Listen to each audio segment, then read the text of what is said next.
Good morning, everyone. If you will turn off your cell phones or put them in airplane mode or whatever. And good morning. The January 16th, 2019. Boy, is this empty. Is it raining out? How come this is so empty? Good morning. Even you're here. Gosh, where are the crowds? All right. This meeting has been properly noticed and posted in compliance with the open meeting law. These proceedings are being video recorded as well as presented live on KCLV Cable Channel 2 and are closed captioned for hearing impaired viewers. Please note customers of CenturyLink and Cox Communication may view this program in high definition on Channel 1002. You may also watch the meeting live on Apple TV, Roku, and Amazon Fire TV on GoVegas app. The City Council, as well as all other KCLV programming, may be viewed on the internet at www.kclv.tv/live. The proceedings will be rebroadcast on KCLV and the web Wednesday, the meeting at 8 p.m., also Friday at 4 a.m., Saturday at 7 p.m., Sunday at 7 a.m., and the following Monday at 5 p.m.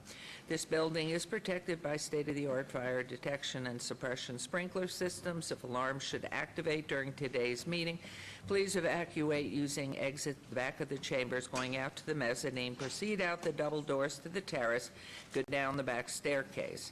For anyone who has difficulty with stairs, please check with a marshal or fire official for assistance.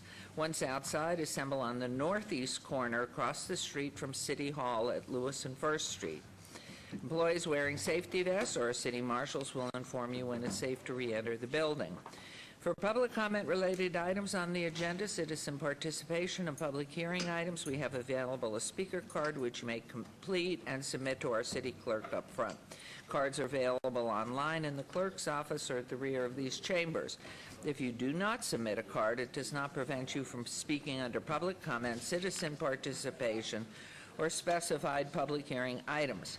If anyone's present today who has need for hearing impaired equipment, please see our city clerk staff. And if you parked in the parking garage across the street, please be sure to have your ticket validated by security officers when exiting. Before we proceed with the agenda, would everyone please rise this morning for invocation given by Reverend Robert Fowler, Victory Missionary Baptist Church, and remain standing for our pledge. Good morning. Good morning. Good morning, Mayor, City Council, Cedric, and would you bow your heads with me, please? Eternal God and Heavenly Father, we thank you and we praise you this morning for the precious privilege that we have of being able to wake up, being refreshed by your rain. We're grateful to you also, God, for your guidance and guardianship as we travel from our homes to the City Council. Our prayer today is that you would bless our dais, that you would increase their fellowship with one another, their commonality of vision to provide peace and prosperity for our city. Pray, God, that you would grant us the powers of strategic thinking to be able to answer the multifaceted questions that our city faces and the many needs that our city has. I pray, God, that you would guide us in the principles that are reflected in our Constitution, and since we are close to the celebration of his day, the principles that were reflected through the Civil Rights Movement by Dr. King, that we would honor each and every person as being a gift from God, and that we would seek to have in our city liberty and justice for all. Thank you again. For Christ's sake, amen. I pledge allegiance to the flag of the United States of America and to the republic for which it stands, one nation, under God, indivisible, with liberty and justice for all. And so we will be down there. What a wonderful bevy of young men. How great. Look at this talented group.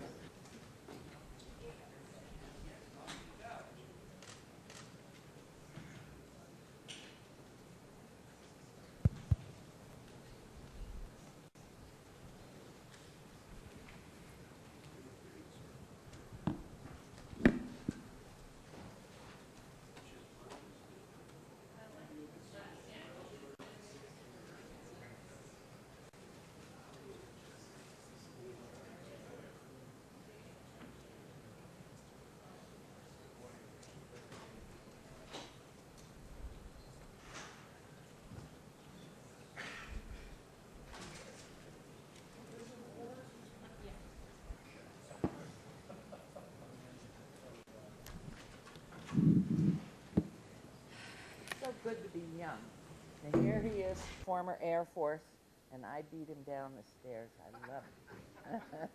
He only does that because he's so polite. No, you always let ladies go first, which I appreciate. Is Councilman Creer here? Yes. Okay. Where's Councilman Creer? Did you do something to Councilman Creer? Look at the hairdos. What? Calling Councilman Creer. Wherefore art thou?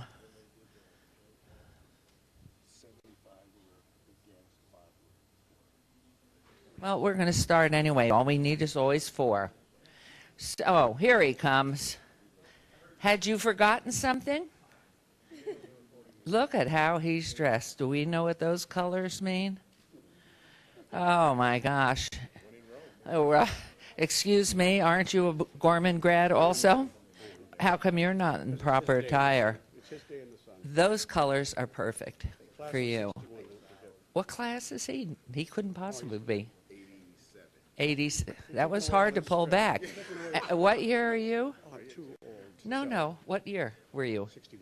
61. Okay. Oh, you're going to talk too. Okay.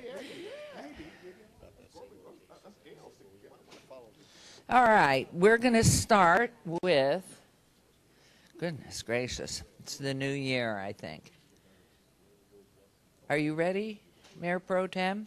Or do you want to? You are limping today because? Because Bob dropped her. Bob was dancing with her and threw her on the floor. At a Gorman party? What were you doing? Men, guard yourselves. Any further? Okay, we're going to go out of order then. I'm starting off.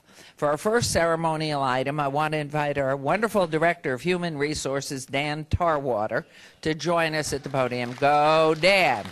And are you limping too? Good. Good. Our employees strive to meet our values of being kind, committed, and smart. They build our community to make life better, and I'm proud to announce that the Employee of the Month is Sue Brown. Sue Brown, come on down. Whoa. Yay, Sue. You have a good team that really loves you, obviously. You must be deserving. Congratulations.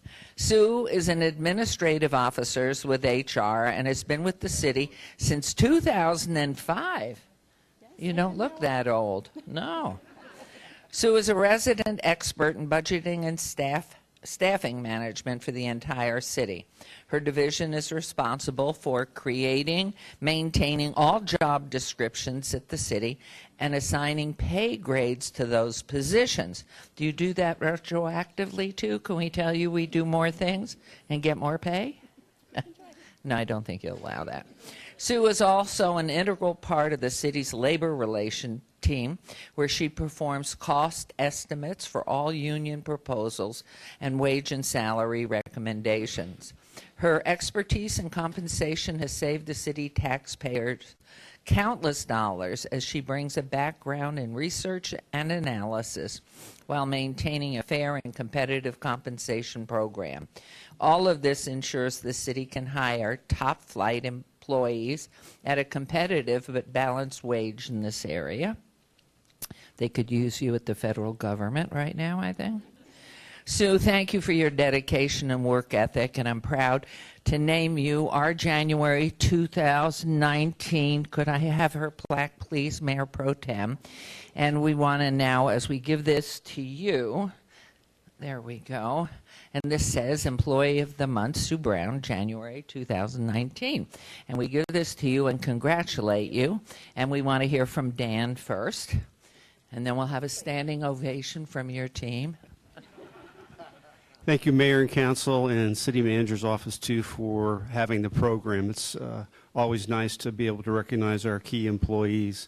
All the things that you read about Sue is just a small portion. She is in charge of a lot of other things in our HR department. Most importantly, I thought when I was putting her up for the nomination was this is a person who came to the city that was aspiring to have a career, not just a job.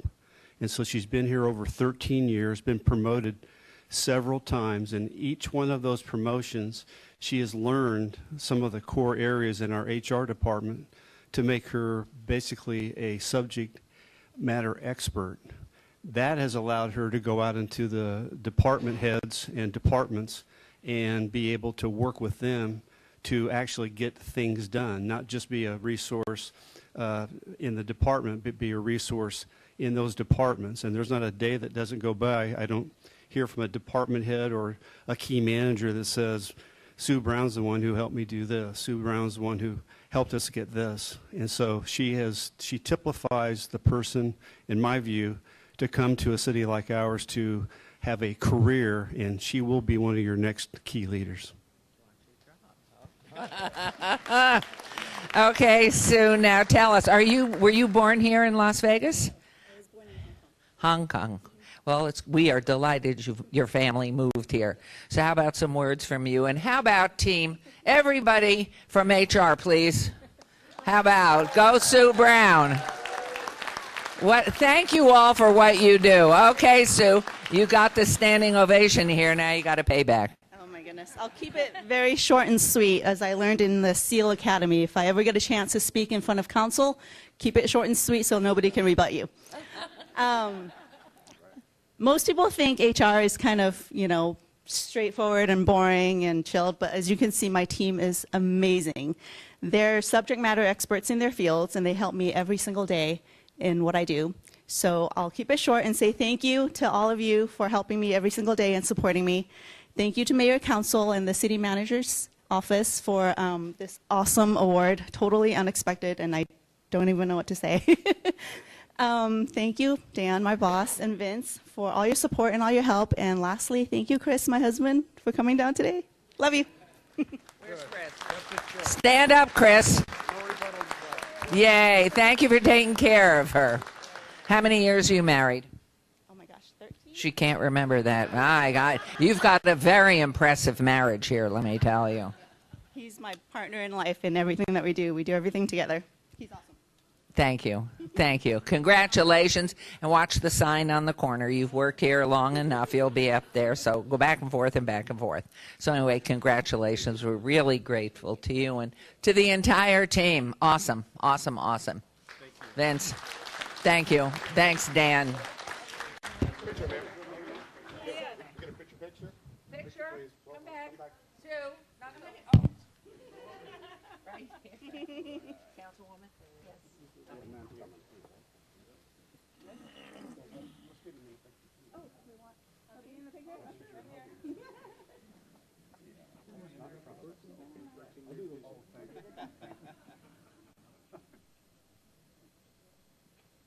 We're really vertically deprived.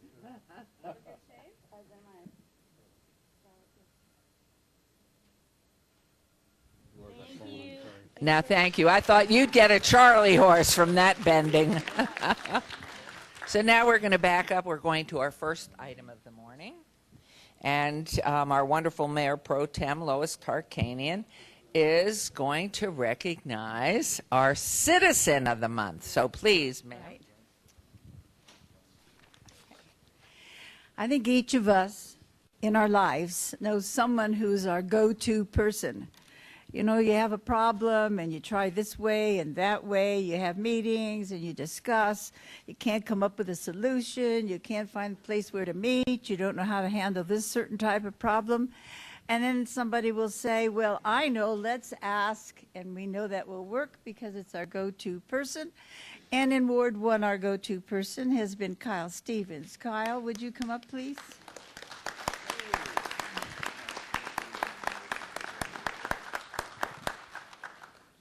When you can't solve a problem, you go to someone who's known by everyone as a go-to person. Go to that one, and not one time have we gone to Kyle when he has not been able to help us solve the problem.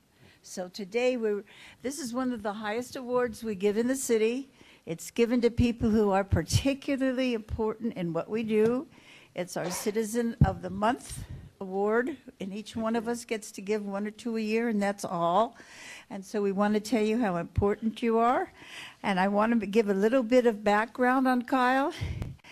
Kyle first came to, let me just find when you came to Las Vegas. Early 60s. I know, early 60s. You beat us all, didn't you? But anyway, Kyle moved from North Las Vegas to Las Vegas City, where he attended Jim Cashman Junior High, and he was elected student body president. See, he got some experience early on.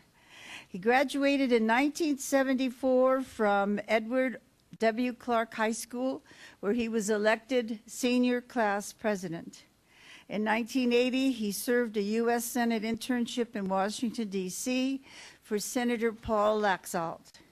He graduated from Brigham Young University with a bachelor's in communication, where he served as vice president of the BYU chapter of the Public Relations Student Society of America. And presently, Kyle and his wife, Julie, have lived in the same home at 2231 South Monte Cristo Way in Assembly District 5 for more than 25 years. And he has become a mainstay in that community. And that's how I really came to meet him, because this mainstay was mentioned to me whenever we had a problem and needed help. In his personal life, he served a 2-year mission for the Church of Jesus Christ of Latter-day Saints in Guatemala City, Guatemala, before earning his bachelor's degree at BYU. And he and his wife, Julia, are proud parents of 3 children and 10 grandchildren. 11. Uh-oh. Went to 11. Since we printed this, it's now 11. And we better say this soon, or it'll be 12. But anyway, you know, Kyle is someone where if we're having, I remember some of the things he helped us with. If we were having a problem with one of the parks in our area, in fact, he does serve as our ambassador for parks in Ward 1, and it does a great job, great attendance, great activity, great participation. And also, he's worked for 35 years as an account representative for Brady Industries. And he is an owner also of KJD Properties and CMS Signs in Las Vegas, Nevada. He's done many things within the community. For LDS, he serves as a Nevada Public Affairs Council. He's been on the Citizens for Responsible Government and Nevadans for Responsible Drug Policy. I'm on a couple of those too. Yeah. So trying to work hard to make sure that we help our youngsters as they grow. And he has served for many different candidates in many different offices. Every year he's helping somebody working for office. And he particularly, for Reagan and Bush, he was presidential campaign, right? And then he was the Western States co-director and did a great, great job for them. As you know, they won that election, right? Yes, ma'am. Okay. But if you want to, if you have a problem in a park, you call, and you can't find a place to meet, just a little thing, where are we going to meet? So that we can make sure that a lot of people can come to this gathering. Can't find a church, can't find a restaurant, can't find any place good, call Kyle. I think one time you got us in a lawyer's office, and none of us had to hire the lawyer either. That was wonderful.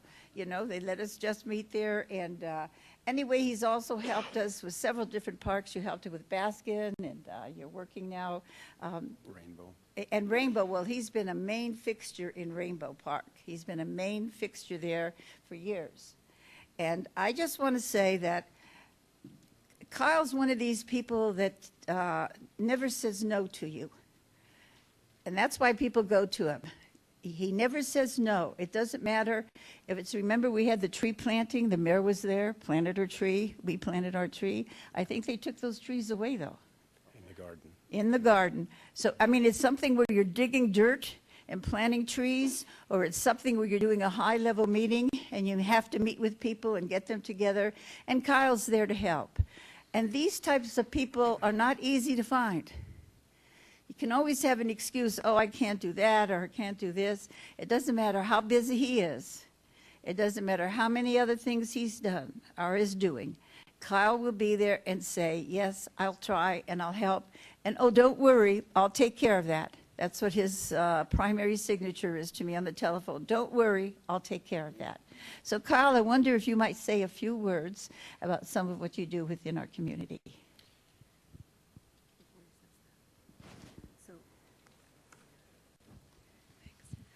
Also, Kyle Stevens is a former assemblyman and served with me and is one of my personal mentors.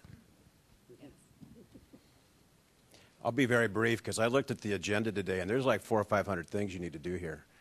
It's an amazingly busy day you have. I just want to make this about, candidly, the Mayor Pro Tem. I'm going to tell you why, because years ago, again, we have lived in Ward 1 for many, many years. And I remember well the day that she began a process of wanting to run for office and to become our Ward 1 councilwoman. She made it clear to the neighbors at that time that neighborhoods would come first, that neighbors come first, that's what made the difference for a good representative on the city council, was that neighborhoods would always come first. I'm here to tell you and witness as a resident of Ward 1 that Mayor Pro Tem Lois Tarkanian delivered. She took care of business. We're pleased to have her. And this is perhaps an argument at some point in the future for not having term limits, because I'll tell you, we will miss her.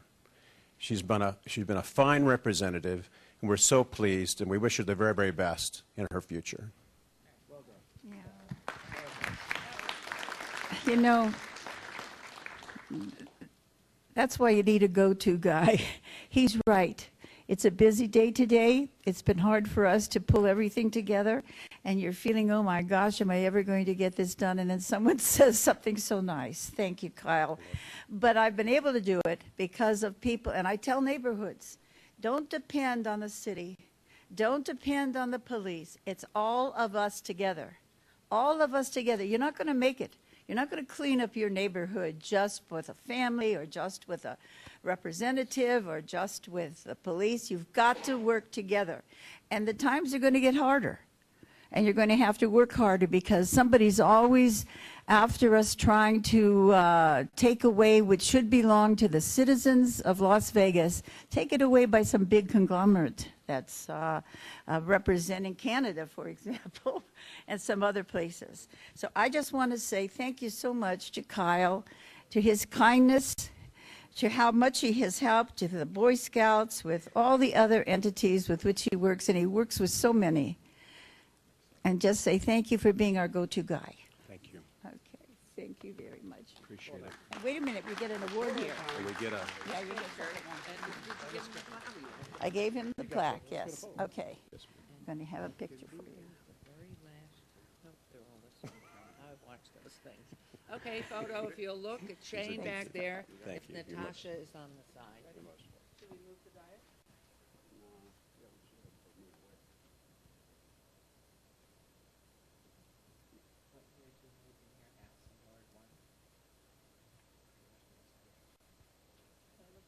Okay, Shane.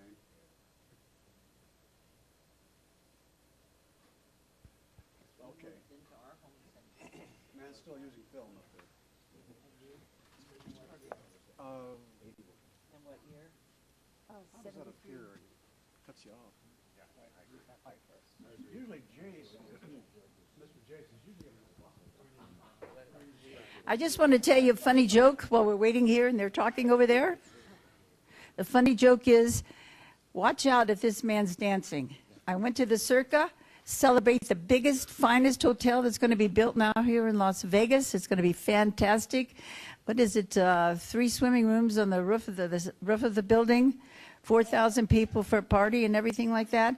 And this gentleman asked me to dance. I said, no, I can't dance. I have a little problem with my leg right now. Oh, come on. And he's doing, all this soft shoe stuff that they did when we were kids in high school. and doggone it, he grabs me up to dance, and then I plop down on the floor. Very unceremoniously, I might say. So that was just a joke, Mayor, while you were talking. Good lawsuit, if you ask me, against Councilman Coffin. Lawsuit. Were you drinking that night? Tea.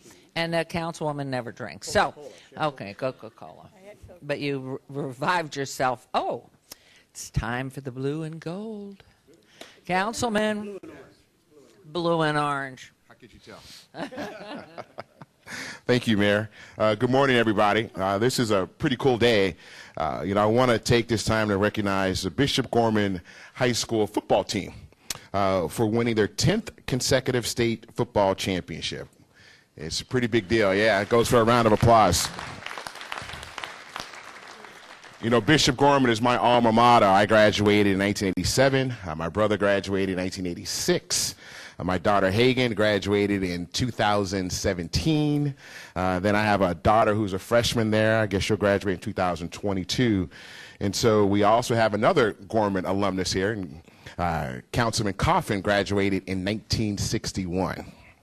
It's pretty amazing that he has been around. Yeah, I tell you. That's amazingly, he was at the groundbreaking ceremony of Bishop Gorman High School back in 1953. If you see, there's a picture that's going to come up, and he's actually sitting there as an altar boy. Yeah, how about that one? So needless to say, we've got a lot of love on the 7th floor for Bishop Gorman High School. I played tennis when I was at Gorman. And we won 4 straight tennis championships. When I was there, I won an individual doubles state championship. I think the team might have gone on to win a couple more years after that. I don't think we got to 10. I think 10 might be a record for the school. Maybe Coach Sanchez might know if that is, but I think 10 might be a record. It's pretty impressive. I don't care what sport you're doing. I don't care what you're doing in life. You win something 10 times in a row, that shows dominance. It shows commitment. And we salute you today. I want to... However, don't forget that before you were there and before the teams are so consistent in ability, there was a team that one year played Valley High School, led 21-0 at halftime, and lost 22-21. Oh, yeah. And those kids, Frank Fertitta, who now, of course, has the Fertitta Industries, and Chichi Bengachi, who's a big builder in town, and things like that, they weren't very big. And they would practice it. They were so disgusted with themselves after that loss that they practiced in front of my front yard under a willow tree. And I went in the house. I said to my husband, Jerry, I feel so sorry for those kids. I feel so sorry because look at what the size. I mean, they were tiny. Frank Fertitta is not a large person. Don't tell him that. Now, did you have somebody that went to Gorman? Yes. I had 3 children who went to Gorman, and my son Danny was quarterback that year. And so anyway, what happened is I went and I said to my husband, they'll never make it. I feel so sorry. Those poor kids are out there practicing their heads off. They're going to get blown away. And guess what? They won the whole doggone thing. The whole state. It was the first time in 10 years. Or something like that, they won a championship. Yeah, and they were practicing in the old bang-up, beat-up field back in the back. We had when I was at Gorman, they had something called the New Building. It was a 2-story building, and it was the only 2-story building on campus on Maryland Parkway. And they called it the New Building for like 20 years, right? Just go over to the New Building. Yeah. Anyway, I just wanted to say it was heart, it was love of Gorman, and it was guts that helped them win, because I'm going to tell you, they weren't fantastic in a lot of other ways. That's what it. They were great kids. Yeah, that's what it takes. Councilman Coffin, come up and give us a little word about the G. The G started out awfully small. I was in, I think, the 4th class to enter the school and 4th to graduate. But in fact, the first 2 did not even attend all 4 years. So Gorman, yes, it did start. The dirt was broken in '53, and this guy was involved in the, I think he wrote a story for your student newspaper about the dedication of the school, didn't you? Yeah. So since our youth, Creer and I have been involved closely in some way or another with Gorman. Now, that was built by parents. It was truly a thing of love, and the parents and the Catholics around the area paid money to build that school, which is a labor of love for all of us, and I got to be the mascot on the construction. More importantly, I did attend, and yes, I did graduate. It was close. It was a narrow thing. I did have a little problem in the senior year, but I did overcome that thanks to my mother and her friends. I can only say that there is so much potential for all of us here, and those of us who attended Gorman now are very proud of another competition, another competitor in the parochial school business, that being Faith Lutheran, and Faith is going to be a real problem for Gorman in the future in athletics and in academics. So be careful, folks. You have to stick with your school because they're going to need it. We only had 300 students when I were there. We were pushed around by Moapa Valley, Boulder City, Needles, a couple of little schools in the Imperial Valley. And now look what happened. You grew. You're not very big, really, in school. It's limited enrollment, but you've done wonders against these great opponents. And so truly I'm happy to be here with you and remember all those good old days, which I will not recount. Thank you. Good. I'm sure you got some stories. So Bishop Gorman won the championship game at Sandboy Stadium on Saturday, December 1st against Bishop McNogue, which is our sister school in Reno, a Catholic school. Bishop Gorman Gales are the Nevada Interscholastic Activities Association Division 4A 2018 football champions. Let's give them a round of applause again. I want to bring each one of you up to the podium. Today we have the coaches and we have the captains of the teams. Some of them are juniors and some of them are seniors. We have some students that have already declared where they're going to go to school, which is fantastic. We have one that's going to Stanford, which is awesome. But I want to bring up the head coach, Kenny Sanchez. Come on up here, Coach Sanchez. He does, and he's actually, you know, predecessor to him. His brother also coached at Gorman. And he is now the head coach of UNLV football. So the Sanchez family has been dominating football here in this city for a long time. Give you that one, man. Congratulations. All right. We're going to bring up Louis Rodriguez, who's our offensive coordinator, quarterbacks coach.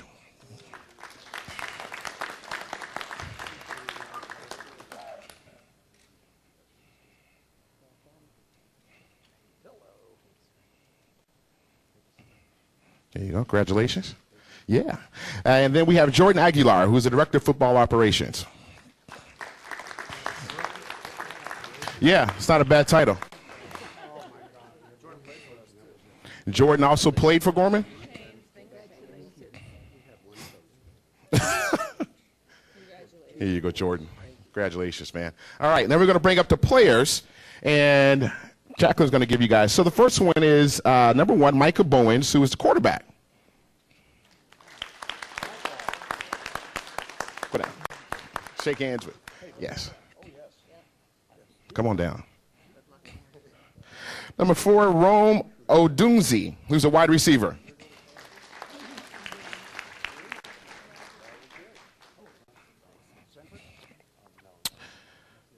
Who's it? No, what year are you? You said you're a junior. All right, you got another year.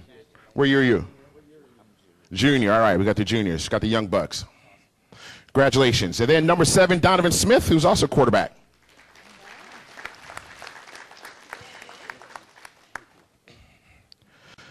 Number 15, Kiyu Kelly, who's a defensive back. Hopefully I pronounced it correctly. How did I pronounce it wrong? Kiyu Kelly. Let's get it right. He's headed to Stanford. What year again? Junior. All right, the young bucks. Number 23, Ahmad Cianelli, who's a running back. Ahmad.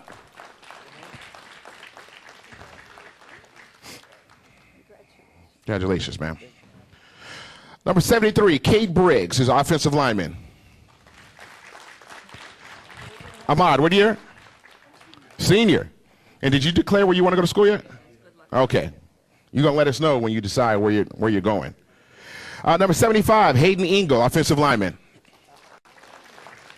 Cade, what year? Senior. You know where you're going to school? New Mexico. Congratulations. University of Mexico. Yeah. Hayden, are you, what year? Junior. All right. No, you know, I thought it was cool. They all wear shorts. My daughter wears shorts to school, too. And I asked her just today, do you ever get cold? She goes, no. I go, I'm cold. I got a jacket on. Number 77, Jordan Mack, who's offensive lineman. Little fella. Jordan, do you know what year? Jordan? Senior. You know where you're going to school? All right, we're going to let us know where you're going. So as questions emerged prior to the 2018 football season, the coaches and team knew there would be some challenges, struggles, and memories ahead of them.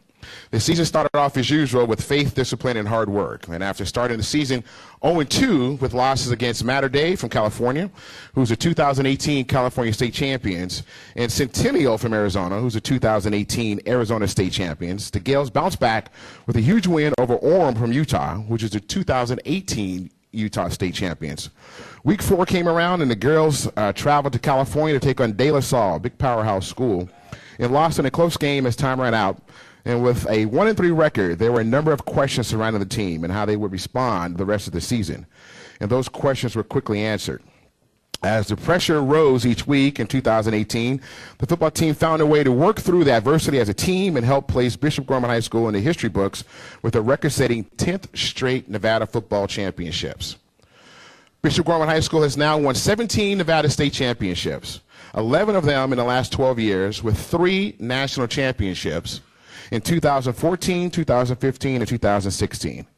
The Gales are known as Nevada's all-time best prep dynasty. And so the season ended with the defeat of Liberty High School, 42-28 in the state semifinals, and then by defeating Bishop McNulloch, 69-26 for their Class A championship. And so I want to bring up Coach Sanchez again. We're going to give you a proclamation. And so in great recognition of Bishop Gorman High School's football team's amazing season and the coaching staff for their exemplary leadership, which led to the team to its 10th consecutive state championship, we, the mayor and members of the Las Vegas City Council, do hereby proclaim January 16th, 2018, Bishop Gorman High School Football Day in the city of Las Vegas. Congratulations, my friend. Very well deserved. Why don't you say a couple words for us? Well, first and foremost, thank you, Mayor. Thank you, Mr. Greer. Really do appreciate it. This is awesome. We really do appreciate you guys having us and having our young men come down to City Hall, which, none of them have been down here before. And thank you for the kind words, too. And I'll just say it again with the dedication, the commitment, and what people don't see is the hard work in the classroom that these guys put in. We start school at 8 a.m., but most of these guys are there by 7:30, and during football season, we're not done till 6 o'clock. So they're putting in a work day from 7:30 to 6 p.m., 5 days a week. We bring them back in on Saturday practice from about 9 to 1. They have Sunday off, and that's it, and we do that from August till December. And then they have about 4 weeks off, and we start up again January 7th for off-season workouts, and we go 5 days a week up until December again. So, and the reason why we do that is not for the wins and losses, but so we can put these fine young men back into the community when they graduate from college and get good jobs, and grow Las Vegas to be better than it ever was before. And that's the message at Bishop Gorman High School, and that's the message that we instill into these players. And we are very thankful that you invited us here today, and we'll just keep on working extremely hard, because with hard work comes great success. So thank you very much. Thank you very much, Coach, and congratulations once again. I understand as being a student athlete, the time and commitment that it takes. People think it's easy being a student athlete. They think that they look at the finish line of success and what happens, but they don't realize that your time commitment, the fact that you have to juggle your schedule, you have to make sure that you fulfill your commitments for school, for family, and also for your sport that you play. So congratulations, gentlemen. You guys, job well done, and this is highly deserved. We're very, very proud of you guys, and we're proud of the whole team. I wish the whole team could have been here today, but we were fortunate to have the captains of the team, the leaders. So congratulations, gentlemen. Let's take a quick pick. How do you suggest we do it? Oh, look at this. I want to put these guys in the back, yeah.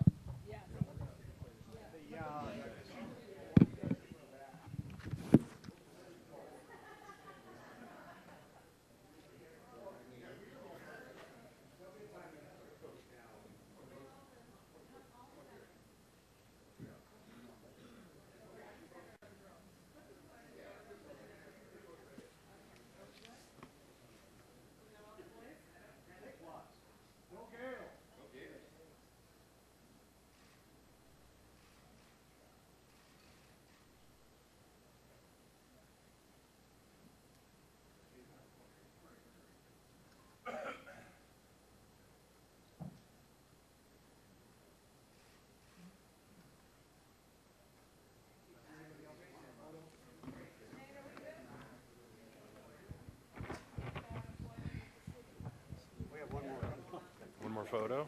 No. Thank you, Chase. For that, you're going to get a cost of living increase when everyone comes. I can use the workout. Thank you so much. Maybe you guys should just push these all over town. And we have one more. One more. All right, get out of here. Come on, we got one more.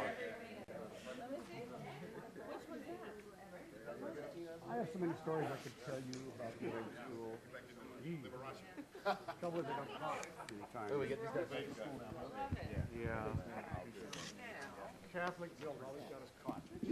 Go Gales. That really is a wonderful event for us to celebrate these young people and wish them the best. Do well in college. For those of you who are coming back to have Coach Sanchez take you on to another, good luck to you next year.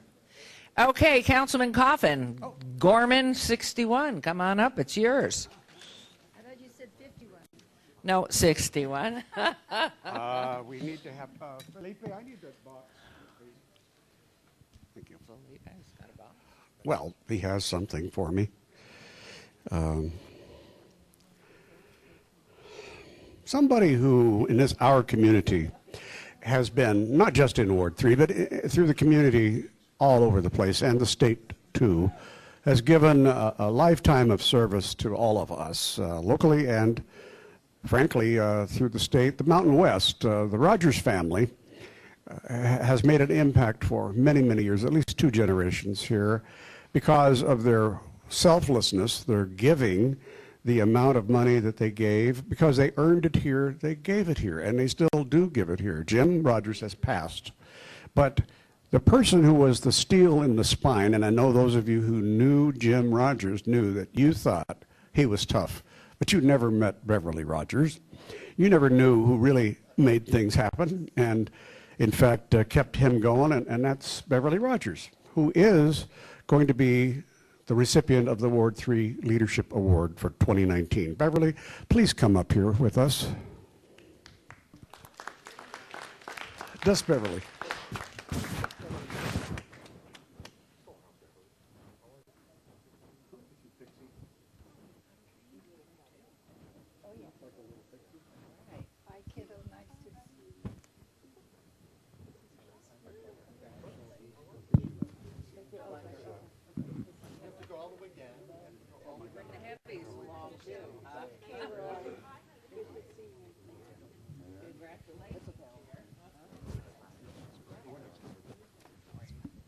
Beverly moved to Las Vegas in 1962 with her family and worked full-time while going to college, and she did get a degree in 1977 from UNLV. She worked in radio and TV and always behind the scenes, keeping Jim Rogers going. They married in 1997 when he really got rolling with his business and became, of course, university chancellor for $1 a year. All of these things happened out of, I suppose it's what happens in tragedy, representing so many, many clients in the aftermath of the MGM fire. That was one of those things that changed everybody's lives here in town, and Jim did his very best for people who were injured or threatened by that, and helped bring equity to all. Beverly was right there all the time, and now she has served on the Black Mountain Institute at UNLV for many years. In fact, her name is on that institute because she has funded it. She's a bibliophile. A bibliophile is somebody who really, really loves books, who really not only reads them, collects them, gives them to people, makes sure that the written word stays permanent in our society. Not just electrons, which a lot of young people know, but the handle and the feel of paper means so much to those of us of a generation that will never forget the first book they read, or the 100th book, or the 1000th book, which I hope some of you are attending to. The mission of the Rogers Foundation is to help kids and young adults, and altogether has donated more than $89 million to support these programs. When we hear about these mega corporations in this country, in this world, we forget that the best people are those who return to their community, who give back to their community from which they came. And that's where it is with the Rogers family and the Rogers Foundation. Beverly will introduce the other people who are with her up here. I wish you'd come closer, Beverly. I just wanted to say that we only give this out infrequently. It is not an annual thing, not a monthly thing. This is something extra special for people. Beverly has moved all of her operations to downtown, constructing a new building on 6th near Gas Street, or one of those streets that runs east and west. I've lost track. I think that says a lot about Beverly Rogers, that she's wanting to stay downtown, that she believes in the downtown of Las Vegas. And you don't take a risk and invest millions in a new building if you don't feel that it's going to be safe, that if you feel it's not going to be safe, you don't do that. Beverly has done this for her family and for her loved ones, and believe it or not, it will be a place also for writers and residents.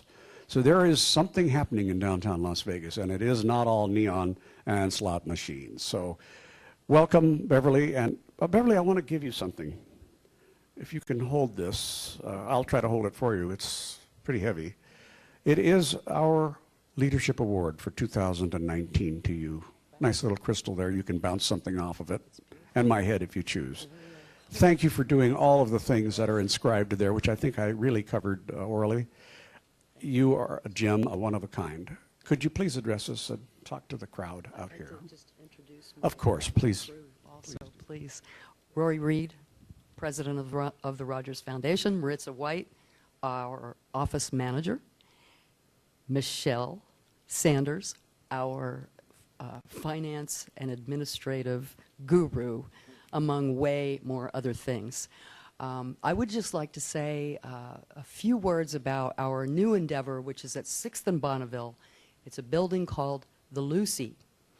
Our mission at the Rogers Foundation is to transform lives through arts and education. To that end, we've gotten a little more than a bit caught up in the momentum downtown to bring in artists, art, and literature and more culture. The Lucy, to begin with, will house the Writer's Block. The Writer's Block is not just an independent bookstore. They also bring in authors for readings. They do programming for young school children. They start up a lot of book clubs. Add to that a collaboration we have with Black Mountain Institute at UNLV and a partnership with Nevada School of the Arts, who will help us with the startup of the Rogers Art Loft at the Lucy, which will be an artist residency program. In a city like ours, known for neon, the Lucy shines a symbolic light. It will become a symbol of a place where artists, writers, readers, and devotees can congregate, create, and communicate. Thank you. That is a wonderful alliteration. Thank you, Beverly. You're here to stay. She's always been here for all of us. No longer behind the scenes, but leading the pack. And I'm so proud to have been your friend for so many years, and the city is proud to have you here, investing and believing. Thank you very, very much. Time for a photograph. Come on in close. Everybody get close. The only person with germs is Councilman Coffin. I don't want to wear my mask for them. Oh, no, I'm kidding. Stay right there. That's good. Okay, everybody look at Shane in the back.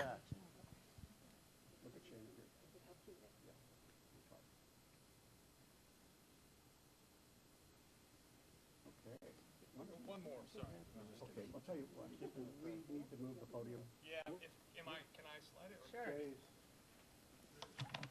If it's got wheels, I'm okay.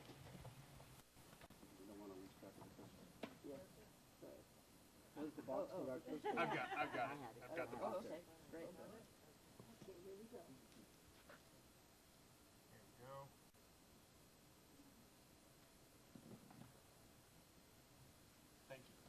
Thank you very much, and congratulations. You've done so much for the community. We're so grateful. So deserved. Bye. Appreciate the honor.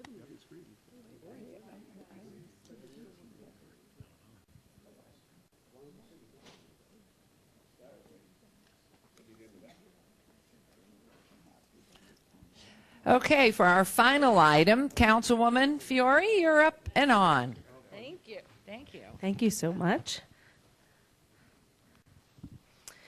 The Polish American Club of Las Vegas celebrated their 50th anniversary this year, and Poland celebrated its 100 years of independence on November 11, 2018. Polish diaspora, Poles living outside of Poland around the world, are estimated to be around 20 million people, which is more than half of Poland's population. These Polish descendants live across the globe and in large communities here in the United States. Nevada is home to almost an estimated 15,000 Polish people and an additional 40,000 residents who come from Polish descent. Local Poles have many local groups, which include the Polish Apostolate, Polish Social Club with a choir and a theater group, Polish Saturday School, Polish Dance Company, Polish Honorary Consulate, and the Polish Chamber of Commerce. These groups all provide community and support structures for Polish Americans here in Las Vegas. And I might add, I have two children, two daughters. They're 29 and 25. But when they were younger, Sheena, who's 29, loved to take Polish dancing. And they used to do these great recitals. So I just have to tell you, I love your dancing. The Polish American Social Club of Las Vegas was formed in 1968. The club organizes the highest number of cultural events to promote Polish culture here in Nevada. So now I would like to call on Iwana Pazorski, the president of our Polish American Social Club of Las Vegas, and a few of her members to say a few words.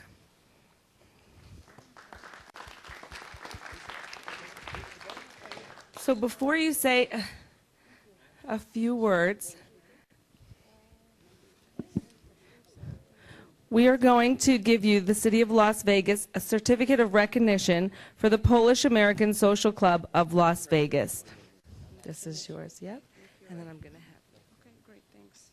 Thank you so much. You're welcome. I'm so happy you're here.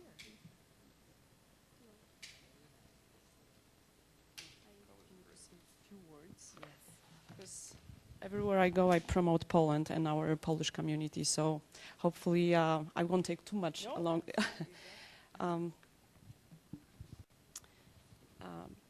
Council, Mayor Council, Councilwoman Fiore, thank you very much for inviting us here today and for that great recognition.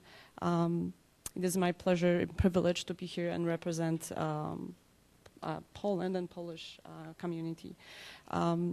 I wanted to say a few words because every time we go and we promote Poland and Polish community here. Modern Polish state traces its lineage back to 10th century. In mid-15th century, the Kingdom of Poland and Lithuania established a Polish-Lithuanian Commonwealth, the largest and the most populous state in Europe. This Commonwealth was very unique among contemporary states, having a political system similar to a modern concept of democracy. Yet, 2.5 centuries later, Poland disappeared from the map of Europe, parceled among contemporary empires of Russia, Prussia, and Austria. Shortly before its demise, the Commonwealth adopted a massive reform and enacted May 3rd Constitution, the first codified constitution in modern European history and a second in modern world history after the United States Constitution. During the dark 123 years of partition, during which occupying empires tried to erase Polish culture, we nonetheless remain strong. Restored as a nation in 1918, on November 11th, but ravaged by 2 world wars, followed by 50 years of Soviet control, Poland suffered tremendously through the course of the 20th century. But Poland emerged from communist rule in 1989, and by the turn of 21st century, it is the market-based democracy, member of European Union and NATO, and because of its very hard-working people, very talented people and motivated people, we have 6th largest economy right now in Europe. Centuries of turbulent history resulted in many Poles living abroad, but we are extremely proud of our heritage and thrilled to share our history and traditions with others. The Polish American Social Club of Las Vegas strives to preserve traditions of our ancestry, unite the community, as well as to raise awareness of our culture, language, and history.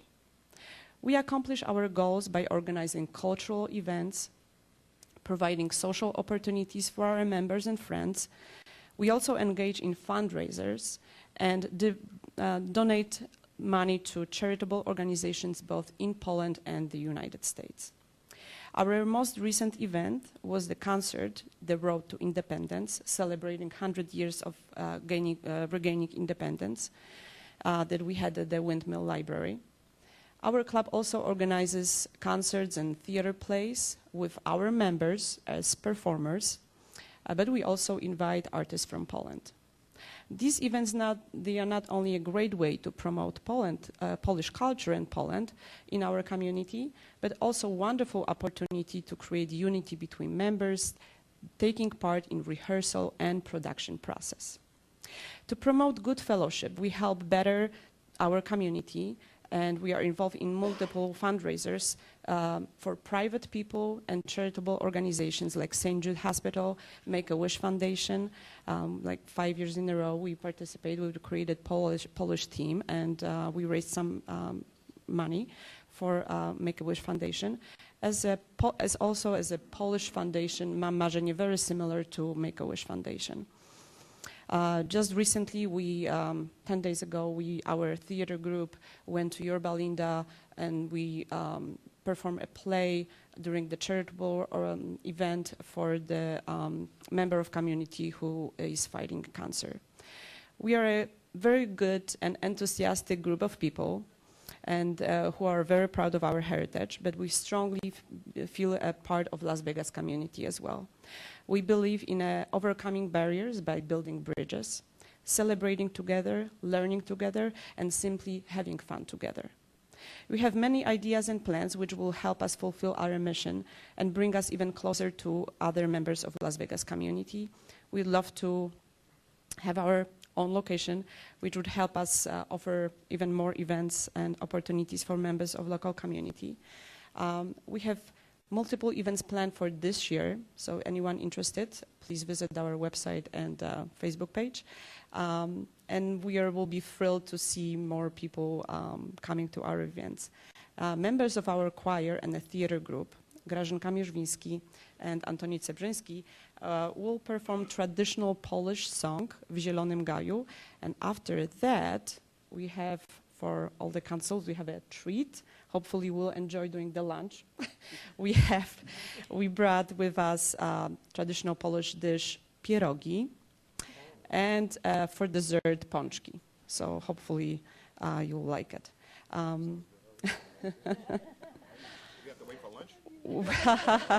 We also have a few members of our club here today. Bożena Robins, I don't know where Bożenka is sitting, and Andrzej Łysak, Ania Łysak. Thank you very much for giving us support today. So thank you very much again for recognizing our club and having this opportunity to share information about Poland and our community here. Again, thank you very much. I just wanted to say you might want to add, if you want to learn how to speak Polish, they're starting Polish classes this week at Our Lady of Las Vegas Church. I think almost all of our priests there are Polish now, and they take 2 pilgrimages a year there. But if you want to learn Polish, they're starting. Yeah, they're going to have a pilgrimage to Poland, and that's why they want to teach people a little bit, yeah, so they communicate, which is a very good idea. Yeah. Thank you. Thank you very much, Councilwoman, for letting me say something, too, about Poland. I traveled, in 1990, I traveled for 3 weeks throughout the country of Nicaragua as an international observer of their first free election that they'd ever had. And I traveled with Hungarians and Poles, about 20 of us altogether. And in that 3 weeks, I heard horror stories about life under the Soviets. And they thought, of course, that that was over. And due to the unfortunate division of the European continent, they fell under the spell of what became the Soviet Union and is now Russia. So I know that you folks have got to be alarmed about what is going on in Europe, and I think you should be vocal to remind our country. I guess only a couple of us were alive at the time that Poland was invaded, and now there's just so many that cannot remember. And it's up to you to remind the United States of what you went through, what your countrymen suffered, and how you got out of that, and how to be on guard for any future adventures by Russia and anybody else from the north and the east that decides they want to expand. Cherish the friendship with. That's why we cherish friendship with the United States. So, and we are very happy to be part of NATO right now. So, that's give us a little bit more. Yeah. I don't know. We're gonna have a music. Yeah.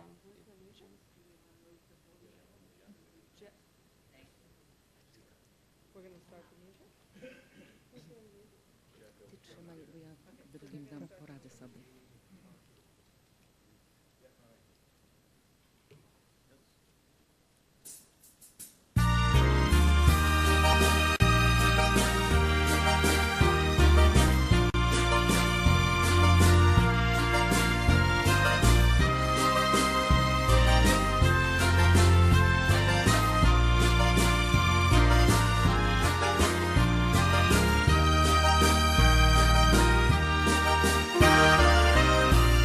Can we have a little louder music?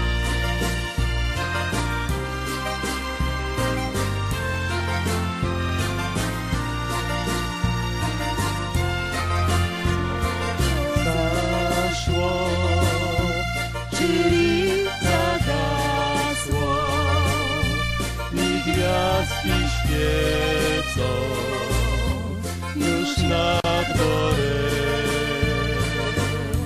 Słoneczko zaszło, czyli zagasło i gwiazdki świecą już nad dworem. W zielonym gaju ptaszki śpiewają, ptaszki śpiewają już nad dworem.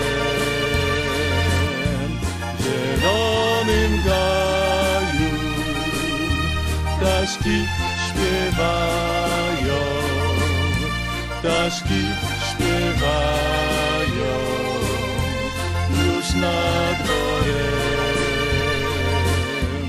Nie mówcie gwiazdki i ty księżycu, coście widzieli ten wieczorem.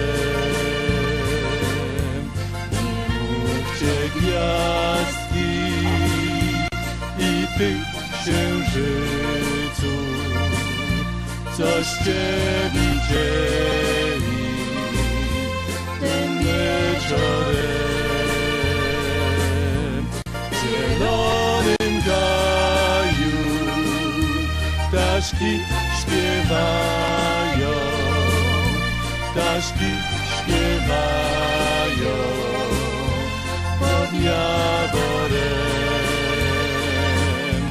W zielonym gaju ptaszki śpiewają, ptaszki śpiewają pod jaworem.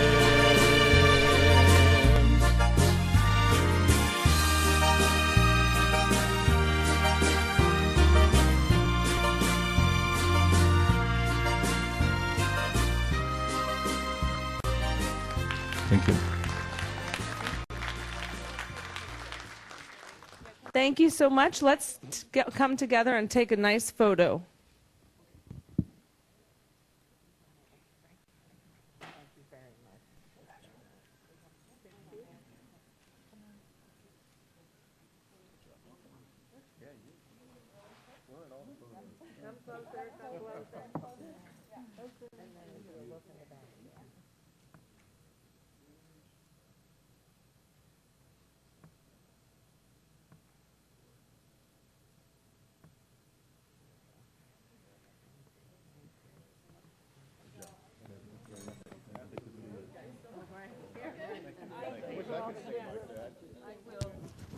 The wonderful diversity of our community. We're so proud. Beautiful, and thank you so much for joining us, and Happy New Year. Happy to you and to everyone in our Polish community who we really appreciate.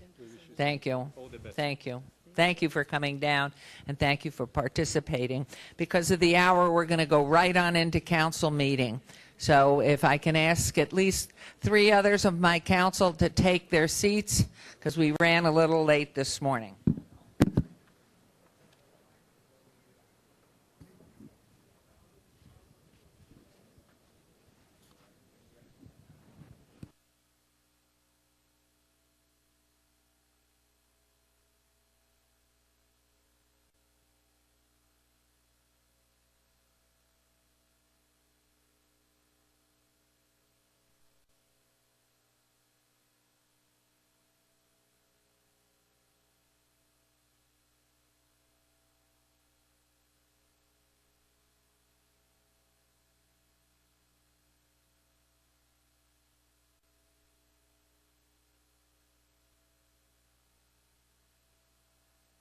Okay, we're going to continue on. I need 2 more council members, please, to come forward, if you would. And we are going to move on to agenda item number 10.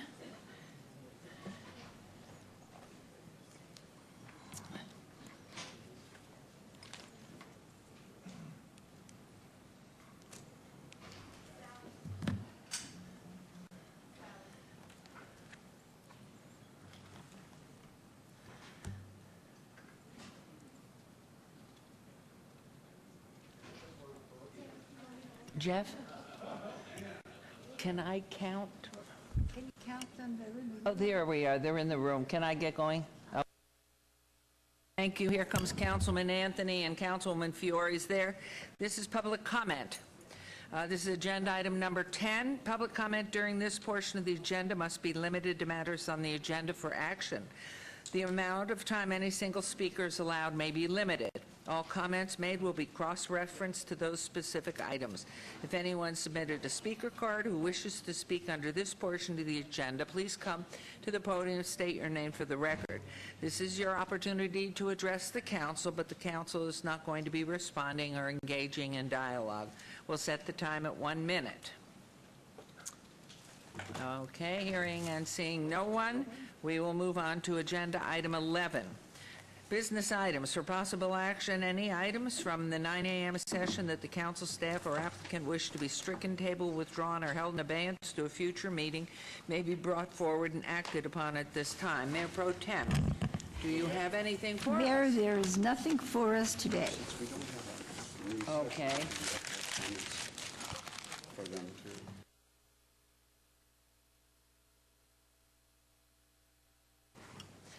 Okay, with that, we will move on to agenda item 12 for possible action to approve the final minutes by reference to the November 7th and December 5th, 2018 regular city council meetings. Mayor Pro Tem, may I have a motion, please, to approve those meetings? I move to approve the minutes. Thank you. There's a motion. Please vote and please post.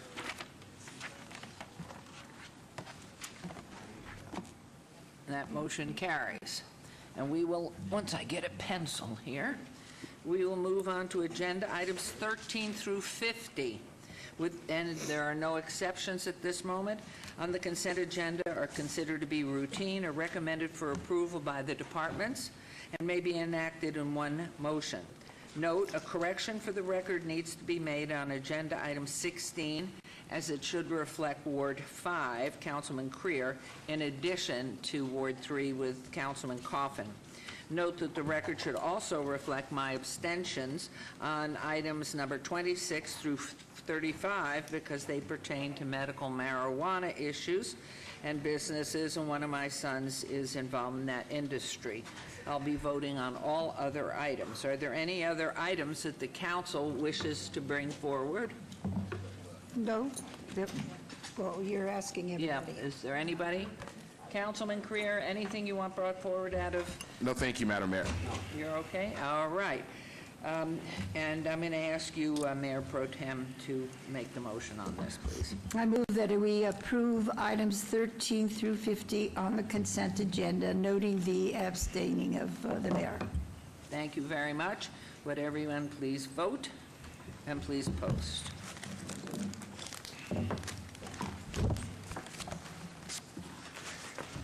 And that motion carries. Did you post it already and I missed it?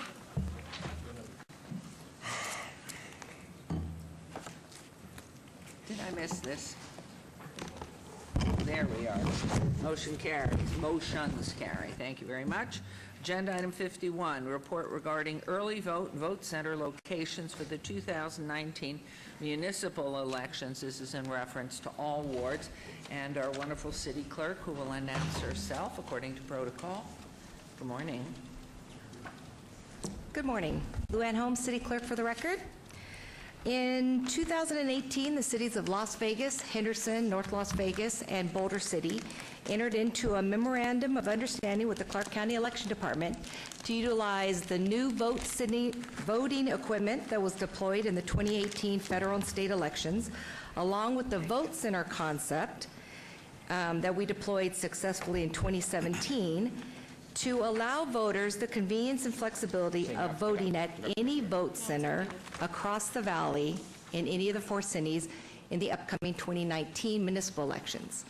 So what this looks like should be handed out to you, and it's up on your screens, this is for the proposed 2019. These will be all the vote centers that are available to all the voters in any of the cities. Las Vegas, you'll see we actually now have 16 vote centers. The request was made late yesterday afternoon to add another vote center in Ward 3, and we have an amazing election department. Clark County Election Department has answered that request, and so there will be a vote center at Moore Elementary that's over on Lamb and Stewart. So that means we'll be offering up 16 vote centers. North Las Vegas has 5 vote centers. 4 of them are confirmed right now. They're working on the 5th one. Henderson has 9 vote centers, all confirmed, and Boulder City has 2. And so that'll be on Election Day. Now, we have more. As you know, we also offer our early vote. Ms. Holmes, Yes. Councilman Kaufman. Thank you. Sorry, Luann. Thank you, Mayor. I want to thank you very much for accommodating our request on Ward 3 to try to add another one. I particularly want to thank County Commission Chairman Marilyn Kirkpatrick and Election Chief Joe Gloria for helping on that, and I know you've heard about it since then, so thank you again for making that adjustment. You've even got it on the map right here. Thank you. There you go. You're welcome. Along with the vote centers on Election Day, we've also have our early vote schedule. So you'll see in your packets, we've included the primary and the general early vote schedule, and we have the various locations for voters to vote, starting on March 18th? 16th. March 16th is early voting. Voters can start at the various locations, and I've included that for you. That runs March 6th through March 16th, through March 29th. Election day for the primary will be April 2nd. And if the race is won in the primary, there won't be going forward, but if not, we'll have a general, and the general will be on June 11th. Is there any questions I can answer for you? Oh, I know. I wanted to tell you about how we're promoting the concept of voting across the valley. So we have a pretty aggressive marketing campaign. Besides the information being up on our website, which is www.lasvegas.gov/government/elections. We also put it in all of our promotional materials. So most of you know in our candidate guide, we list all the vote centers, not only our own, but we're listing the City of Henderson, Boulder City, and North Las Vegas vote centers as well. We also list it in our voter guide. We put it in our sample ballot. We'll be promoting all the vote centers. We will be taking out the radio ads, hopefully again. It's in the newspaper. We will be doing our promotional posters at all the rec centers. We want to make sure that the word gets out. We also do PSAs and all of our filing packets. So we encourage all of the candidates that file to put the word out that the voters can vote at any of these vote centers. Are there any questions about the vote centers? Yes, I'd like to ask one. For those who are elected at the 50+1, will they take office in July? Do they take office in June? Do they take office if they make it in the primary? For clarification, and how about sitting members who are hoping to continue or are termed out or have decided not to run? What happens if someone has been elected by the 50%+1? When do they take office? Good question, Mayor.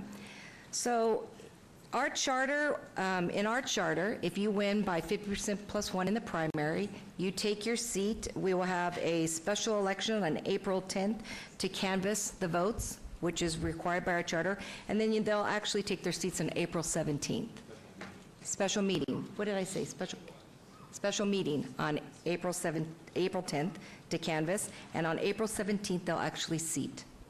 Okay, thank you very much. I think that certainly knowing that Councilman Coffin has indicated he's not running, but of course he does have that opportunity still, but knowing that sadly our Mayor Pro Tem, if in fact in Ward 1 there is a 50%+1 confirmation, her retirement life, which she's not going to do, but if in fact that were to start, it would be on the 18th of April? Correct. As early as that? As early as However, that. if there is not, then her service must continue right on through, and then what would be the primary date and the swearing in for that? So you would continue on through June 11th would be the general election. We would have the canvass on June 19th, and we would seat the winners of the June 11th at July 3rd. Okay, not that I doubt you, but I look down to legal. Well, I'm glad you mentioned, it though, Mayor, because it is important as you're finalizing things and trying to put things together for the next person, it's good to know what you need to put together and at what time. Absolutely. Any other questions for our city clerk? Thank you very much, most appreciative. Thank you. Okay, we're on to agenda item 52. It's an abeyance item, discussion for possible action regarding award of contract number 180399-PH, co-location facilities agreement, Department of Information Technologies award recommended to Switch in the amount of $604,287.91 for 3 years of service, Computer Services Internal Service Fund. All awards. And good morning. Who is in charge here today? We have 3 leaders, so who's in charge? I will start. Okay. Edward O'Neill, Purchasing and Contracts Manager for the record. On July 23rd, 2018, the Purchasing and Contracts Division issued a best values request for proposal to enter into a contract for a data center, co-location data center. This item is for a discussion and request for approval of a contract that we would like to award on the basis solely on the independent scoring of the 9 responsive proposals that we received by our evaluation committee and for the best value to the city. Michael Sherwood, our Information Technology Director, will discuss and show slides of the needs for the data center and also highlight some of the evaluation process. I want to know, good morning and thank you. Good morning. Are you having a celebration today with the beautiful white carnation and your white tie? Good morning, Madam Mayor and Mayor Pro Tem and City Council. I'm hoping to get through this item and that'll be my good luck. Good luck item here. No special celebration, Okay, just my I thought normal. We were going to a party with you. Normal Okay. attire. Thank you. Thank you. So I'll make my comments brief. Again, my name is Michael Sherwood. I'm the Director of Information Technology for the City of Las Vegas. To my right is my Deputy Director, Lester Lewis. We're briefly just going to touch on co-location just to give you some background. We went through it during briefings. So again, co-location is the rental of a facility to store hardware, mainly our servers and infrastructure. Its primary purpose is that if this facility becomes unavailable, that facility could take over and vice versa.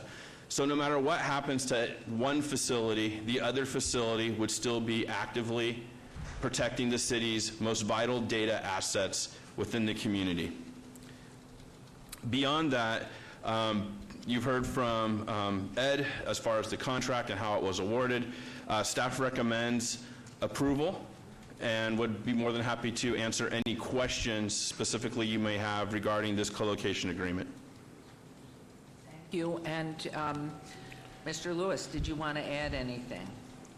No, good morning, Aside Mayor. from your name, if you would just so we know on the clerk's side that we have you here. Yeah, good morning, Madam Mayor. Lester Lewis, Deputy Director of IT. I'm just up here because I led the effort as far as the RFP and the evaluation, so if there are any questions I need to answer. Okay, and can you just give us an estimate? What was the length of that duration of that entire process? The entire process, beginning to end, I have to look at maybe... A year, 2 years? How long? No, it wasn't that long. I mean, we did begin the process because it had a couple of starts and stops, but the actual working process, maybe about 8 weeks, 9 weeks. Okay, thank you. Okay, council, any questions, comments, please? Well, this is for all of us here because it's just for us. So any questions, comments you would have, and Councilman Creer, you as well? Anybody? So please go ahead. Thank you. Thank you, Madam Mayor. So I wrote some notes because this has been a concern of mine. And so in good conscience, I'm very conflicted on this contract. My opposition has nothing to do with Switch. I respect Switch. I like Switch. Our previous city manager is a very important person with Switch, so I get Switch, okay? But I believe that Switch is offering us the best service to the city. But I have a problem with the optics of this contract. The city issued a request for proposal with certain minimum requirements. Every one of the companies that submitted a bid met those minimum requirements. Then a committee rated those bids. This is where my opposition comes in. So during the 2015 legislative session that I took part in, I co-sponsored a bill, it was AB 353, which would have made this type of subjective rating illegal. So AB 353 would have required an objective evaluation of all contracts instead of allowing a subjective opinion. Switch was not the low bidder on this contract. In fact, they were almost double the lowest bidder. And again, I must stress that all the bids met the requirements the city set. This contract would be like the city asking for a bid to purchase a Cadillac, and then we purchased a Rolls-Royce. Again, this is not a reflection of Switch, because Switch is a Rolls-Royce, right? It is a reflection of the bid process. If the city only needs the services they originally requested, I see no reason why we would sign a contract to exceed those requirements and cost us additional funds when we didn't need them. If those additional requirements or services were not needed, then the city made a mistake not requiring those services in the first place. My major problem with this process was that the members of this council were not told about any of this. We were handed this contract kind of as a done deal, and as our Mayor Pro Tem so eloquently and articulately put it, we got controlled information, right? Controlled information. We should have been told the details of this process and the reasoning behind what we were being asked to approve. This should never happen again, folks. So I'm going to leave it at that so we continue before I make any more remarks. Okay, thank you. Any comments, questions, Councilwoman? I just wanted to say that I voiced some concerns at the briefing yesterday. I do think it would be good for the city to reevaluate how we're doing this when we don't choose the least expensive and everything else is met, because then subjectivity comes into it. And I think, I'm not just talking about this, I'm talking about in the future. I just think it would benefit us to be able to make sure that we're doing it the correct way, because the staff feels so strongly about this. every single one of you, I will vote for it, but I do want that on the record here, as I did put it on the other, that's my concern, and not just for this contract, but for others. When you're talking about almost twice as much money, you're getting into quite a bit of, a situation where you have to evaluate everything. So anyway, what I'm saying is you all were for it, you were strongly for it. You probably had a restless night for it today, and I just wanted to tell you that I am going to vote because I trust in what you're doing, but I am asking, please, let's do it in a better way next time when we're doing these things. If we could just look at the subjective part of it so we can make it more objective than subjective. That's it. Thank you. Thank you. Councilman Coffey. Thank you, Your Honor. I also am going to support this, as I was going to support at the last meeting. I've talked to a couple of members of the council who have expressed reservations about the process as well. I know the councilwoman has been concerned about the cost. But I think a lot of that has to do with the fact that bids are not always judged on price. Low bid should not win every contract, because low bid could mean you get what you pay for, and it isn't always quite of the highest quality. Safety is extremely important to us. The idea that we keep our systems going 100%, 24/7, 365, with insurance, if they will. So I believe the vendor is the correct vendor, even though it's a higher cost, because again, it's price is one thing, but the cost of a loss is immeasurable. So I will support the co-location agreement as worked out by the staff and the city manager's office. But I do want to say that there is some concern about process, and a lot of that, again, has to do with not understanding all of the options that a city staff or any municipality has when it comes to selecting the winner of a auction or a competition. It isn't always low price, and in some cases, the legislature has said there are certain things that municipalities do not have to consider cost or price on, and that would be professional contracts. And then there are others in this gray area where we're at here that I really had not even thought about before. It's not professional services, but it's another thing. And I want an explanation of that, because we want to make sure that while you may have thought you were informing the council all the way, in fact, there was a gap there. And I think a lot of that has to do with the system and misunderstandings of the system. So I know the councilwoman is going to have a special request on that, and I don't think that reflects on any one individual who works for the city, not one person in front of us or sitting down at the dais. So very much want to say that, but I want you to proceed with your presentation and understand that I suspect you've got all the votes you need to make it happen. But on the other hand, how we get there is going to be a subject for discussion. Thank you, Councilman. Mayor? Yes, please. I- Councilman Soroka. Thank you, Mayor. I first heard of this proposal and your analysis shortly after I was sworn into office in the fall of 2017, and I supported it then. I read and discussed with you the analysis before the new year, and I supported it then, and I support it now. I find this to be a textbook value-based analysis based on what everything I have available to me. It is textbook right out of the advanced academic way of evaluating with the most objectivity of proposals. This is also part of the best practices that many of the largest organizations with billion-dollar contracts do across the nation. I found this to be a very thorough and a very appropriate way of evaluating a contract. I also understood it to be the normal way we do our contract and the way we do businesses here in the city, which is professional and with great rigor. And so I was impressed actually with the display of the information, how you showed, you evaluated, how you weighted each of the categories. I thought that was exceptional. In addition, I understand why when you put out initial minimum standards that you don't want to eliminate all the competition by putting out the maximum standards that you need.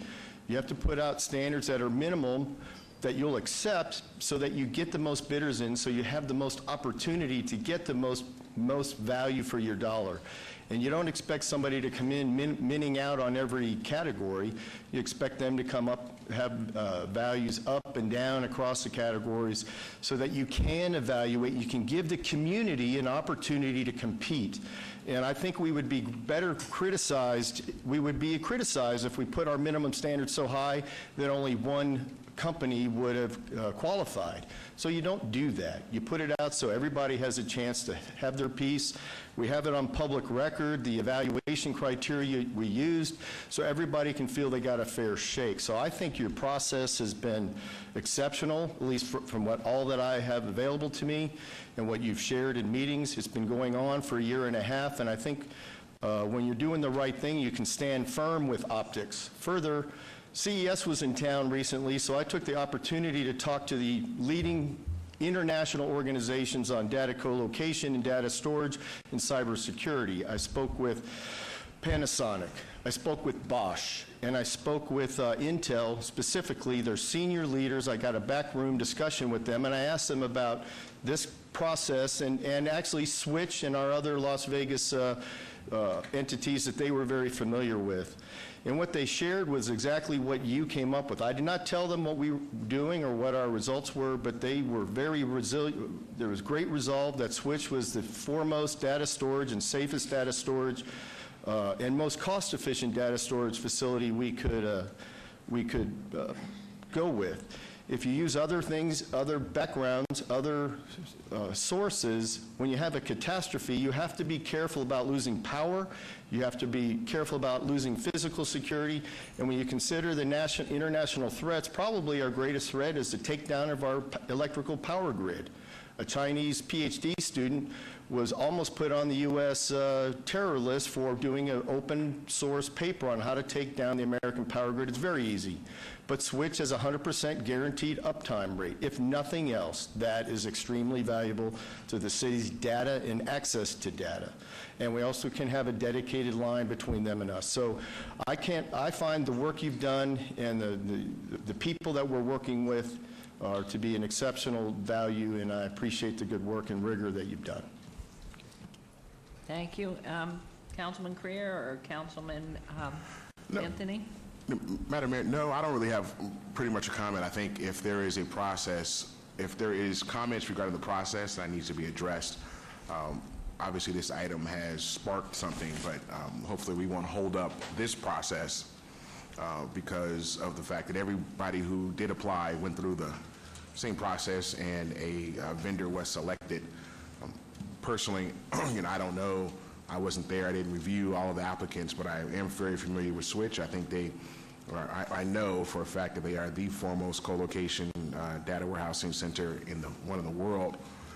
When I was in Grand Rapids, Michigan recently, I happened to drive by their facility and happened to go and happen to take a tour. And I don't know anybody who does what they do. If you've ever been in one of their super naps out here, then you'll see that the caliber and level of service that they provide is beyond reproach. How much that costs, that's all negotiable, right? But you do pay for what you get. And I'm not saying that any offense to the other vendors that participated, because I don't know. I haven't looked at it apples to apples. So thank you. Thank you. Yes, please. This is not public. No public comment to you? Yes, absolutely, please. Okay. So, again, I really have to reiterate that our staff, I think, does a great job considering, what they're told to tell us. But I think I've made it clear probably at least 4 times, if not more than that, that I, as the councilwoman for my ward, do not like controlled information. And where does the controlled information come from? It comes from the higher ups, right? So your bosses, might say the council needs to know this. So I'm going to request right now that this controlled information stop. The council, we're in charge of 3 folks, and that's the city manager, our city attorney, and our auditor. I don't think our auditor's here. So I'm going to publicly express that I don't like controlled information. Maybe changes are to come because I don't like controlled information, and that's my request. I'm going to support Switch because I like Switch, but I don't like this process. I didn't like this process, and I never want this process to happen again. And I'm going to ask you to make the motion then to accept the recommendation of staff on this particular agenda item 52. Thank you. So I'm going to make the motion from the recommendation of staff to approve this contract. There's a motion on agenda item 52. Please vote and please post. Thank you. Your good luck boutonniere worked. Thank you. You better wear it Anyway, often. Thank you. Thank you. Thank you all. Thank you for your efforts there. Okay, we'll move on to agenda item 53. And don't think he's leaving. He has an appointment down to speak with someone, so please go down. This is agenda item 53, discussion for possible action naming a new park located at West Gilmore Avenue and Cliff Shadows Parkway as Trigona Hills Park. Is that pronounced properly? And this is in Ward 4 with Councilman Anthony. I had no idea you were building a new park. Or did you take over an old park and expand it? Brand new park, all right. Good morning, Mayor and Council. I'm Maggie Plaster. I'm the Acting Director of Parks and Recreation. And I'm here today to do something we don't often get to do, and that's name a park. And I'd like to introduce our Vice Chair of our Parks and Recreation Advisory Commission. This is Larry Schultz. Thank you, Maggie. Good morning, Mayor. Good morning, Council. I'm pleased to be here on a very special and important occasion for Ward 4. So the proposed park naming will affect what's known in our records today as Gilmore Cliff Shadows Park. And this park is located west of Clark County 215 between West Alexander and West Cheyenne. So it's that edge up against the mountains. I don't see any pickleball courts. Is that correct? Okay, sorry, a little inside joke here. Please, this is beautiful. So in terms of the layout, do we have access to the projector here? Okay. So in terms of the layout, this is what the park looks like today because it hasn't been constructed yet, and I think this is on your agenda today to award the contract to start construction of the park. And as you've seen before, this is what it will look like, hopefully by November 2019 when the park is done. So this is the proposed layout. So the park, as I mentioned, estimated construction is approximately sometime during the next 30 to 60 days with the award of the contract and your authorization to proceed. And hopefully with everything going smoothly, the park should be done and ready for public use by November of 2019. And this is a 7.3 acre park. The park will have a whole host of amenities, as you could see on the layout that you have in front of you. Some of those amenities will be a splash pad. That's going to be the first splash pad in Ward 4, so I'm sure the residents are going to look forward to that. We'll also have an adventure play zone as well as a walking path. So at our last Parks and Recreation Advisory Commission meeting on December the 4th, the commission voted unanimously to name the park Trigona Hills Park. And that's an interesting name, and Councilman Anthony will provide a little bit of background when I'm done to explain how that name came about and what it means and all that. So accordingly, we, speaking on behalf of the commission, recommend that the council totally accept the recommendation of naming the park Trigona Hills Park, and we thank you for your consideration. I have a couple of questions, and others may as well. On this diagram, first of all, was that city property? Yes, it is. We owned it outright. The adjoining property to the southwest, what's in there, and who owns that? Is that BLM? Is that privately owned? What do we have? I believe that's BLM. I think I'll be guessing, so I'm going to ask Mike Jansen to come up and talk about that. Good morning, Mayor and Council. To answer that question, yes, this is a 25-acre BLM parcel that we're really making great use of for both the 7.3-acre portion for the park, and to the south, to the north, and to the west are all part of an overall drainage facility.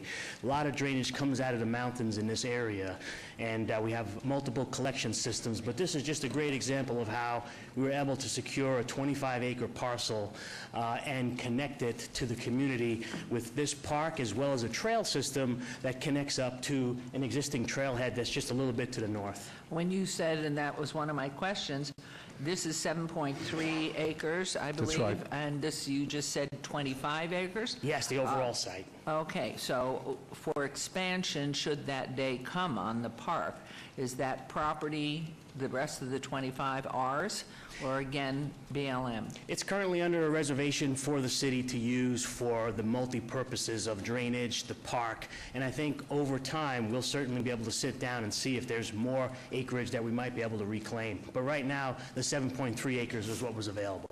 And how about Public Works there? First of all, I don't see any building there. I know there has to be with restrooms. Yes, there's a restroom there. Yep. Okay, can you point it out? Sure, Mayor. The restroom facility is right over, let's see.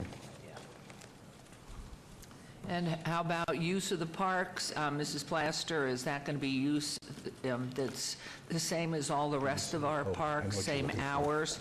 And light control, solar energy light, how are we lighting this We park? do anticipate it to be the same hours as our other parks, and I believe we'll probably install LED lights right out the gate.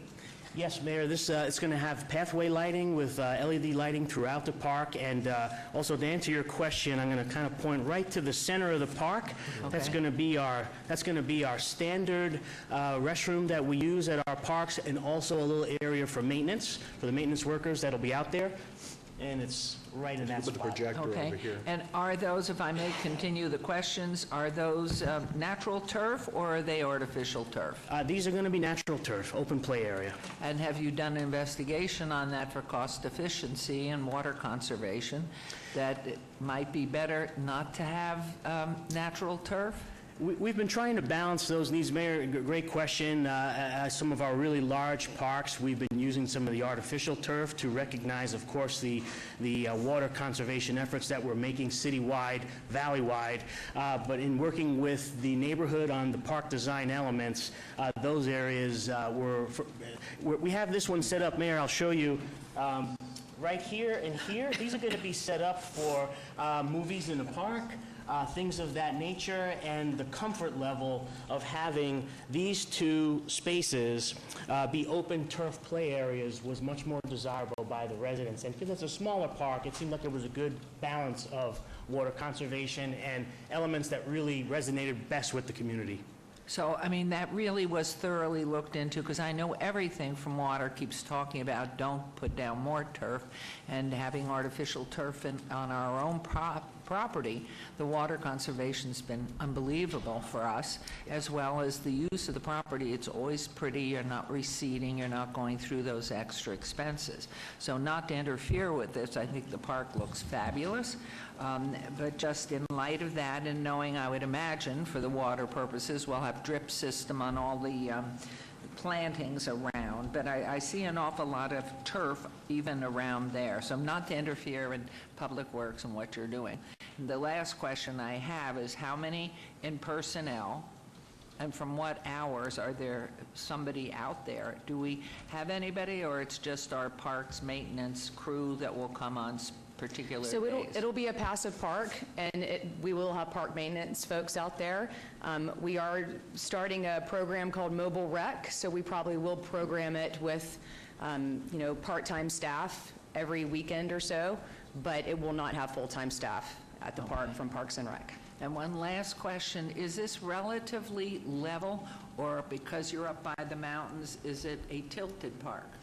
Mayor, it's a balance. We've had to, as you mentioned, it is coming down an area through sort of like a ravine coming out of the mountains, and we've graded it as best we can so that it's got some undulations to it, but I think there's some good portions of the park will be nice for the trail I'll show you the trail that loops around. We'll have a little bit of undulation, but there's some areas that are graded nicely to make it just a real nice amenity to the surrounding neighborhood.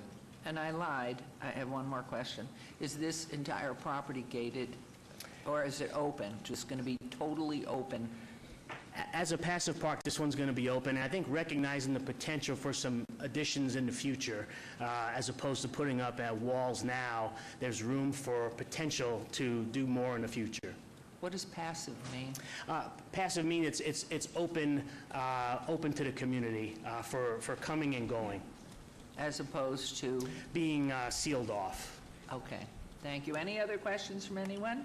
And Councilman, Yes. I'd really love to hear why the name. Is it somebody we're recognizing? Did you make it up? Is it part Latin or Greek? Is it Greek? Might be. I just wanted to, before he got into that very interesting part, my understanding too is with passive parks, there were parks where families go, roll around the grass, the kids play touch football, and active parks are more where we have our organized play of football, soccer, and things like that. So it's that also, Mayor. Okay. That's important, which also then would mean, when you were talking about the grass there, it might not be good to put artificial turf there because that does heat up so bad in the summer, and because that's where it isn't just a team in a team uniform, it's going to be kids in the regular summer stuff there. Good point. Okay, Councilman, tell us about the name. Greek. Okay. First of all, I want to thank all of you for being involved in this. This is a pretty big deal for the people that live up in this area. This is going to be one of the first parks that we're going to open up in the city of Las Vegas in a while. There's been some other ones. Ward 6 has one coming up, but there is no park west of 215. So it's a fast-growing area. A lot of people moving up there, and they need a park, and this is a big deal for them. And a couple of comments before we get to the name.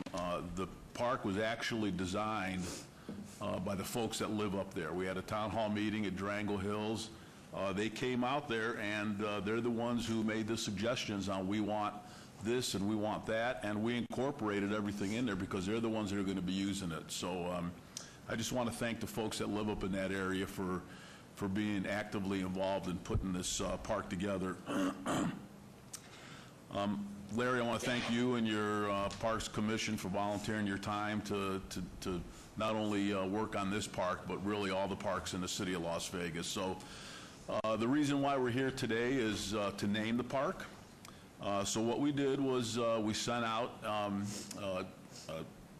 to all the folks that live up in that area and asked them to make suggestions about naming the park.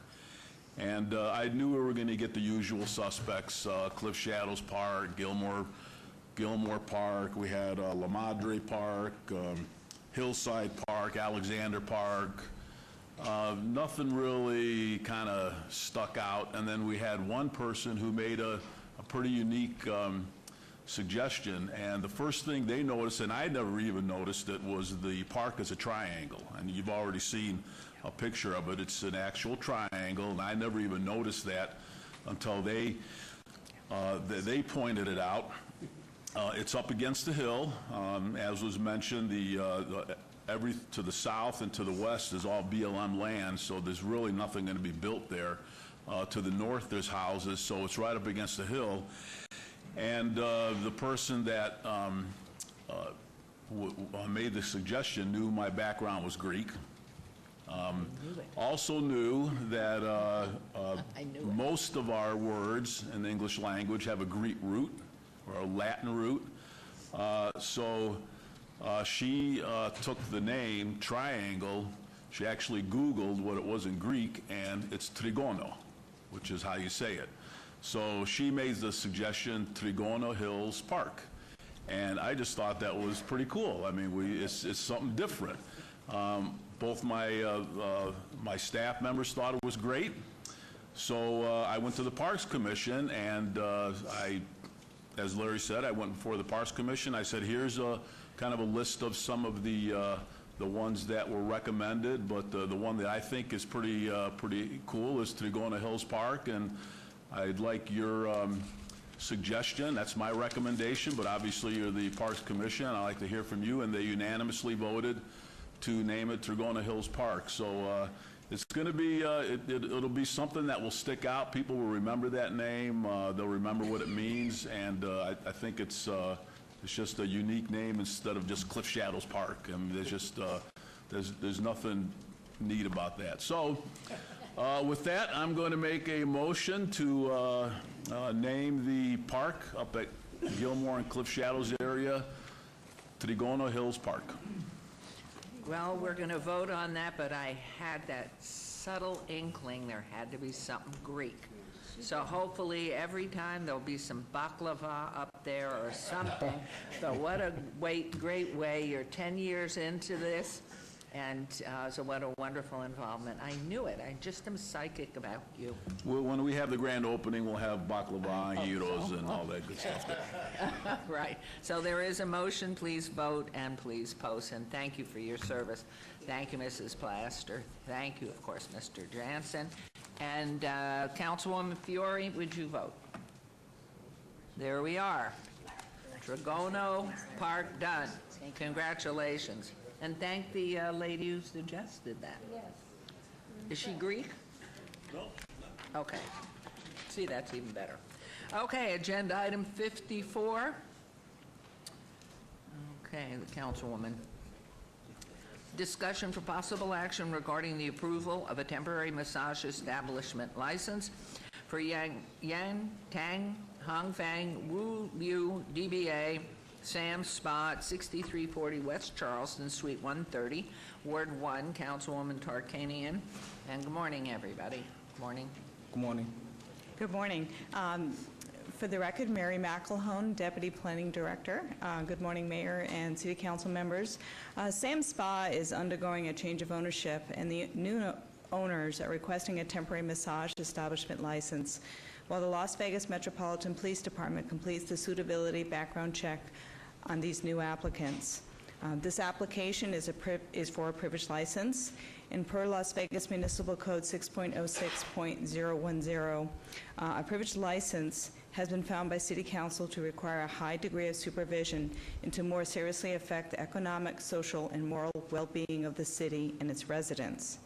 And per Las Vegas Municipal Code 6.06.051, a temporary license should not be granted unless the director or the City Council, if considering a temporary license application, makes a preliminary finding that all the principles of the business are suitable. The Department of Planning did not issue an administrative temporary license since it was determined that we did not have enough facts to make a preliminary decision on suitability. And what facts we did have did not support a decision to license them. There are two owners. The first owner, Ms. Hong Fang Wu Liu, has a permanent resident card from China from 1998, and on her application she lists no previous employment and only stated that she has been a full-time housewife. The money to purchase the business is coming from her deceased husband. She has signed an affidavit stating that the money was earned in China. However, it has not yet been verified that it is from a legal source, and that is something that we hope that Metro will look further into and be able to help us out with that. The second owner, Ms. Yan Tang, has an employment resident card from China and has been here in the U.S. since 2016. Her only recorded job on her application here in the United States was at Ocean Reflexology in Clark County from August of 2017 to September of 2018. Ocean Reflexology has been the subject of enforcement action by Clark County and has received 2 civil fines for performing massage on patrons without a massage establishment license. Remember, this is a reflexology operation, not licensed to perform massage. Ms. Tang was not identified as one of the 2 employees that were identified in the incident, but she did work there during that time period. And while it is not a requirement, it should be noted that neither owner is a licensed massage therapist. Both owners were asked to be here today, and it looks like we have at least one of the owners here. So I'll turn this over. Thank you. Thank you, Ms. McElhone. Your name, please, if you'll each state your names and then any comments you'd like to make. Yeah, good morning, everybody. My name is Yan Tang. I'm Sam's Spa new owner. I'm so sorry for everybody because my English is not good. You're doing fine. If you'll just lean into the microphone a little bit more. Okay. Oh, sorry. Perfect. That's good. Because my English is not good, so I found to Hong Fang Wu Liu song. Yeah, he helped me translate. Please, thank you. Thank you. And again, if you'll repeat your name for the record for our clerk. Hi, my name is Li Cai. I'm Hong Fang Wu Liu's son. Okay. And any comments you would like to make on this application? Yes. So the work she was doing before, it was at a massage place. It's called Ocean. Where was the location, in the city or the county? The county. Yeah. It was at a county, and then it's by Henderson. By And Henderson? Yes. And Ms. McElhone, do you have those records of that prior work? So before Or she no? was a cashier at the place. She did like more than one year and a half. Okay. Mayor Goodman, yes, that is correct. She did put down in her application that she worked at Ocean Reflexology in Clark County, and that was from August of 2017 to September 2018. Okay, and you just said it was a massage establishment? But she was a cashier, is what he has said. Yes, And not that's doing what she this. told me. She was a cashier. So have Okay, we so- followed up with that employment? Do we have records of that employment? Mayor Goodman, Clark County did, we'd have to follow up with Metro on that. That's one of the things that Metro will follow up in their suitability investigation. Okay. Is confirming that they actually worked there. And then there's one more question is about Hong Fang Wu Liu, right? I'm having to. Okay, I'm going to ask Mayor, whoops. I'm going to ask Mayor Pro Tem to address right now, because, please, if you would. Yes, I believe we do not have enough information on suitability yet. It doesn't mean that there's anything wrong, but we don't have enough information in order to determine suitability. And so Mary would tell me what I should say in order to get to the position where you can continue on, but we need to have it before we can grant even temporary. And I want you to know we're very careful with the massage establishments on Charleston and Sahara because we've had many, many problems. So that's why we make sure we get all of the information first.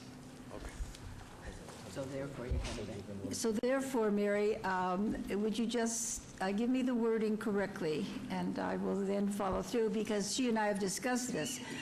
We do not know all the information. We need to have more, and she is going to tell me exactly the way to word it so that you can continue. It's not that there's anything wrong with you, but we have to be sure. Okay. So, Mary.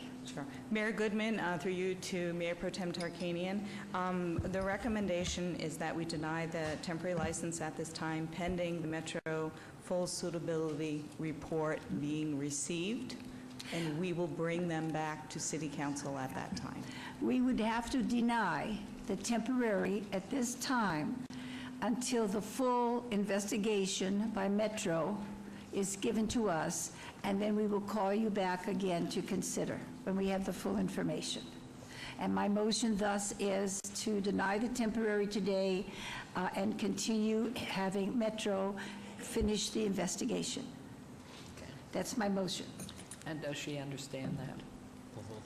So the door is open, but it's closed right now. So you'll be coming back at the appropriate time when the city has licensing, has the opportunity to make it complete. So with that, Councilwoman Mayor Pro Tem has made a motion to deny on agenda item 54. Would you please vote and post? Thank you very much. But you Thank understand, you'll come back when we get that additional information. And Mary will let you know. Thank you. Thank you. Thank you. Okay, agenda item 55, recommended committee bills eligible for adoption at this meeting. Bill number 2018-59. Councilman Anthony, would you like the bill read? Yes, Mayor. Thank you, Mayor. Bill number 2018-59, an ordinance to adopt that certain document entitled Fourth Amendment and Restatement to the Development Agreement for Sky Canyon Master Plan Community and to provide for other related matters. Move for approval. Thank you. There's a motion to approve agenda item 55. Please vote and please post. Councilman, is he there? I don't see him. No. Okay, agenda item, that motion carries. Agenda item 56, bill number 2018-60. Councilman Anthony, would you like the bill read, please? Yes, Mayor. Bill number 2018-60, an ordinance to adopt that certain document entitled Development Agreement for Eastland Master Plan Community and to provide for other related matters. Move for approval. There's a motion to approve agenda item 55. Please vote and please post. Wrong, that was 56. 56, that's a correction. And that motion carries. Agenda item 57, bill number 2018-62. Councilman Anthony, would you like the bill read? Yes. Thank you. Bill number 2018-62, an ordinance relating to short-term residential rentals, amending various provisions of LVMC Chapter 6.75 to establish additional licensing requirements and limitations for short-term residential rental units within multifamily residential developments or mixed-use developments, amending LVMC 19.12.70 to remove the separation requirement between units within the same multifamily residential development or mixed-use development, and establishing in its place a maximum percentage of units within the same development that may be used for short-term residential rentals, and providing for other related matters. In addition, Your Honor, at this time, this would be the public hearing time for this bill. It has not had a public comment opportunity. That was a good catch. I was wondering if you were paying attention. So, Mr. Summerfield, good morning. Happy New Year. Good morning, Mayor. Happy New Year. So again, this is essentially the recommending public hearing for this item. This bill is a companion item to the short-term residential ordinance that the City Council adopted just a few short meetings ago. This is addressing specifically mixed use and multifamily developments. It was the intent of the sponsor of the other ordinance to really affect the single-family residential neighborhoods with that ordinance because she was aware that the sponsor for this bill was working on a different solution for mixed use and multifamily. So this is meant to be a companion to that item. Unfortunately, they did get separated in the process, so that's why you have this bill coming before you now. This bill addresses a few different concerns specifically related to mixed use and multifamily buildings. Essentially, the distance separation that was established for short-term rentals is based on the idea of 660 feet is our block length, so that you would not have more than one short-term rental on a block. That makes complete sense for a single-family residential neighborhood. It minimizes the impact that that particular use should have on that neighborhood. However, when you begin to think vertically, that becomes a different story. So if you have a building that has 200-plus units in it, there may be the ability for more than one short-term rental to be able to be worked into that building without it causing a distraction. Again, people who live in those buildings may have different opinions, and so this is the sponsor's request that we put together a bill that has a relatively minimal number of units that would be applicable, so that's where the 5% threshold has come in. Again, 660 was to minimize the number of these that you'll find in a residential neighborhood. The 5% that's being requested in this bill for mixed use and multifamily sets a relatively low number that could potentially be in a mixed use or multifamily development. Additionally, because of the unique nature of these types of buildings, the sponsor has requested enhanced requirements for cooperation with a security plan for any building that would have a short-term residential rental in it, as well as increased insurance requirements, because again, these are usually a part of some common element, and so there may be common amenities within the building that the owner of the short-term rental may need to participate in. With that, I believe that's everything I have from a staff perspective, and those are increased requirements on the licensing side. And again, I'll let the sponsor speak. I believe he wanted to have a hearing on this today, but if there are some amendments, we can bring that back at an additional meeting. Okay? Your And Honor. could you clarify, I'm going to call on Councilman Coffin because this is his recommendation. When we voted at the last council meeting on this, was it, these are additional and new concepts to add to that which we voted on before? Correct, Mayor. So again, initially when this was conceived, it was intended that the two bills would get married, essentially, and come together before it went to council. But when they did get separated in time, we do have so the original bill that, or the most recent bill that council has adopted did make it a conditional use for any type of activity, whether it's single family or multifamily, and limited to owner-occupied units. So there will need to be a little cleanup in an amendment for this to address that. I don't believe it was ever the intent of either Mayor Pro Tem, who sponsored the previous bill, or the sponsor of this bill, that if you're in a mixed-use building, that you would have that it'd be required to be owner-occupied as a part of that condition. So for mixed use and multifamily, we'll have to make a carve out for that if that is the sponsors and the council's interest. But yes, this is meant to treat multifamily a little different, not a lot different, but a little different than how single family residential is treated. Okay, so what I'm going to do, just I know you've all been here this morning, I'm going to just cover these cards, then Your Honor. before we, excuse me This one will second, cut please. this real short. Before Councilman Coffin speaks, I want to read the names and confirm what you have suggested. I have a card from Jeff Belcher, single here, okay? Then I have 6 cards from the following people that have ceded their time to one person, and that one person is Kevin Christensen, is that correct?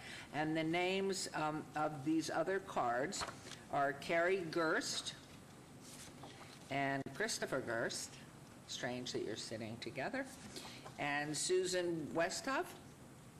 Thank you. And Angela Pano. Thank you. Larry Swafford. Thank you. And Richard Giese. Is that pronounced correctly? Okay. So at this point, we're going to hear from Councilman Coffin, and then I will call you up, and Mr. Christensen, you will speak for the 6, and then we'll hear from Mr. Belcher. Okay, Councilman, it's yours. Thank you, Your Honor. This should speed things up real quick here, perhaps not even have to have any comments. So we just received a half an hour, 45 minutes ago, a letter from the management at the Ogden. Good morning. Just wanted to provide a quick update. As of right now, we are only 18 votes away from passing our amendment, and that is to the CC&Rs, which has been our big problem for the last year and a half, that the CC&Rs never addressed the concept. So therefore, it was kind of left to the residents to sort of fend for themselves whether they wanted to rent out or not. And the whole short-term rental thing caught us all off guard. So they have at least 5 more verbal yes votes that we are waiting for the actual ballot to be returned. So they're very close because there is a great majority in favor of the CC&R change, the amendment to the CC&Rs, having nothing to do with our ordinance. However, I think it has a lot to do with the reason for the action. So I don't think we need to act today. I think we should let the process go on in the building exactly as it is supposed to occur, because it should have been done. And the purpose of this bill was to force action. We had 3 intransigent groups: those who wanted to rent out short-term, those who did not want to rent out short-term, and the owner who was not helping. And consequently, we had to get them all to the table. This ordinance has forced them to the table. So the action is taking place as we speak, literally this message 45 minutes ago now. I would prefer, Your Honor, if we could be told how long this could be obeyed, because we may not even have to pass an amendment, to pass an ordinance. Please, Okay, if what we I'd ask for like that. to do, I'm going to first ask Councilman Soroka wanted to make a comment or ask you a question. Just a and then question. back to Mr. Summerfield. Councilman, if I may, you said they're amending their CC&Rs. Are they amending them to support short-term rentals, or are they amending, is the vote to not support short-term rentals? I was a little unclear on what they were voting on. Thank you, Councilman. Through you, Mayor, to the councilman and the rest of the council. I believe this is, fortunately, not any of my business right now. It is not the council's business to tell them what to do or how to vote on their CC&Rs. This is an overdue action. Should have taken place years ago when they first built the place and started selling them. So for that reason, I want us to butt out for a little while to see the result of this election. Find out. That's democracy, as ugly and as painful as it is for everybody that is here. That's our obligation, was to try to observe the rights of all concerned, at least 3 different parties. And so therefore, I would hope that we could obey this for a while until we know the results of the election over there, and then figure out what, if anything, needs to be done. How long can we obey this for? Madam Mayor, through you, so Councilman, action has to be taken on this bill by February 20th at that city council meeting, or the bill will die. Then I move, Your Honor, to obey this bill to February 20th city council meeting.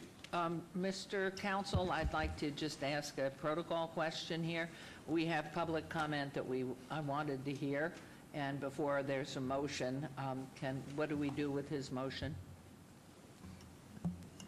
You can still, Madam Mayor, you can still take the public comment, even though it is a motion to obey the voting for or denying the ordinance. Okay, so we'll take public comment, then we'll vote on his motion to obey, and then we'll proceed on if there is, unless it passes. Yes. Okay. Thank you. So don't go too far. Okay, thank you. Okay, what we said was, Mr. Christensen, you're first. And then, unless I said it the other way around, but since he's got 6 cards, so we'll give him, can you do it in 6 minutes? I will try, Your Honor. Okay. So with a little flexibility, we're going to give everyone Madam 1 Mayor. minute. If we need a little more, we'll give it to you. Madam Mayor, might I just ask a point of clarification Yes, before we get started with the public comment? Yes. And I understand about public comment, but if the HOA decides to approve short-term rentals, then this whole conversation is mute, correct? I just want to, for clarity, I want to understand that.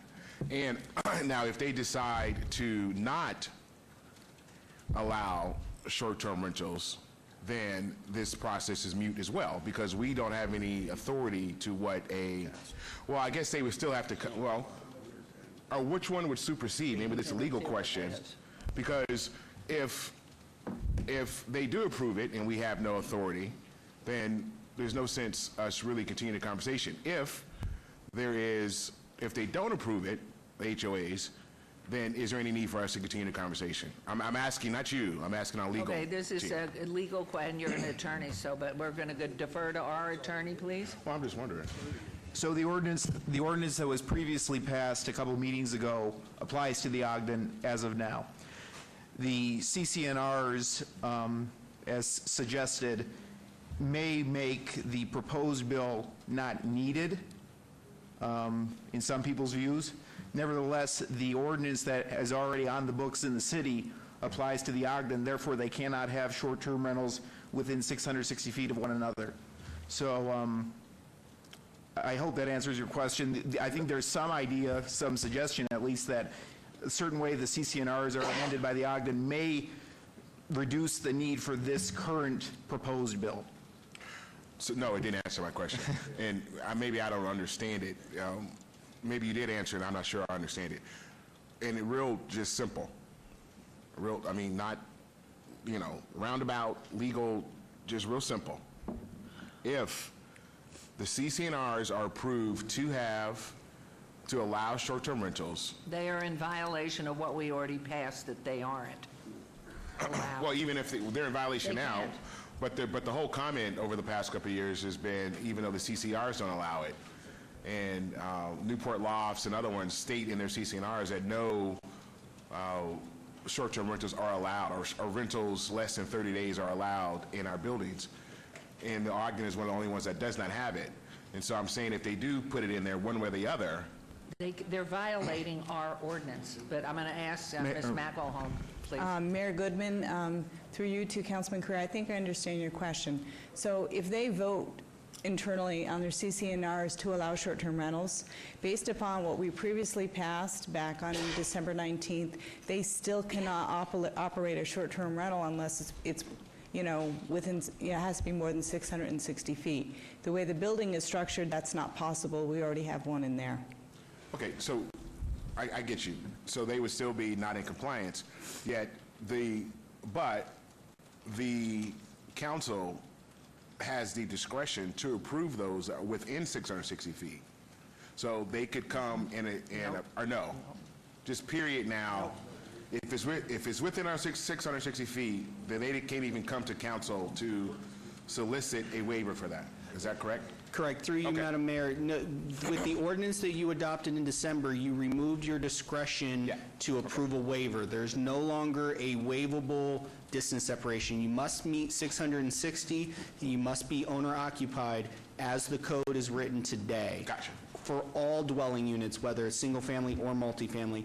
This bill that's before you today for this hearing is to treat multifamily and mixed-use, the residential portion of a mixed-use development, different than that as it relates to owner-occupied and to the distance separation. Instead of 660 feet, only 5% of the building, or development, I should say, not the building, because you could have multiple buildings, only 5% of the development may ask for a short-term rental under this bill. Thank you for the clarity, and thank you for the opportunity, Mayor. Okay, we were resetting your clock. That was not your 6 minutes. Thank you, Madam Mayor. Thank you. Please, Mr. Kevin Christensen from Christensen, James & Martin, a local law firm. We're happily located within the city's boundaries. We like that. On 7440 West Sahara. Ogden is our home, is the group that you've come to become fond of. They've appeared at every hearing that you've had regarding short-term rentals. They have opposed that consistently and have supported a ban. We concur with the attorney's office and their description of the current state of law. The ordinance that you passed before is the current state of law. It currently applies to the Ogden. The fact that CC&Rs are currently in process would not change that ordinance. A new ordinance would have to be adopted, and that's what you have before you in Bill number 2018-62. Just a few facts about the Ogden. You know there are 275 units. Each one is a separate ownership unit. There are 21 floors. There is a limited pool area, a limited gym area, limited sky deck, some social lounge area, 4 floors of parking, and other limited common areas.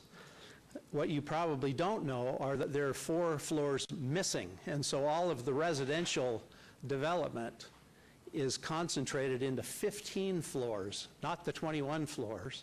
There are 4 floors, number 4, 13, 14, and 24, that have been taken out of the equation for, I suppose, misfortune conceptions in other societies. They're not marketing those units to other societies who consider those numbers to be unfortunate. We commend you for your prior ordinance. We think it's an excellent effort to stave the STR avalanche that you've experienced for years now.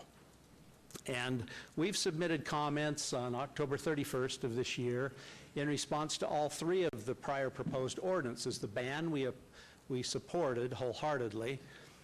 The so-called Tarkanian ordinance, which passed, we proposed certain amendments, and we've done the same for this ordinance.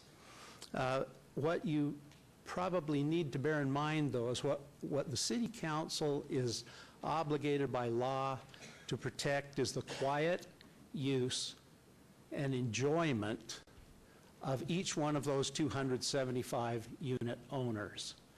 Now, what's unique is you have an ordinance before you that doesn't increase the protection, but significantly and dramatically decreases the protection.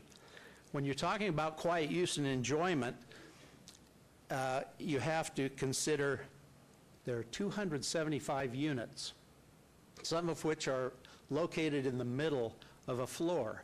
And so they have a unit to the right, to the left, perhaps behind, in front across the hallway, 2 next to them, 1 above, 1 below, and diagonally above, across to the sides, above to the left, and across to the sides, And that's both above and below. So we've calculated that we think there are probably 23 potential impacts on one unit in the Ogden. 23. And so the more you increase the potential STRs in that establishment, you exponentially impact and intensify the activity in that entity. If you were to, if you had the 5% that is proposed in this ordinance, you would have about 14 or 15 STRs in the Ogden in 15 floors. If each one of those were to invite just three guests every week, that would be another 168 unknown guests in that facility each month. And so the separation is 6 inches between units, not 660 feet. And so the only way to decrease the impact is to either vote for a ban, apply the existing ordinance that was approved, or substantially decrease the percentage that was proposed. Now, obviously, city policing is important, and recently in December there was actually an STR at the Ogden fined $100,000. That should give you an idea of the extent of that kind of activity that's potential there and the damage that it can cause. The CC&Rs were mentioned earlier.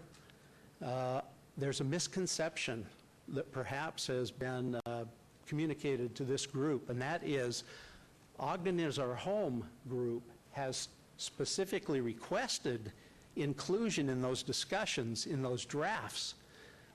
And we've attended one meeting, that was on July 12th, and I was there, and it was with the developer, and it was with someone representing 6 since defeated applications, and then the attorney for the association.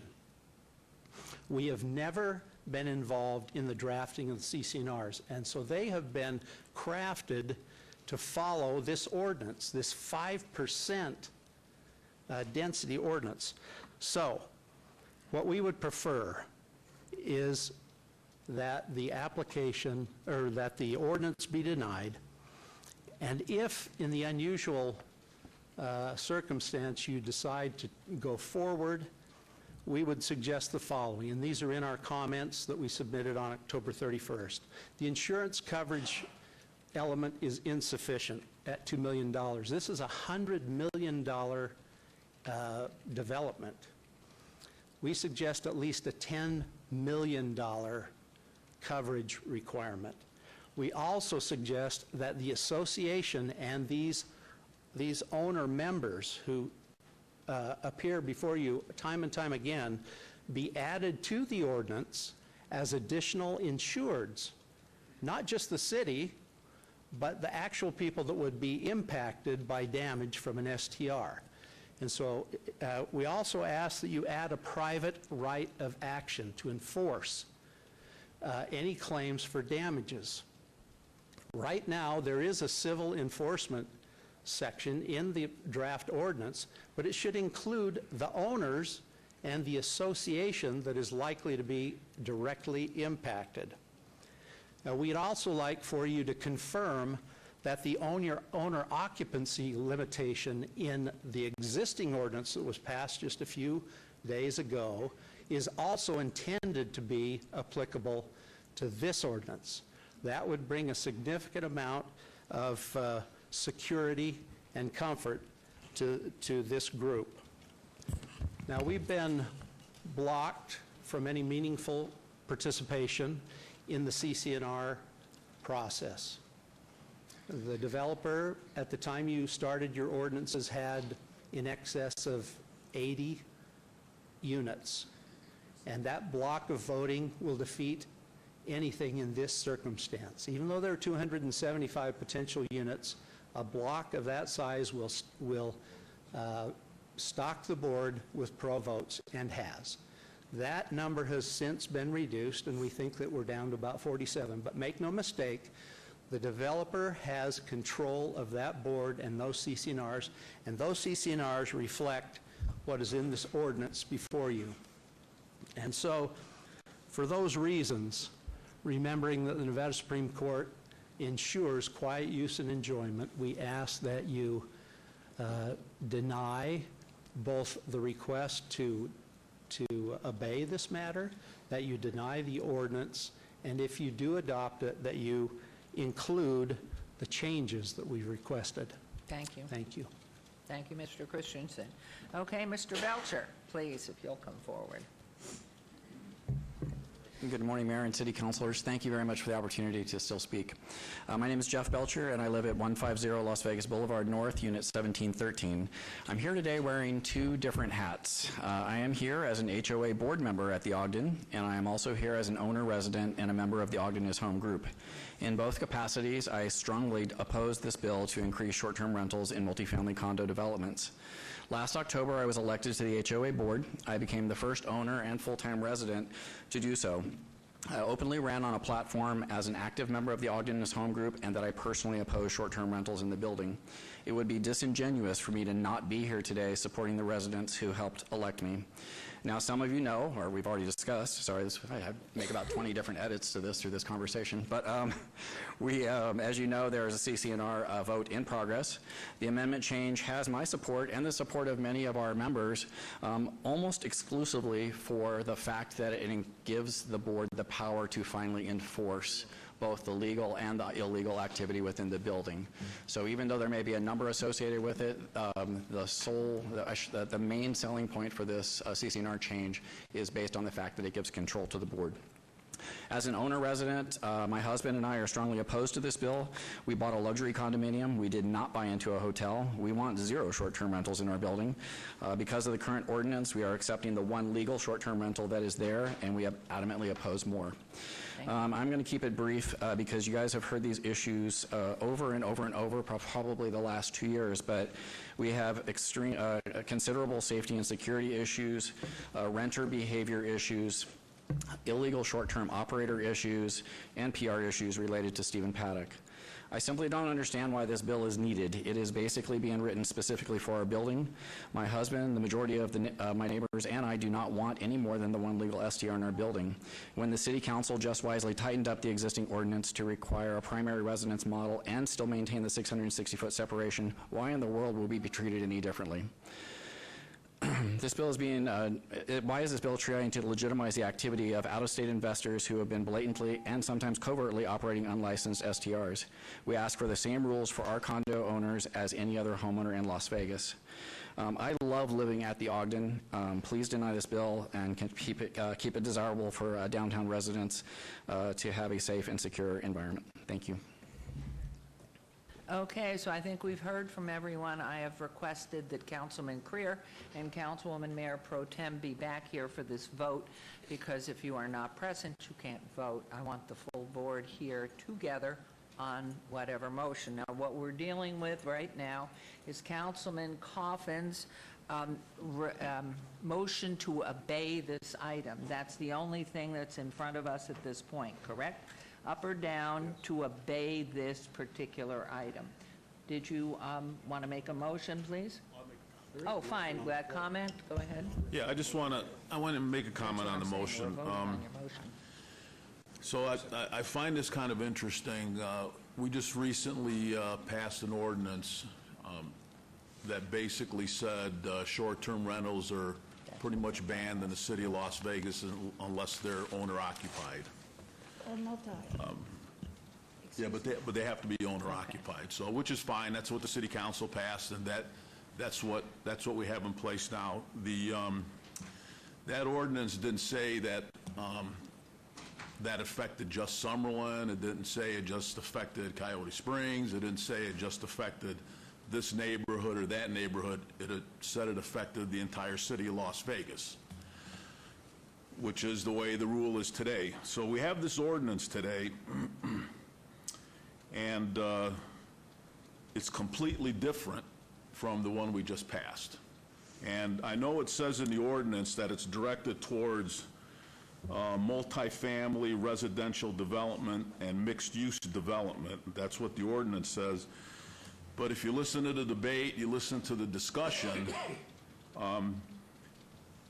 it's really directed towards the Ogden. I mean, that's all we're talking about here is the Ogden. And that's not fair, and it's not right. And in fact, I think it's illegal to actually do that, because we have people that live in the Ogden. We have people that have bought a residence in the Ogden, and if we're going to have rules for short-term rentals, we can't have rules for one group and different rules for another group. You can't do that. I don't think you can do that. I think that's un-American to do that. So to have an ordinance where if you bought a residence in the Ogden and it comes to short-term rentals, we're going to stick it to you, that just doesn't make sense to me. The Ogden, just like any place else, needs to fall under ordinances that are directed to the entire city of Las Vegas. I am completely against this particular ordinance. There's no reason to treat residents in the Ogden different from residents in the rest of the city of Las Vegas when it comes to anything, especially short-term rentals. I'm not going to support the abeyance. The only thing I'm going to support is that this ordinance goes away. And the other thing is this 5%, I don't even know where that came from. I mean, that was, as far as I'm concerned, that was just a made-up number that somebody came up with.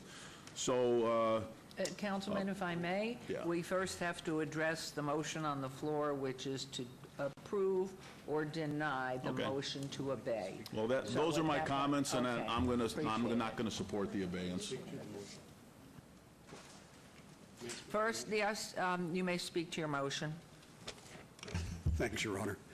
I was trying to give us some time here in order to just let the council have a chance to see this in finished form, because things have been fluid, and if you think it's odd, believe me, it's odd, in my opinion. But it does not affect just one building. It affects others that would be similarly situated, in other words, with multifamily use, multifamily ownership.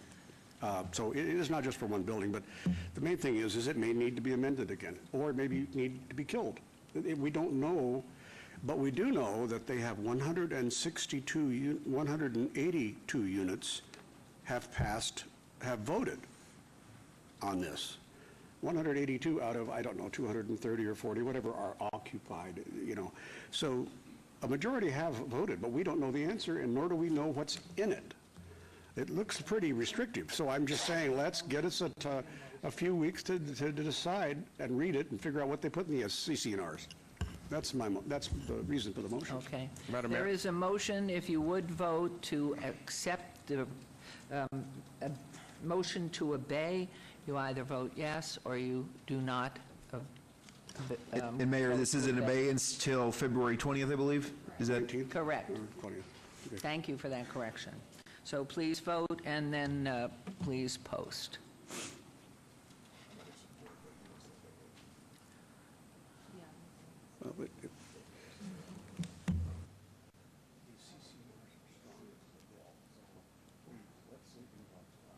So we are now having obeyed this to February. Was that everybody's intent that voted as they did?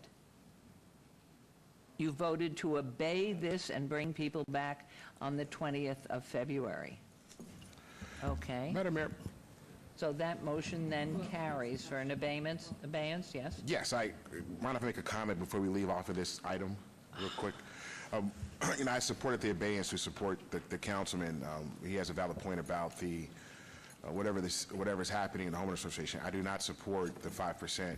And I find it interesting, over the years we've seen nothing but the residents come out against the short-term rentals, and I believe that the owners of the Ogden, whomever they may be, I've never met them, I've never spoken to them, they've never told us what their vision is for the Ogden and what they're trying to accomplish, what's going on. I know they told people, I guess, when they purchased that they could have STRs there, and that has been a problem. But I find it odd that the owners of the Ogden have never reached out to me regarding, when I was on the planning commission or here, regarding the issues that's going on there. the neighbors have been leading the charge, and it's unfortunate that they have to continue to come down here over the last number of years, and they've been steadfast in their denial of STRs. Thank you. Well, and as you recall, I'd just like to make a comment that at the last meeting of the council, when we voted to uphold the Tarkanian STR standards, at that time, we took a polling of everybody. It was not an accurate polling necessarily, but wrote down the applications, pro and con, and I could assure you probably 75% or higher of those who wanted the short-term rentals, ownership was outside the city. It was not within the city. And of those who wanted to uphold the ban on short-term rentals differently from the 660 feet or accept anything, the ownership was either out of state or admittedly in the county. This is the city of Las Vegas, and my full support is in support of Councilwoman Tarkanian's consistent fight to protect residents of their property and the right to use it. And if in fact there were a huge number of city owners in support, but there was not. I don't recall the numbers, and I know Councilwoman Mayor Pro Tem had just written down all the way through every speaker. So it's obviously, it is more economically invested in by people who do not live in the city, do not pay taxes in the city, that are in favor of extending this and doing different things for different people. So I will remain in support of the residents. I will remain in support of your property, and I can assure you I will not be changing that. And so I voted against obeying this again. This is taking on a life in itself that keeps getting kicked further down the road. My apologies.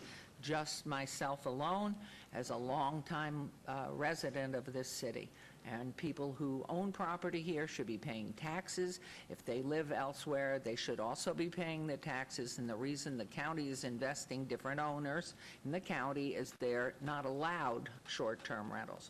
So here, if this gets on with them, it's a very different situation. So I don't know anything else that anybody else would like to say, but the motion does pass. It has passed.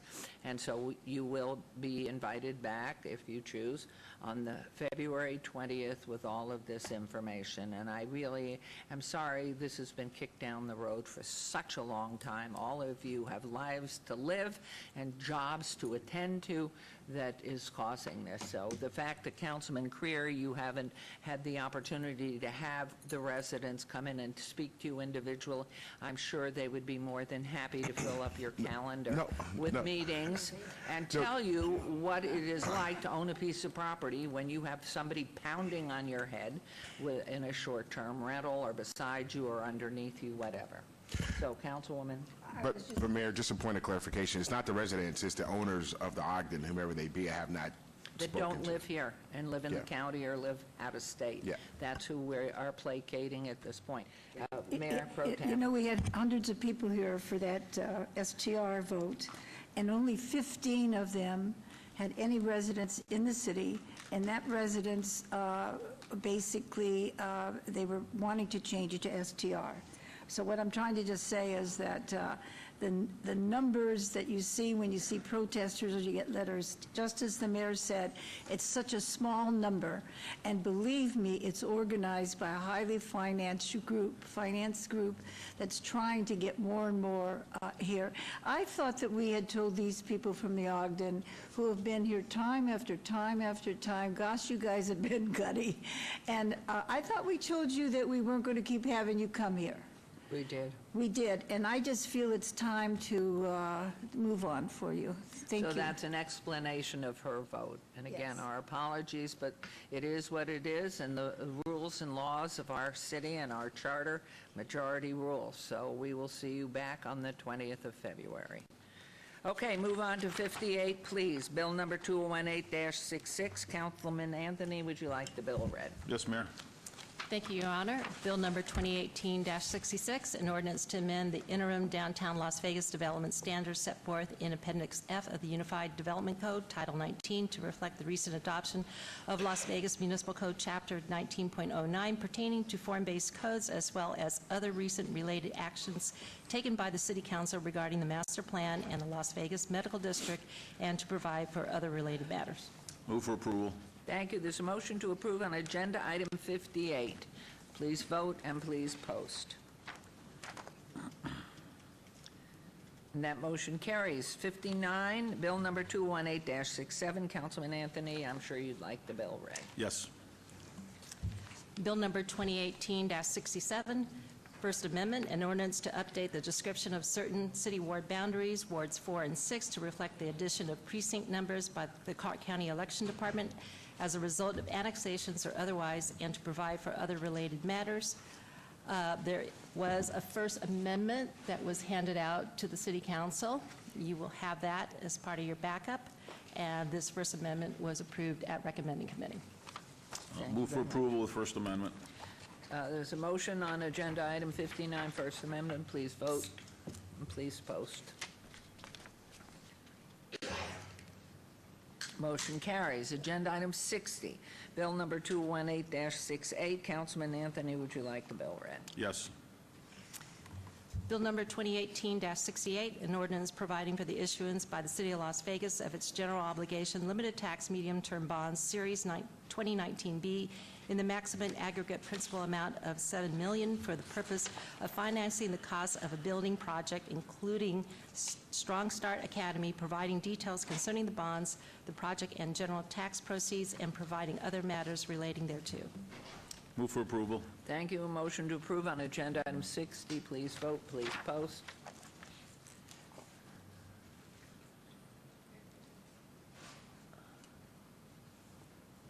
Councilwoman? Oh. I did vote. Okay, thank you. Motion carries. Agenda item 61. Councilman Anthony, would you like the bill read? Yes. Thank you. Bill number 2018-69, an ordinance of the City Council of the City of Las Vegas, Nevada, authorizing the issuance of its City of Las Vegas, Nevada general obligation limited tax building bonds additionally secured by pledged revenues, Series 2019A, for the purpose of financing building projects, including a municipal court facility, providing the form, terms, and conditions of the bonds and the security therefor, and other details in connection therewith, providing other matters relating thereto, and providing the effective date hereof. Move for approval, and let's build a new muni court. All right, number 62. Please vote and please post. 61, excuse me, 61. Did yours press? And please post. Mine's not pressing, I'm just an aye. She's all for it. Orally, she couldn't do it. Oh, there it came up. Motion carries. Thank you very much. Agenda item 62, recommending committee bills eligible for adoption at a later meeting. Items 62 through 65, bills number 218-61 and 2018-63 through 2018-65 will be heard at a later meeting. We'll move on to new bills. New bills. Items number 66, 67, bills number 2019-1 and 2019-2 will be heard at recommending committee meeting Monday, February 4th, 2019. City Attorney, would you read the new bills, please? Thank you, Mayor. Bill number 2019-1, an ordinance to authorize on a temporary basis the waiver of certain business license-related fees and charges for qualifying new businesses be established within the Las Vegas Medical District and to provide for other related matters. Bill number 2019-2, an ordinance to amend LVMC 6.40.155 to generally prohibit restricted gaming in establishments with a nonprofit club general alcoholic beverage license. Amend LVMC 6.50.150 to clarify the circumstances under which an establishment with a nonprofit club general on-sale alcoholic beverage license may allow members of the general public to enter the establishment for gaming purposes and provide for other related matters. Thank you very much. New bills number 2019-1 and 2019-2 are assigned to the February 4th, 2019 recommending committee members, Councilman Anthony and Coffin, Councilwoman Fiore. If any so designated are unable to attend, the clerk's office will coordinate finding substitutes as necessary at my direction. Thank you. We will now recess the morning session, and we will take a half hour. And so we will be back at 12:15. So we are currently in recess.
Okay, we are ready here. 1, 2, 3, 4. For possible action, agenda item 68. Any items from the 11 a.m. session that the council staff or applicant wish to be stricken, tabled, withdrawn, or held in abeyance to a future meeting may be brought forward and acted upon at this time. Mayor Pro Tem, please. The following items have changed, and the first begins with the discussion items 71 to 74, GPA 74265, SUP 74267, SUP 74268, and SDR 74266. This is abeyance item. The applicant owner is the Family Promise of Las Vegas at 1437 and 1485 Miller Avenue, and they are obeying to April 17th, 2019, and they are requesting that by the applicant. Item number 76, SUP 73811, abeyance item, applicant Chalice Farms, owner Polensky Properties 1 Ltd. at 9140 West Sahara Avenue. They are withdrawing without prejudice, and this is requested by the applicant. Item number 79, SUP 73499, it's tabled. Renotification, applicant owner Richard Kent Caldwell Jr. at 1901 Beverly Way, and it is tabled by request of the applicant. Item number 81, SUP 74127, applicant owner Gordon Family Trust at 5400 Irish Spring Street, and they are withdrawing without prejudice, and that's requested by the applicant, and those are the only ones that haven't been given to me. And that's your motion? And that's my motion. I move to approve. Thank you. This motion to approve on agenda item 68. Please vote and then please post.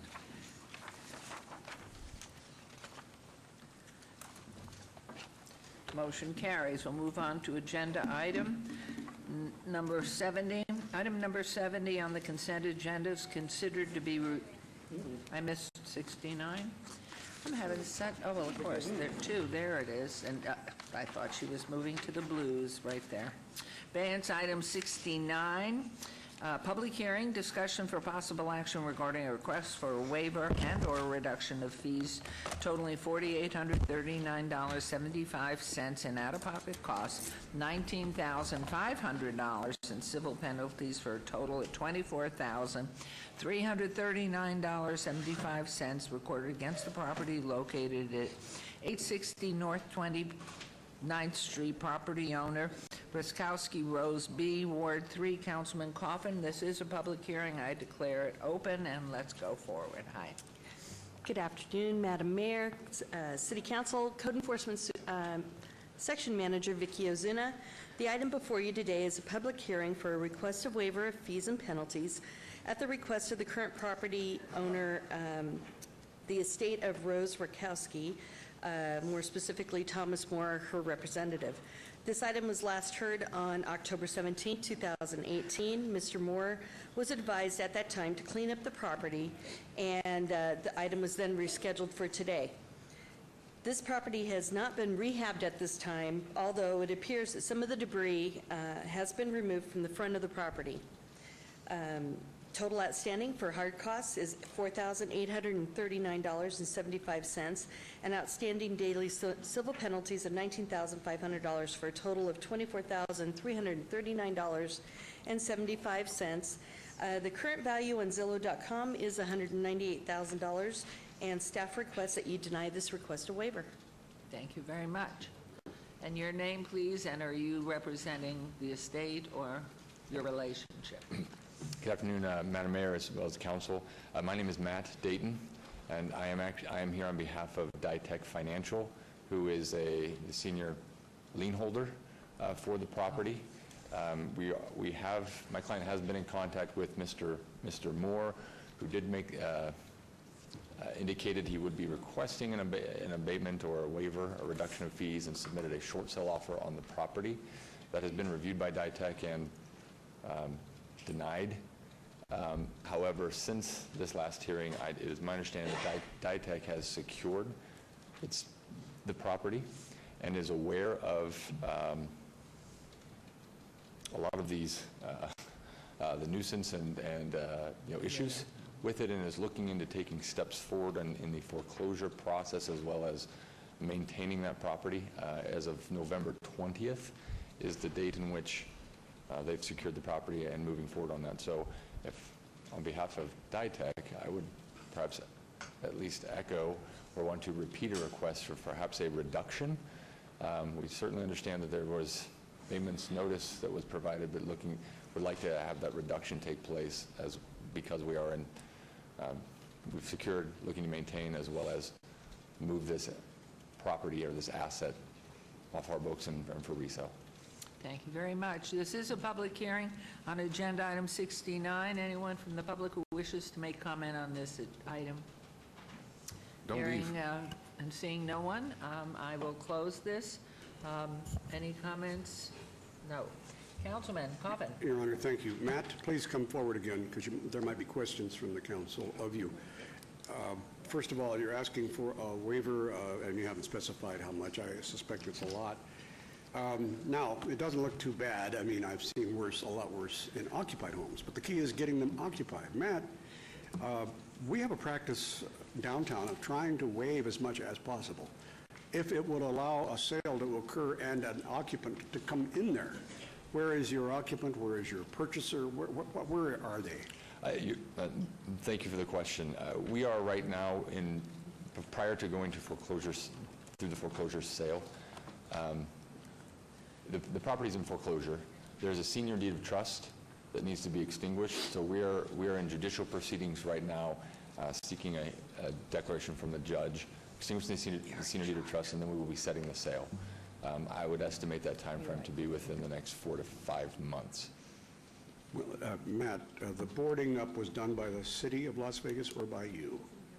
So you, as the people who held the paper, were not doing enough until you were prompted by the actions of our code people to get in there. And I think that it's just common plywood with our no trespassing all over the place. I'm not sure, are those decorations or marches? What are those marks around the four corners of those plywood barriers?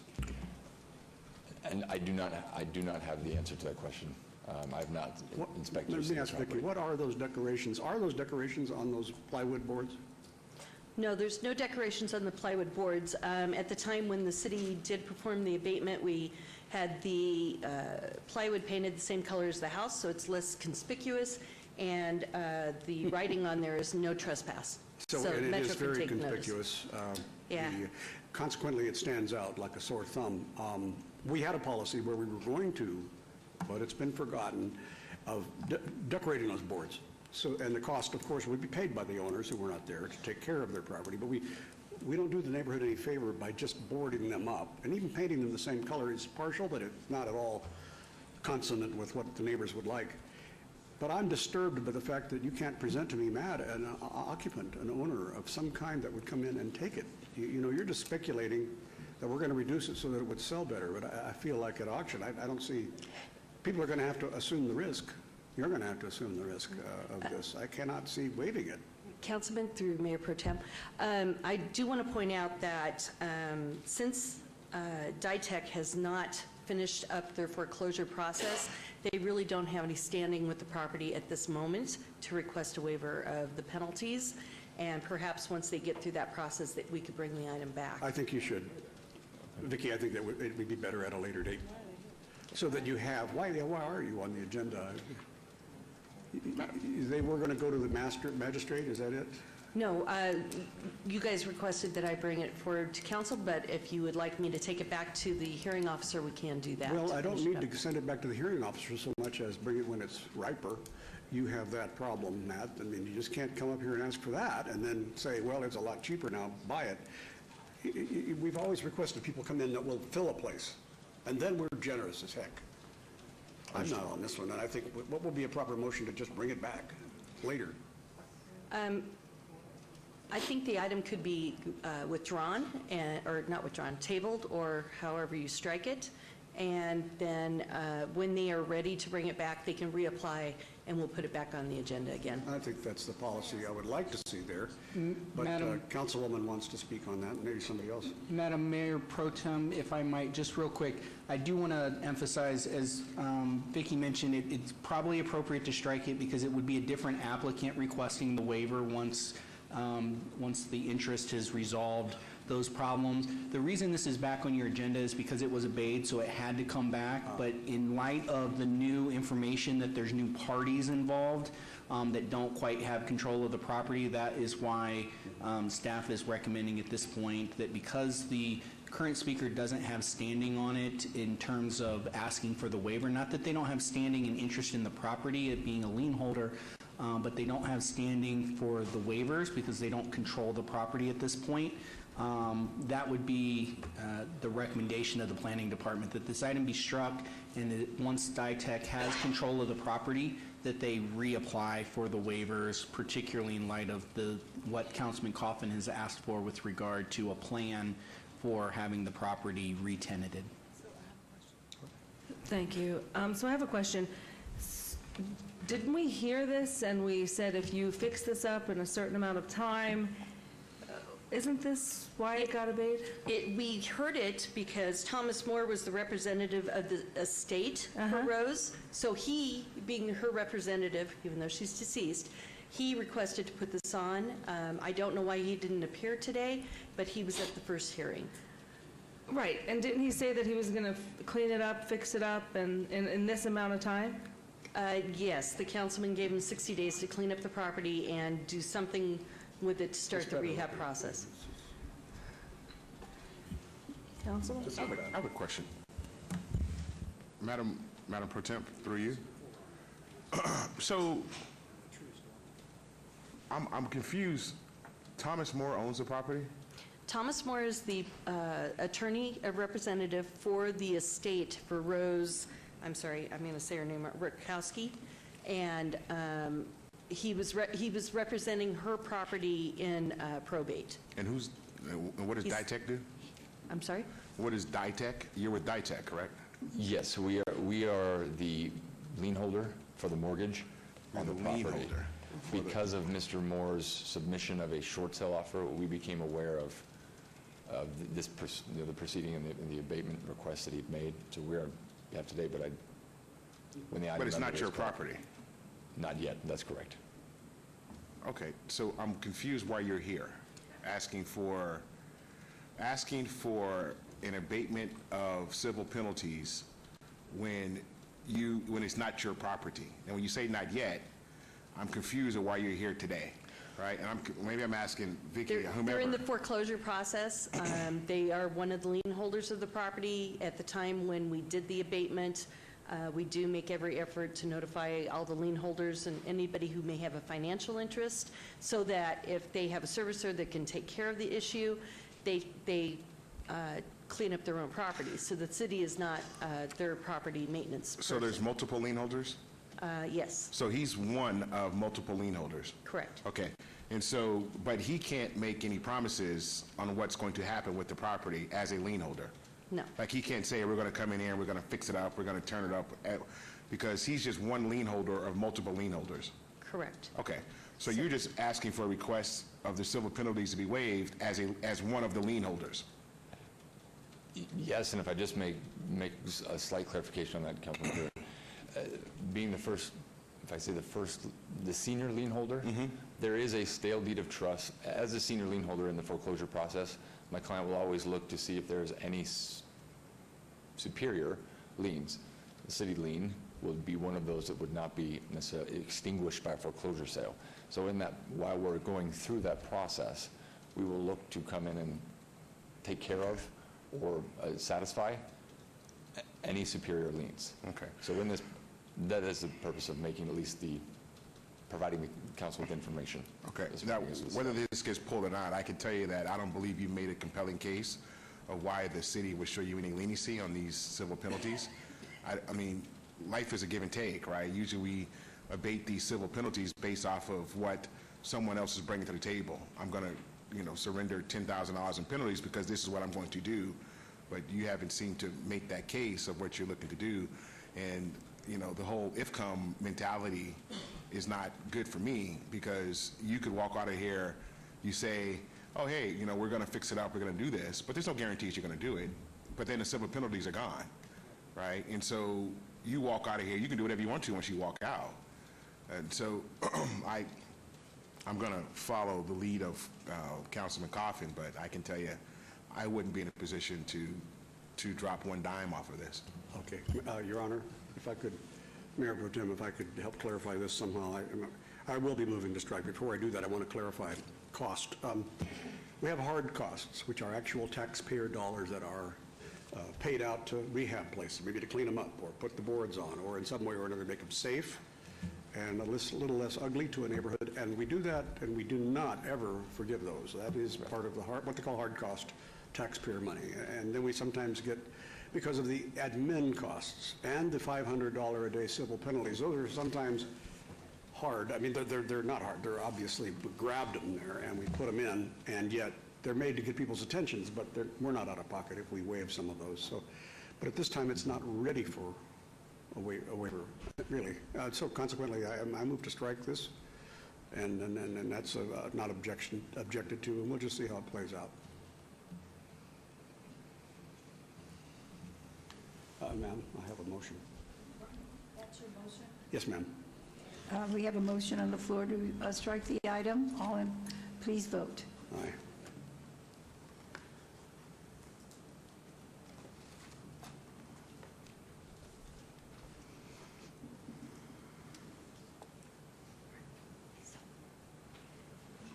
Thank you very much. And now we move on to item number 70. It is a DIR 75130, the director's business. It's a non-public hearing. The applicant owner is Cliffs Edge LLC, and we're going to vote on the request for required review. No. Oh, she's telling me I don't have to read all this and bore you. So I will go right quickly to what she said. Item number 70 is on the consent agenda, and it's considered to be routine, and it's recommended for approval by the Department of Planning. And so I have a motion to, I am making a motion to approve consent agenda item number 70. Please vote on the motion.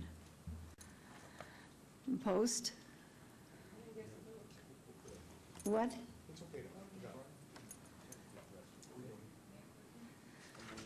I'm just reading what I'm supposed to read here, okay? And the motion passes. And now we move on to item number 27. Excuse me? 75. 75. Because we took care of those other two. Sorry. Here we go, item number 75.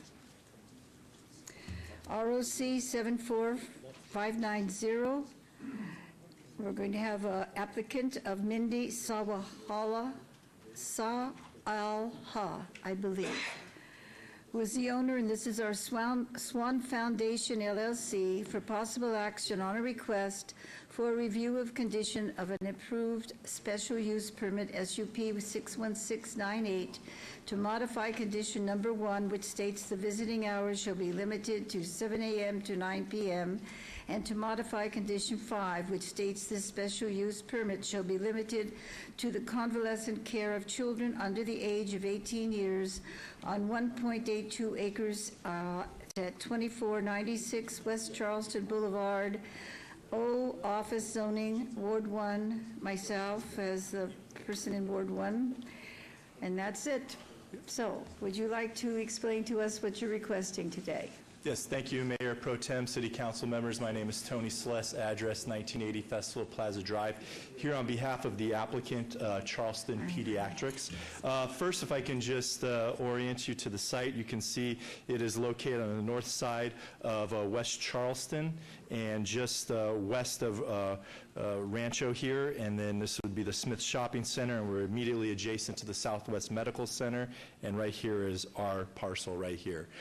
Back in January 20th of 2016, this City Council approved a site development review and a special use permit for a convalescent care facility. I am now representing essentially the operator of that convalescent care facility, who is Charleston Pediatrics. We are coming in with respect to a review of 2 conditions, and those conditions are Condition 1, which is regarding the visitation hour restrictions, and then Condition 5 regarding the age limit of up to 18. So first I want to discuss briefly the age limit. It goes up to right now 18 years according to the condition. Our client, who is operator of many of these facilities, their type of operation is really with respect to children, and Medicaid allows them to go up to the age of 21. Unfortunately, these are individuals that are terminally ill, incapacitated, on ventilators, cannot feed themselves. They are the most vulnerable people that we have, a lot of them stemming from unfortunate car accidents, sometimes born that way, and other misgivings that have happened to them. So that is what Charleston Pediatrics does. They care for these individuals, provide them care 24 hours, 7 days a week. If these individuals can somehow awake and become able to come off a ventilator or feed themselves, they then actually transition to a different facility. This is a facility that is needed in Las Vegas. In your backup, you can see we have a couple of letters of support, one from the Dean of the Medical School at UNLV, emphasizing the importance of this and to help grow our medical community, and this is one of the things that we would need in this area, and it is in the medical district, close to other medical resources as well. So one of the driving forces really for both of these conditions is with respect to Medicaid. Our client, in order to have a viable business, does need to accept Medicaid, and Medicaid does allow up to 21. So we did work with staff with respect to revised condition to increase that to age 21. Basically, it outlines what some of the NRS requirements are, and I know staff has that. The other condition is with respect to the visitation hours. Currently, it is 7 a.m. to 9 p.m. Again, this is driven by Medicaid. Medicaid does not allow restrictions on visitation hours. So that is why we're asking that that condition be stricken, so that, again, visitation would be open. Now, we would commit to any type of business, like outside business operations, linen deliveries, landscaping, anything that's not part of our operation. We could certainly restrict those to normal business hours, Monday through Friday. We do not have any problems with that. Those are really the two conditions we're looking at to change. Driving force behind that, again, is Medicaid. I did have a neighborhood meeting. I had 2. I had a neighborhood meeting in the first part of December. I believe it was on December 3rd. Maybe it was December 4th. Met with the neighbors. Predominantly, they are in the Trotter Circle, immediately to the north of us. Explained why we are coming in with these conditions and asking them to be revised or stricken in one way or another. I know we have at least one neighbor, Mr. Garcia, here, and I'll let him speak for himself, and I want to speak for him. But I got the general sense from the group that the increasing the age from 18 to 21 was not problematic. But with respect to the hours that we want visitations, because we are required to under Medicaid, was really more of the issue. We presented them with a revised red line conditions of these conditions of approval. Did offer a second neighborhood meeting this past week. I know I didn't give them a lot of notice, for about 4 days.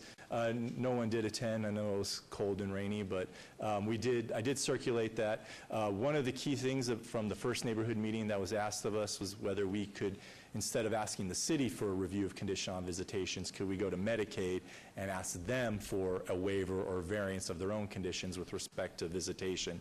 I provided the neighbors with the response from the Medicaid or Department of Behavioral Health chief, basically saying, no, that is not an option at all. They do not grant variances or waivers. If you want to accept Medicaid, these are the rules that you have to play by, and visitation is to remain open, no restrictions on that.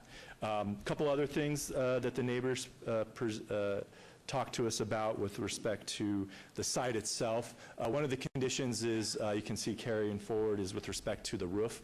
We have a metal roof right now that apparently gives off quite a reflection in towards the neighbors for a few hours each day. One of those conditions is for us to remove that or work on the reflection of that. We're committed to doing that. It's a condition that we have. In fact, to go a step beyond, if Mayor Pro Tem and the rest of the council sees fit, we can commit to coming back in 6 months, showing you a status of that, another review that we've met that condition.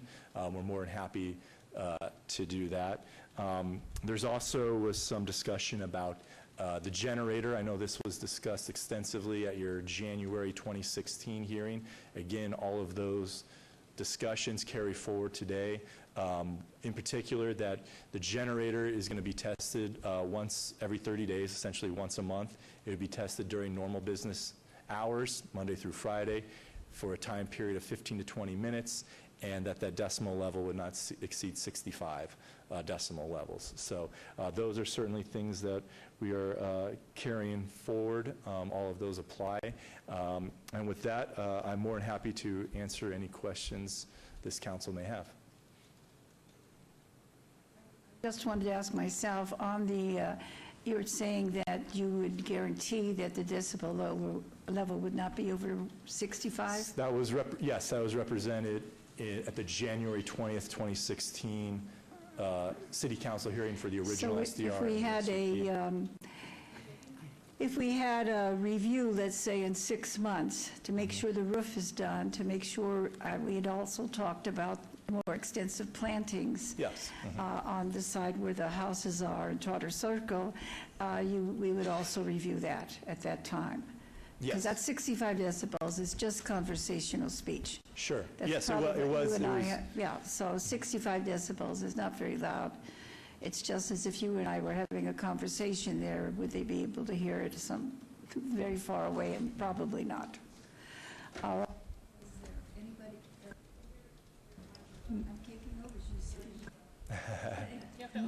Mayor Pro Tem, I'm sorry to interrupt. I don't think we captured it for the record, or maybe I didn't hear it. Did you open the public hearing and declare it open? All righty. I'm going to do it. And Mayor Pro Tem, I need to give the staff report as well. No, I was going to do that also. I was going to do him, and then the hearing. You are not forgotten. Okay, but while I was making my comments, I just made that one, and now what we'll do is we'll hear from planning, who is involved in this, and then we will hear from the audience, because that gives them an opportunity to hear everything before they comment. Absolutely, thank you. Madam Mayor Pro Tem, so the staff finds that the proposed condition changes are justified and in response to the needs of the clients of this pediatric convalescent care facility, and as such, staff is recommending approval subject to the deletion of Condition 1 in its entirety, and we would propose to amend Condition 5 based on the applicant's request, so that Condition 5 should now read, the special use permit shall be limited to the convalescent care of children from the ages of 0 to 21 years.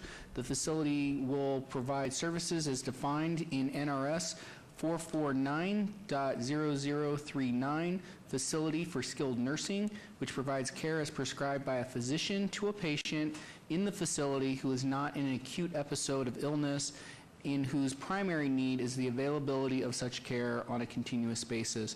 I would just want to make sure to note that the existing condition, so existing Condition 2 of the special use permit, does address that the roof must be painted into a non-reflective paint. If they wish to replace it, that would also satisfy that condition, so that it didn't have that glare. And then they also have an existing condition related to Condition 4, which requires that additional landscape material and trees be provided within the northern landscape buffer to provide adequate visual screening for the residents of that area. So those are existing conditions, and we will be enforcing those conditions on this project as it moves forward. We'll hear from the public now. We have, I know Mr. Amario's here, I know. So let's begin our public comment.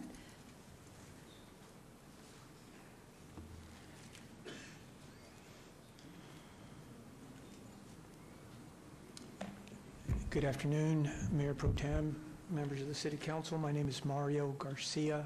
I reside at 824 Trotter Circle.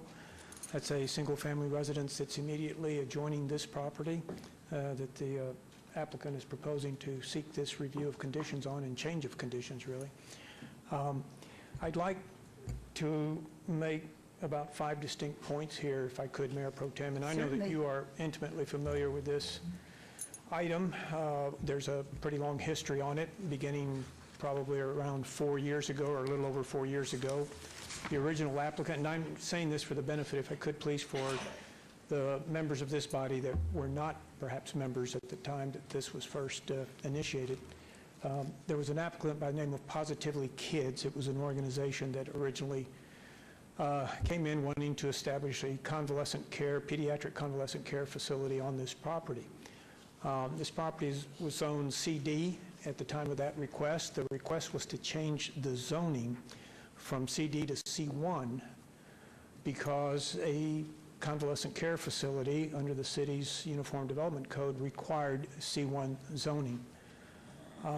There was a lot of opposition to changing the zoning to C1 and frankly to opposition to anything that would revise the Uniform Development Code of the city, regardless of which way it went, to make what they were proposing to establish on this property. If you recall, essentially what happened is, quite frankly, we did a little bit of spot zoning, in my opinion, and we, instead of attempting to change the zoning from CD to C1, decided to change the code to allow a convalescent care facility to be a permitted use with a special use permit on office, property zoned as office. So there was, I think, some actions that changed the zoning of this property, if I'm not mistaken, from CD to office, and therefore it essentially became an allowable use with a special use permit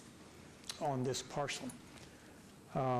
What I would like, one of the points initially that I want to make here real quickly for the benefit of those who were not on this board is, I don't want you to think there were only about 4 or 5 people opposing this. There were a lot of folks. My count is about 26, and I have copies of those owner occupants of single-family residences that either adjoin or are within a pretty reasonable distance of this parcel and in the general neighborhood. There are people from McNeil, some from Trotter Circle, and some from Shetland. And I can tell you that all of the property owners that were on Shetland that adjoined this property directly, beginning with the Listers that live one lot in from the very corner of Shetland and West Charleston, that adjoined this property on the west side. The family right next to them were the Mr. Ray Carrillo and his wife. They were opposed to it, as were the Listers. The Baldwins were, again, one lot to the north of them, also adjoining this property. They were opposed to it. Their signatures are on this petition that was submitted going back to August of 2015. I'd like it entered into the record. And there were some additional folks that voiced opposition to it. I don't have copies of their letters or cards, but by my count, it was 26 individual owners of single-family residences and occupants of those single-family residences that were opposed. Be that as it may, like I said, the action that was taken was to allow this use, as proposed by the applicant at that time, Positively Kids, to establish this convalescent care facility with a special use permit, and there were some conditions that were entered into the record, but I would like to state that, you know, there's often a significant discrepancy between what is discussed on record and in individual neighborhood meetings. I know Mayor Pro Tem was at one meeting at my house. I believe it was held, I think I have some notes here, Mayor Pro Tem, that was in discussion of some of the special conditions that we were requesting to be part of that special use permit. And I will address some of those. The roof. The problem with that roof is it's metal and it reflects light. It's like a mirror. During about 3 or 4 months of the year, because of the position of the sun in the horizon, from about roughly mid-morning, late morning, up all the way through mid-afternoon, so for about 4 or 5 hours, I can't even look out the windows of my first floor that face south because of that reflection. And the landscaping that was planted back there is not evergreen, so it loses its leaves and therefore affords no visual barrier on that reflection. So really what we wanted to see was language that said what the issue was. The issue is to eliminate that, whether it's by applying a special paint or a coating or an overlay on the roof or replacing the metal roof with some other material. And that's not what the condition reads, and that's important to us. So, you know, this is a review of conditions. I'm hoping that you vote to reject this proposal, and it's primarily because of the visiting hours. We had a neighborhood meeting, as Mr. Celeste pointed out, December 3rd, this past December, 2018. There were 4 property owners that attended that meeting. I think we were all voiced very strongly that we were opposed to any action that would extend the visiting hours, regardless of whether Medicaid requires it or not. That's not our problem. You know, the first applicant, apparently, I don't know what they were going to do about that, but it was not an issue for them, and that's why the visitation hours were going to be 7 a.m. to 9 p.m. But now it turns out that, according to this new applicant, that Medicaid pretty much mandates that they be open to visitation 24 hours a day, 7 days a week. You know, we understand the nature of this facility very much so and are very sensitive and actually are in favor of this type of facility being here in Las Vegas, but not where they're proposing to put it because of some of these things. Other conditions were on this generator, Mayor Pro Tem, and at that meeting that you attended at my home, and I know that you had been told by the then applicant that the generator that they were proposing to install would be no louder than 60 decibels. It was going to be located virtually adjacent to the rear of the building, which we preferred at the front, but in any event, there's no language in the condition right now on the generator whatsoever. Mayor And Pro at Tem? this more recent neighborhood meeting of Mayor Pro December Tem? 3rd, This is Brian, down here. Right here, down, the city attorney, down here. There's really only 2 conditions that are being requested to be amended, and that is condition number 1 about the visiting hours and condition number 5 with regard to the age limit. Yeah. I think we're going a little far afield of what we're agended to hear today, so we Thank probably you. need to stick with those 2 conditions. He's probably right. It's those all right, conditions. that's fine. I think you get the gist, though, of what I was trying to point out, that there were maybe some things that weren't included or the language, necessary language to, that we thought we had agreed to that made it to the actual staff conditions that were part of the special use permit. The other point, real quickly, is I'd like to ask Mr. Celeste or the applicant to clarify for us exactly at what level they made their request and whether that request was in writing, because at the neighborhood meeting held on December 3rd, 2018, they pretty much indicated that they were going to try to get a variance from the Center for Medicaid Services, CMS, but I don't know at what level. There's a federal CMS, and I guess there's a state office as well that handles these programs through Medicaid. And we were hoping that they would go to the federal level because the state may be just taking their position based on, hey, that's the way the federal regulations read, but if they got obviously some variance granted to them because I think they have a good case. There is a need in the community for this type of facility, but I think it's very reasonable to ask them to be reasonable in return. I don't know, medical institutions typically do regulate the visiting hours. And I cannot tell you why Medicaid says that it has to be 24/7, and it doesn't just read for the parents. Based on the information that was handed out by Mr. Celeste, what they provided. Yeah, I think it doesn't read just parents. It says it can have visitors, and I think that's because with many of these individuals, they don't have their parents that are able to visit.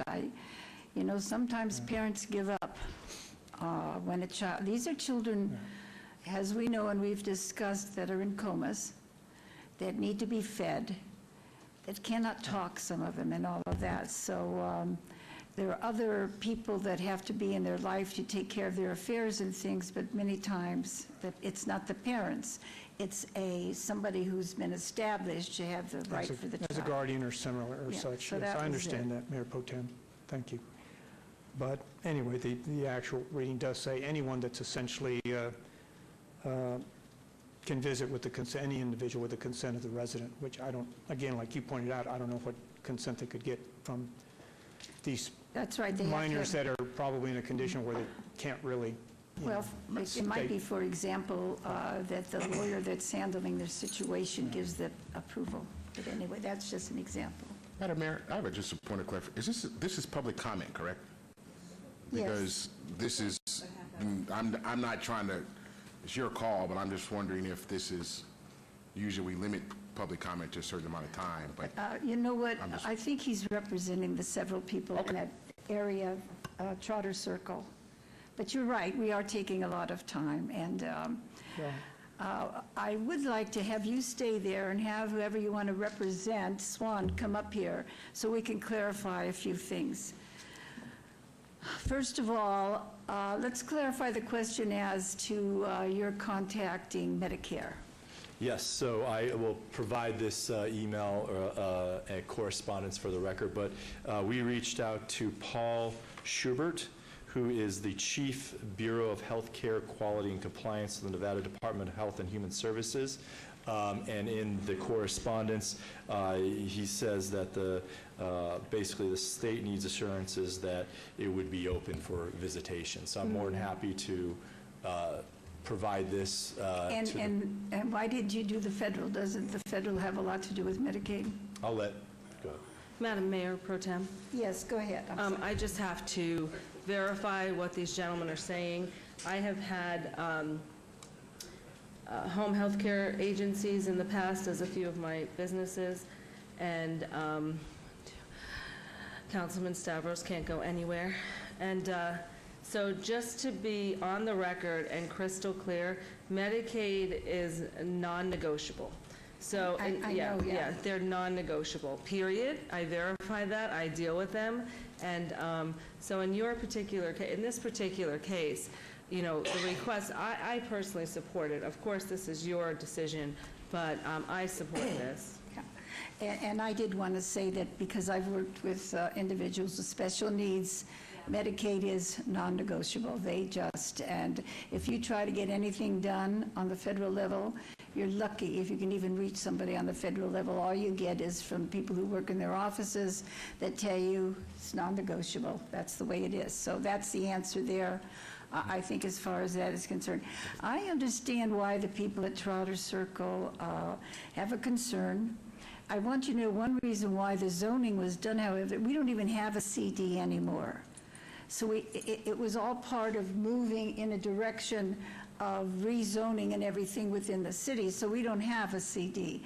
But I wondered if perhaps, if we put down these conditions, if you could have 2 or 3 members of your Trotter Circle work with the people in Swan Foundation, and you make the final decision. Is this paint going to do it or not? It has to be this, it has to be that. And then see if there's any possible way we can move that generator. I don't think 60 decibels is high. I was trained and certified in audiology, so I know that pretty well. But again, you might feel that you might just have the 2 or 3 people from Trotter Circle meet with you and have them hear what 60 decibels is. I think there's a concern there, and I'm proud of the fact that all these 14 years on the board, I have been concerned about the families. I take more time up here with concerns of the residents that live there. I probably drive my other council people nuts sometimes, as much time as I take. But it seemed to me, as you know, we talked about this yesterday, and Mario comes here with this. He's an intelligent man. He sticks to stuff. He does not give up. And I personally don't see what the problem would be. I said to myself, okay, Lois, would you, if this were behind your house, would it bother you? That's one of the things. And I have to tell you honestly, it would not. But you know, I have a church school just 2 blocks away, and a lot of people get bothered with that, and I don't get bothered. So I thought if we took the people from Trotter Circle and had them meet with you on every single one of the conditions, and make sure that they're done in 6 months, and if they're not done to this, then we will reevaluate. This board would reevaluate. How do you think of that, Mario? I know you would rather not have it, but I'm going to tell you, if you don't take this, with the pressure that's coming in, there's going to be something put there, and there's no more CD. No, we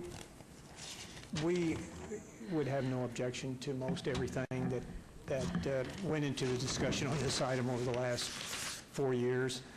But, it is a significant change. I think, visiting hours, and they can't stop it. It's written in. It's a Medicaid rule. I understand that, but, that doesn't necessarily mean that it has to be approved on this property. I think it's if Las Vegas was a different community that didn't have other choices for a business to find and locate and operate this on, I would say, yeah, I understand. They're just priced out of the market, or there's no other place right now that they could possibly go to, but I don't think that's the case, Mayor Pro Tem. Well, this is a good place for them to be, Mario. It's near the medical district. It's near places that will be able to help them. And, originally you talked about noise, and you're not going to get noise from these kids. Yeah. And I know I'm not going to get noise from the kids. It's just the traffic and I will coming tell in you and out. something, that I don't believe they have many visitors. Okay. Well, my concern was if it was going to be approved, Mayor Pro Tem, that's why I wanted to.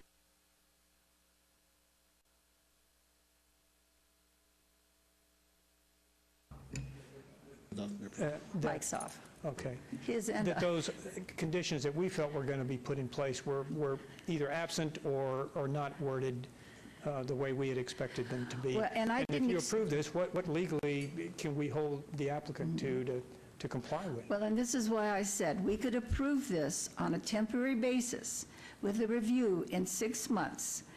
That Swan agrees to work with your group, representing your group, and you two work together on the right type of paint or getting rid of the metal building, which does cause problems.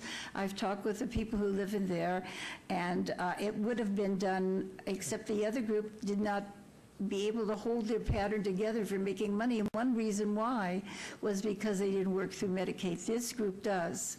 And that's the way you can do this very expensive process. Families can't afford it. So Medicaid has to be there.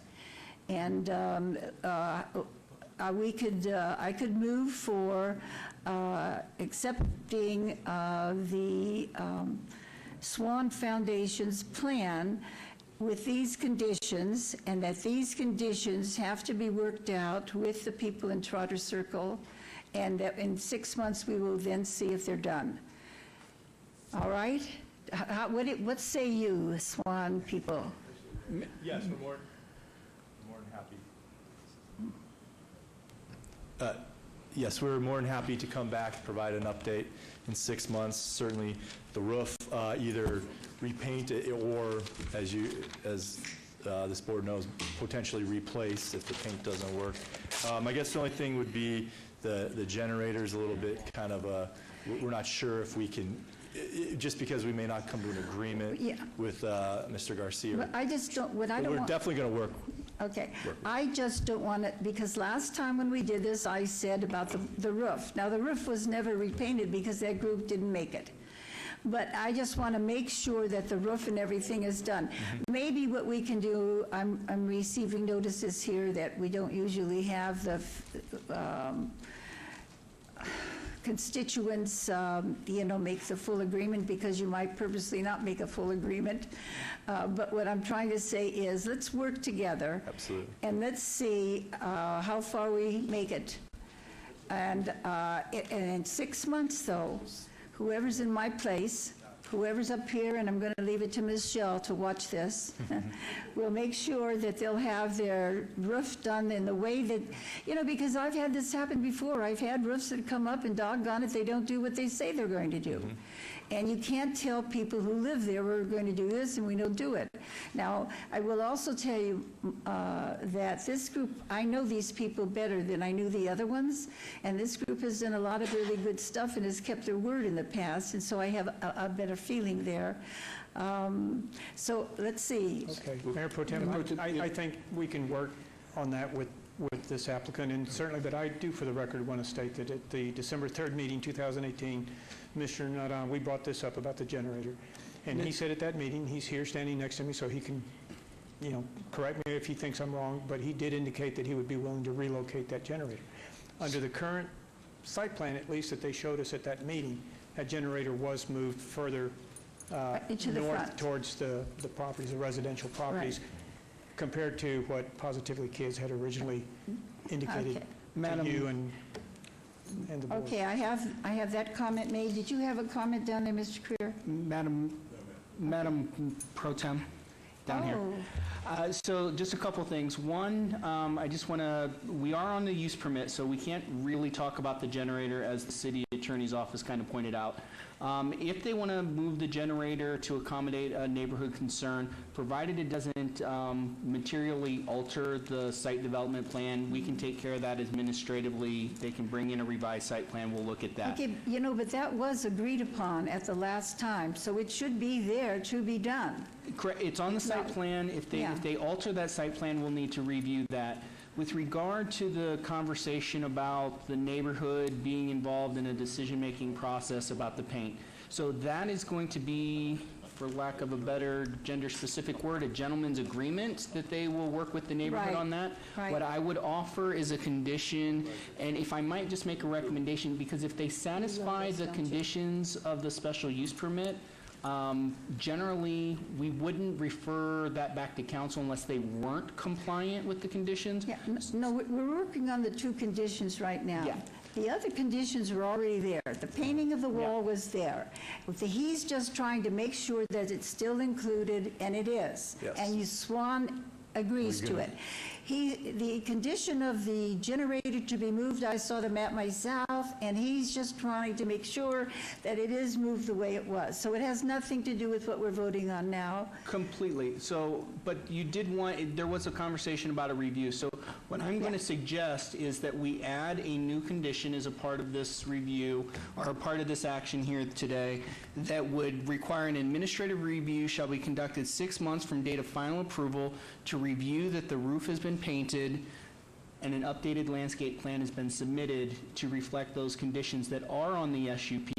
And then if they're not satisfying those conditions, then staff will refer that up to council. But I would hate for this council or the applicant to have to come back to council if they're complying with those conditions. Right. And this is what I was trying to get at. I'm glad that you said it in a much better way than I did. And is this agreeable to Swan? That condition is absolutely agreeable, and of course, as Director Summerfield said, we will have the gentleman's agreement to work with him, obviously keep him apprised, because we want to make sure in 6 months from now, we've complied with everything. So And every absolutely the time- condition. Every time you've had a gentleman's agreement with us, you've done it. And Yes. so I'm trusting you in this. But I will also tell you, sometimes we have gentleman's agreement and they don't do it. And that's why people who live in these homes that they've kept up for years get concerned. So Mario, I think what you've done is ensure, because you had a concern that they were going to do those others still, you're going to do every single one of those conditions. They're telling us it's in there, and on the two conditions we're considering today, we'll give approval with a 6-month administrative review, which is what I had mentioned, 6 months. I just didn't say administrative review. And I want you to know that it pays for the people to come forward and to question. And I'll be off the board, but if it doesn't work, let me know and I'm going to get him. Okay. Absolutely. Okay. Mayor Yes. Pro Tem, if I get, just for the record, so would we indicate that the hours of operation or visiting hours would be 24 hours? Yes, because, yes. So, Robert, can you, maybe if the planning director can state some the conditions? Madam Mayor Pro Tem, if I might, I'm just going to, because of the discussion, I'm going to reiterate the Yes. changes Yes. that are applicable, and then you can make a motion to agree with those or what have you. So the condition would be, actually what staff is recommending is that condition 1 be deleted in its entirety. Condition 5 be rewritten or replaced to read as follows. This special use permit shall be limited to the convalescent care of children from the age of 0 to 21 years. The facility will provide services as defined in NRS 449.0039, Facility for Skilled Nursing, which provides care as prescribed by a physician to a patient in the facility who is not in an acute episode of illness and whose primary need is the availability of such care on a continuous basis. And a new condition that would read, an administrative required review shall be conducted 6 months from the date of the final approval to review that the roof has been painted and updated landscape plan has been submitted. Well, all other conditions that were made. And all other conditions are still in effect. Yes, yes. And again, for the record, all agreeable on behalf of the applicant. And you're all agreeable on behalf of the, any other comments?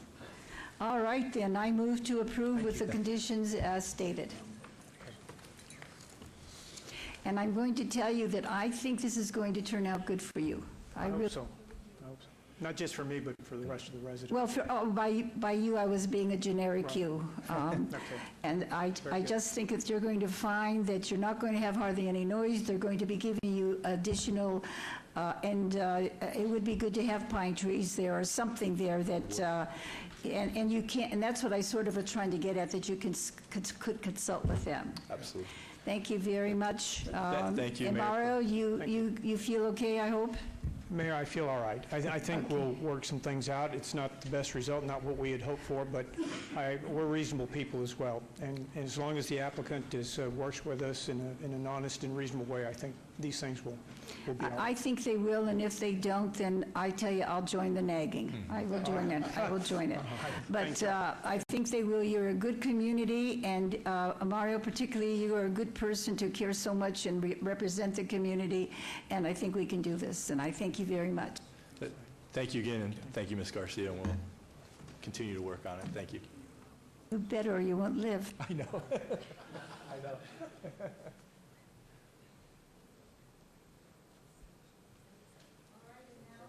Now we're going to move to item number 78. Oh, 77, I didn't put my glasses on. Item number 77, SUP 74623, applicant owner Jennifer Gunn, for possible action on a request for a special use permit for a proposed short-term residential rental use at 1536 Valley Crest Street, R1 Single Family Residential Zone, Ward 5, Creer. The Planning Commission, by a 7-0 vote, and staff recommended approval. This is a public hearing, and so we will have that also, but would you present your comments? Sure will. You're for the applicant, and you'll give us your name and how you represent them. Are you the applicant? Yes, I am. My name is Okay. Ben Gunn. Ben Gunn. Yep, at the same address. And thanks for having me, Mayor Pro Tem and Councilman. I'm here today to respectfully request the approval of the special use permit from the council today. I'd like to start by thanking the council for your time, and I would like to present you with all the reasons why we feel we should be approved. First of all, we met We actually reached out to the mayor and some of the councilmen, and we were able to meet with our councilman, Mr. Creer. We spoke to him about his concerns and opinions regarding short-term rentals in his ward. We were able to take away from the meeting the importance of the community and support and communication, also maintaining the property and management of the guests so there is no issues such as noise and trash and so forth were some of the main topics we spoke to him about. We also held a community meeting ourselves at the home on a Sunday, which we passed out invitations for earlier on in the week, and where many neighbors attended. At this meeting, we informed them on how we plan to responsibly and respectfully manage the home as a short-term rental, and we listened to and answered a lot of their questions, and we also distributed our contact information to every single one of them. Just recently, we spent 4 days in the last 2 weeks going door to door in the neighborhood. I spent about 8 hours a day, 4 days a week, or 4 days in the last 2 weeks, within our immediate and our extended neighborhood, within the 660 and even some beyond 1,000, speaking to neighbors personally and letting them know about our possible SUP application. We passed out all of our contact information to every single one of them that I spoke with, and let them know how we plan to manage the property as a short-term rental. We actually enjoyed this very much. It gave me a lot of time to catch up with a lot of my close neighbors that I haven't got to talk to in quite a while, and we also got to meet quite a few neighbors that we didn't know personally. It was a very positive thing. We had a very good response of support.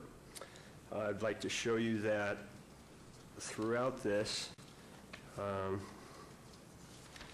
did have many community support letters signed in support of us, which were our very immediate neighbors. I did have a letter of recommendation by a close neighbor, and I also have a community support petition list here. And all these people were in support of it as well, close to 40 signatures that I'd like to show you. To which about 80 to 90% of them were in full support of us, all these neighbors that I talked to.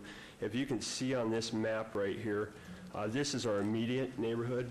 I'll move it over. Anything in pink is neighbors that directly supported us. And anything in orange were neighbors that really had no issue with it.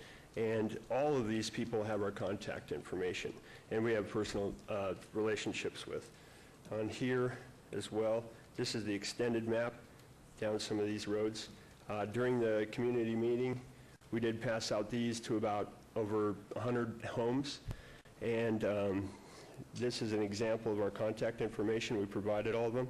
And here's our signage that we had all day Sunday during our community meeting, asking all of our neighborhood to come join us. We recognize that aspects of the community support and communication are the biggest concerns, and we feel very much so that we address this in engaging with our community. And not in any way do we plan, and we also inform them that not in any way do we plan on having this as a party home or a rental for disrespectable people or wild guests or anything like that. We have a focus on that if we are approved, we're only going to focus on families and executive groups solely and strictly. Because we feel like if we were to bring families into the home, they could enjoy it like we can, and they can have the same respect for the neighborhood and children and a lot of the other things like trash and noise. We also relayed this to every single neighbor we spoke with. Beyond the community, the home is completely compliant with zoning and requirements for the SUP, and like you said earlier, in which we recognize the staff is in support of as well. My wife is an accountant, and she has us completely compliant with our business license and our plan to pay taxes and lodging taxes on time and correctly. We do have a local experienced property manager that we will co-manage the property with. They both they have years of experience, and they live within a mile of the home, so they would be available at any time, and they could respond to anything if needed. And we also will be available at all times. The home is, as you can see, it's in a cul-de-sac in a corner unit. And if you look at this map, behind us is an avenue and a large medical facility that's open not on the weekends and only working hours during the week. So there's only 2 adjacent neighbors next to us. So there's very little neighbors to even affect when it comes to sound or disturbance. And we have really close relationships with this really close vicinity of neighbors with us, and we talk to them regularly, and they have all of our contact information. So if anything were to happen, any of them would be very likely just to reach out and contact us and have no issue with it. The only neighbors, and we've known this group of neighbors for the 9 years that we've been here. About the surrounding 6 neighbors have been there the entire time we've been there. The home has a security system with a live ring camera in the front and back door. The property also has a security monitor, and this allows us to monitor any traffic through the house, guests, traffic, the amount of guests, who's coming through the house, and it helps us ensure that there's no more guests or activity that we wouldn't have agreed with. The home also has a sound monitor within it that actually alerts the guest or anybody in the home and us via an app if decibels are too high, beyond a point that wouldn't be respectable. It is also posted. Guests will be notified about trash days, trash procedures, as well as noise and house rules. And there is also a house book in the home and placards within the home. We plan to be completely selective of families and personal executive groups, like I said, and to enjoy more of genuine time rather than being separated within hotel rooms. They can enjoy the home all together. And it seems you've worked very hard to get that done. It seems you've worked very hard. We had somebody else here who wanted to speak. Mike Lynch is right there behind you. Is that okay? Yeah, can I finish? Oh, you weren't finished. I'm sorry. No, I have a couple more points. Okay, we can't go too much longer. We've had a long time on the public comment. I'll hurry. We purchased this home out of foreclosure in 2010. It was vacant, dilapidated. Since then, we put over close to $70,000 into upgrading the property. Our only purpose for generating revenue for this would be put it back into the home to continue to improve the home and the community. We also plan to distribute some of the revenue to the surrounding neighbors to help them with landscaping, to update like curb appeal. And just to let you know, we're a family with 2 rental properties. We used to live in Denver. We have one there. Now we live out here. We have this home, and we would like to be recognized. The main reason that we'd like to rent the home is that the majority of the time we spend with my grandmother in town, a couple miles down the street, and then we spend time in Denver as well with my wife's family. And during those times that the house is vacant, that's what we're concerned about, is having a vacant home, and that we know if families were in there renting it, it would be a lot more secure. Because the neighborhood did have issues with crime and squatters prior to this, with homes being open. This process has been pretty long. Throughout the months that we've been trying to get this approval. And it's put us into a new stage of connecting with our community and realizing actually how much we've enjoyed it. And from this point on, we're going to plan to put together some more community events at a park nearby, or even community meetings at our home. And so that... Good, sometime you can run for council then, too. Sure. You can get it. No, sometimes things happen in your life that are very ordinary. It makes you want to work more in the community. And I never realized that to this point. I recently had a daughter, and she's 4 years old, and she's to that point where she's really playing with her community and her friends, and it made me very aware of how much I wanted to reach out and get to know everybody, all the families, and bring them together. And it was a lot of fun to have everybody at the home and be connected for many purposes. And if you get a good feeling from helping others, then it's really, really, but I have to cut your time right now, if you Okay. don't mind. Can I say one last thing? One last thing, not too Okay. long. Today is my birthday, and I hope Yes. you see how passionate I am about coming here to represent my family, and I'm happy to be spending it with you guys. Oh, yeah. As the heads of my community, I have a lot of respect for you, and it would mean a great deal to me and my family if we were blessed with your approval today. All right, thank you very much. And Thank you. Mr. Lynch. My name is Mike Lynch. I live at 6228 Mandarin Drive, Las Vegas, Nevada. I'd like the City Council please take into consideration the petition that was printed by myself and my neighbors. Also, the decision of the City and Planning Commission that was 7-0 against this short-term rental. I'd like to thank the City Council for their time. You're very welcome. Any other comments? Any comments or questions from our council? All right, this item... Madam Mayor Pro Tem, We need to go to planning. if I might just give the darn staff it. report for the record, Okay, yes, please. this time I did truly forget it. No problem. Madam Mayor Pro Tem, the application that is before you is a result of a code enforcement action. The applicant is proposing to operate a non-owner occupied 4-bedroom short-term residential rental unit that otherwise meets all minimum special use permit requirements of Title 1912 as they existed at the time that this application was submitted. Staff is recommending approval with condition number 1 requiring expungement if the property is sold. As the last speaker mentioned, I do want to clarify for the record, the Planning Commission did recommend denial of this application. And at this time, I would like to turn it over to Deputy Planning Director Mary McElhone, who may have some additional information regarding the compliance issues. One question I would have is this someone going through a grandfather process? Okay, I just wanted to make sure. Yes, ma'am. So this is under the ordinance that existed prior to the most recent adoption. Yes, as Director Summerfield pointed out, this was as a result of a code enforcement case, and a notice and order was issued July 9th of 2018, but since that time, no short-term rental activity has been identified. Thank you. What was the criminal activity identified on that date? Did you say?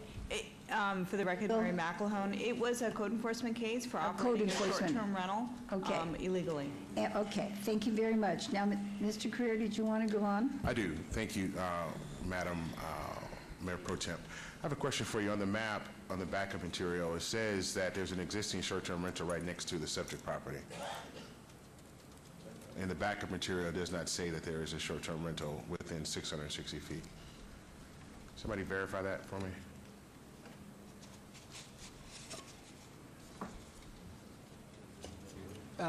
Madam Mayor Pro Tem, so just, Councilman, if we're looking at the same map, which I hope we are, there is it does look like there is a mistype on the little call-out box. I guess it does say existing short-term rental.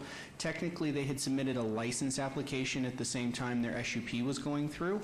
And so there was a license that was pending review. That license actually, I believe, was rejected. So that's why you've got two boxes there, but the balloon on the same site, but the balloon that says existing, there's no existing short-term rental there. So that's a typo. I apologize. All right. You know, as much as you seem to, say all the people who are support of this, there's a tremendous amount of people that have come against this as well, which you failed to mention. There's a tremendous amount of backup of persons. There's a big protest of individuals that have signed off on this that do not feel it's appropriate for the community, and they've been very vocal about it as well. And so, we have the ability to, we need to take into consideration the residents out of there, because they're the ones that have to, deal with it day in and day out. I don't like the fact that you guys were renting this out prior to getting the license, but there were some mitigating circumstances that went into that as well. Can I explain? Yes. So when we applied for our licensing. We had our state license, and then we applied for the short-term rental license. When we applied for that in 2017, that's what we were told we needed to do. We were issued that online.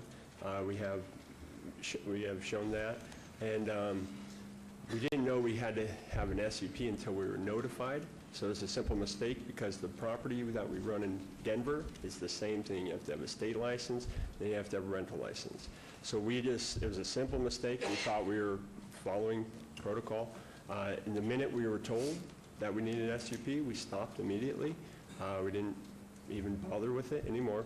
We've shown our diligence to comply with everything, become compliant, speak with all of our neighbors, and then in comment to the people that are not in support, we did see that online. We saw his petition, and just to let you know, it was just this last weekend that I went around, spent 2 full days, about 9 hours a day, speaking with all these people. I was told by close neighbors and others that we were misrepresented, and that him and one other party were telling people that we plan to rent a party home and that we plan to bring in strangers and crime into our neighborhood. Okay.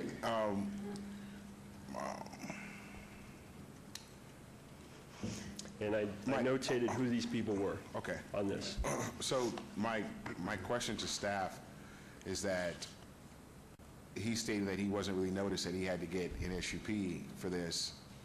I was unaware. Now, do you live here? Are Yeah, you living in Denver? we stay here, and then we stay with my grandmother down in Twain, Decatur area pretty often. So, yeah. So are you staying in this house, and then when you rent the house, you're staying with your grandmother? Yes. Here in town? Yes. And what's the recourse if someone needs to get a hold of you at 2 o'clock in the morning, 3 o'clock in the morning? Our information is there. They contact me. I'm available. Yeah. Okay. We have experience with this before in Denver before we moved here, so I'm aware of that scenario. Right. So, I have a short-term rental directly across the street from my house, and I'm not a fan of short-term rentals, but, we do have regulations, and if people do fall within those guidelines and they seem to be good operators, and, I feel compelled to support you with a review that will happen, a 1-year administrative review that will happen, and if there's calls, if there's complaints, if there's things, we can take that from you. I would be grateful to have that opportunity.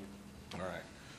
So, Councilman, if I might, based on that, so I do want to put one just clarification on the record. So they never received a city business license. I believe they did get their state business license. I believe that's part of the confusion. They got that. They had submitted an application fee to the city.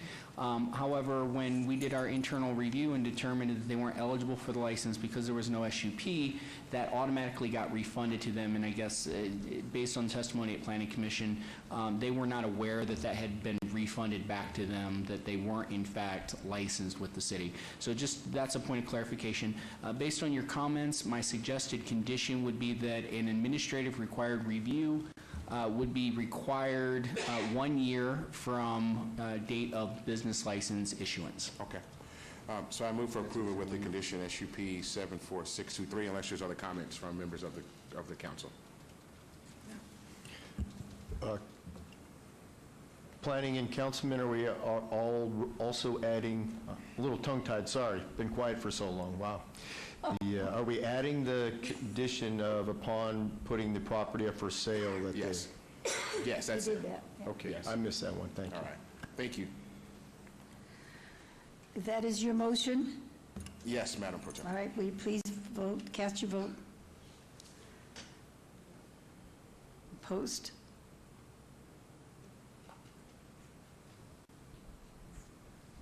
And the motion passes.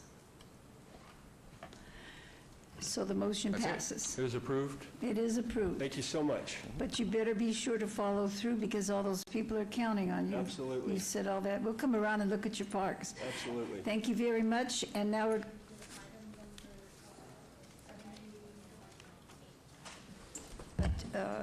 Item number 78, DIR 75523. The applicant, it's a public hearing. The applicant is the City of Las Vegas. The owner is Lou Christian Adrian Isle LLC for possible action on a request to revoke a previously approved special use permit, SUP 72692, for a massage establishment use at 7871 West Charleston Boulevard, Suite Number 150, C1 Limited Commercial Zone, and it's in Ward 1. And so now, does anybody here to speak for the owner? Madam Mayor Pro Tem, if I could, as the nominal applicant on this one, I would like to just really quickly present our information for the record and then the public hearing. Okay, we can move to there. There doesn't seem to be anyone for the owner. All right. So, Madam Mayor Pro Tem, on June 6, 2018, a special use permit, SUP 72692, was approved to allow a 1,261 square foot massage establishment use at 7871 West Charleston Boulevard in Suite 150. Since the approval of the special use permit, the operator has violated 2 conditions of approval. Those conditions of approval being condition number 2, which requires conformance to all the minimum requirements under Las Vegas Municipal Code Title 1912 for a massage establishment, and condition 7, which requires all city code requirements and design standards of all city departments to be satisfied. At this time, I will turn the presentation over to Deputy Planning Director Mary McElhone for some additional information pertaining to this item. Thank you. Over the last 2 years, there have been 3 businesses that have operated out of this specific suite. The first business, Thai Day Spa, had its licenses for cosmetology, ancillary massage, and independent massage therapist revoked on December 6, 2017, and was fined $2,000 through a disciplinary complaint process after the Las Vegas Metropolitan Police Department conducted an undercover operation. This operation took place on June 27, 2017, in which an undercover detective was solicited for prostitution. This undercover operation also revealed evidence that employees were living on site, showed that the individual that the detective received the massage from was unlicensed as a massage therapist. The owner of the establishment was performing a massage in another room at the same time with unlawful locks on the doors, and the massage services collectively occupied more square footage than the allowable 150 square feet. Then on August 27, 2017, as part of a routine inspection to ensure the business was closed, the license officers found the business open and operating as Rose Day Spa without a valid massage establishment business license. Ms. Layman Lee admitted to being the new owner as of August 6, 2017. This new unlicensed business was identified as Rose Day Spa. And then on August 14, 2018, a year later, a temporary massage establishment license was approved for Sarah Massage with Layman Lee as the owner. And then October 31, 2018, just 4 months after receiving the special use permit, an undercover Las Vegas Metropolitan Police Department detective was solicited for prostitution by the owner, Layman Lee. This is a violation of Las Vegas Municipal Code 6.52.120, paragraph A.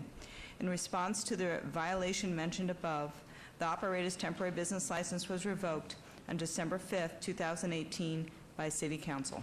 Thank you.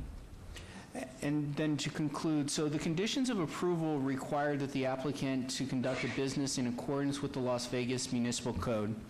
Title 1916 states a special use permit may be revoked or modified by the Planning Commission or the City Council, whichever body took final action on the approval, or final action to approve the special use permit. Staff finds that based on the violations of Title VI as outlined by Deputy Planning Director McElhone, Sahara Massage has violated the conditions of approval and is recommending that the entitlement application and special use permit SUP 72692 for the subject site be revoked by the procedures as identified in Title 1916. For the record, Mayor Pro Tem, I will note that we did receive a request from the property owner in this case that the item be obeyed till March. This council and you as the representative for the ward have full discretion on whether or not to obey the item or to hear it and take action today. My recommendation is based on that it's a request to revoke, based on the history here, that we take action today if that is your prerogative. So staff recommendation is approval to revoke the special use permit. And I I would like to open this to a public hearing. I declare the public hearing open. Is there anybody here who wishes to make any comments, to testify in any way? All right, if there's no, how about anybody else here on the podium? Mayor Pro Tem, if I could. Yes. Even though it's within your discretion to either obey or deny or approve this particular item, the applicant did submit a request to obey because he is ill. Was it because he was ill, Robert, or what was the rationale? And there was a statement that something about ill, there was no specifics and again, he didn't request a specific date, he said sometime in March. Okay. Well, due process may dictate that we hold it, but it's perfectly within your discretion to hold it or hear it today. All right, well, in my discretion, from the information I received from the Planning Committee and due to the other factors involved, which I'll mention quickly, we will not hold it. We will go ahead and not obey this item. I'd like to say that based on the history of this site, it seems that the appropriate use of this location is not massage. And I would also like to say, I mean, when you have this 3 times in a row, and when we've warned the owner of the property, and when the owner of the property himself stated from that podium not very long ago that if there was anything that wrong occurred, he'd be willing to give up the SUP on the property. And for that reason, that's why I feel, attorney, that we should not have to wait for him, because he's already put on the record what he's willing to do. And you're indicating on the record this particular location isn't suitable for a massage? Absolutely. I'm putting that on the record. Great. This was made a massage parlor long before I came on the council, and we've seemed to have problems ever since. And I'm putting on the record why we did not obey until he could come, because he's already got his opinion on the record. Okay. And so I move to approve the item, and please cast your votes.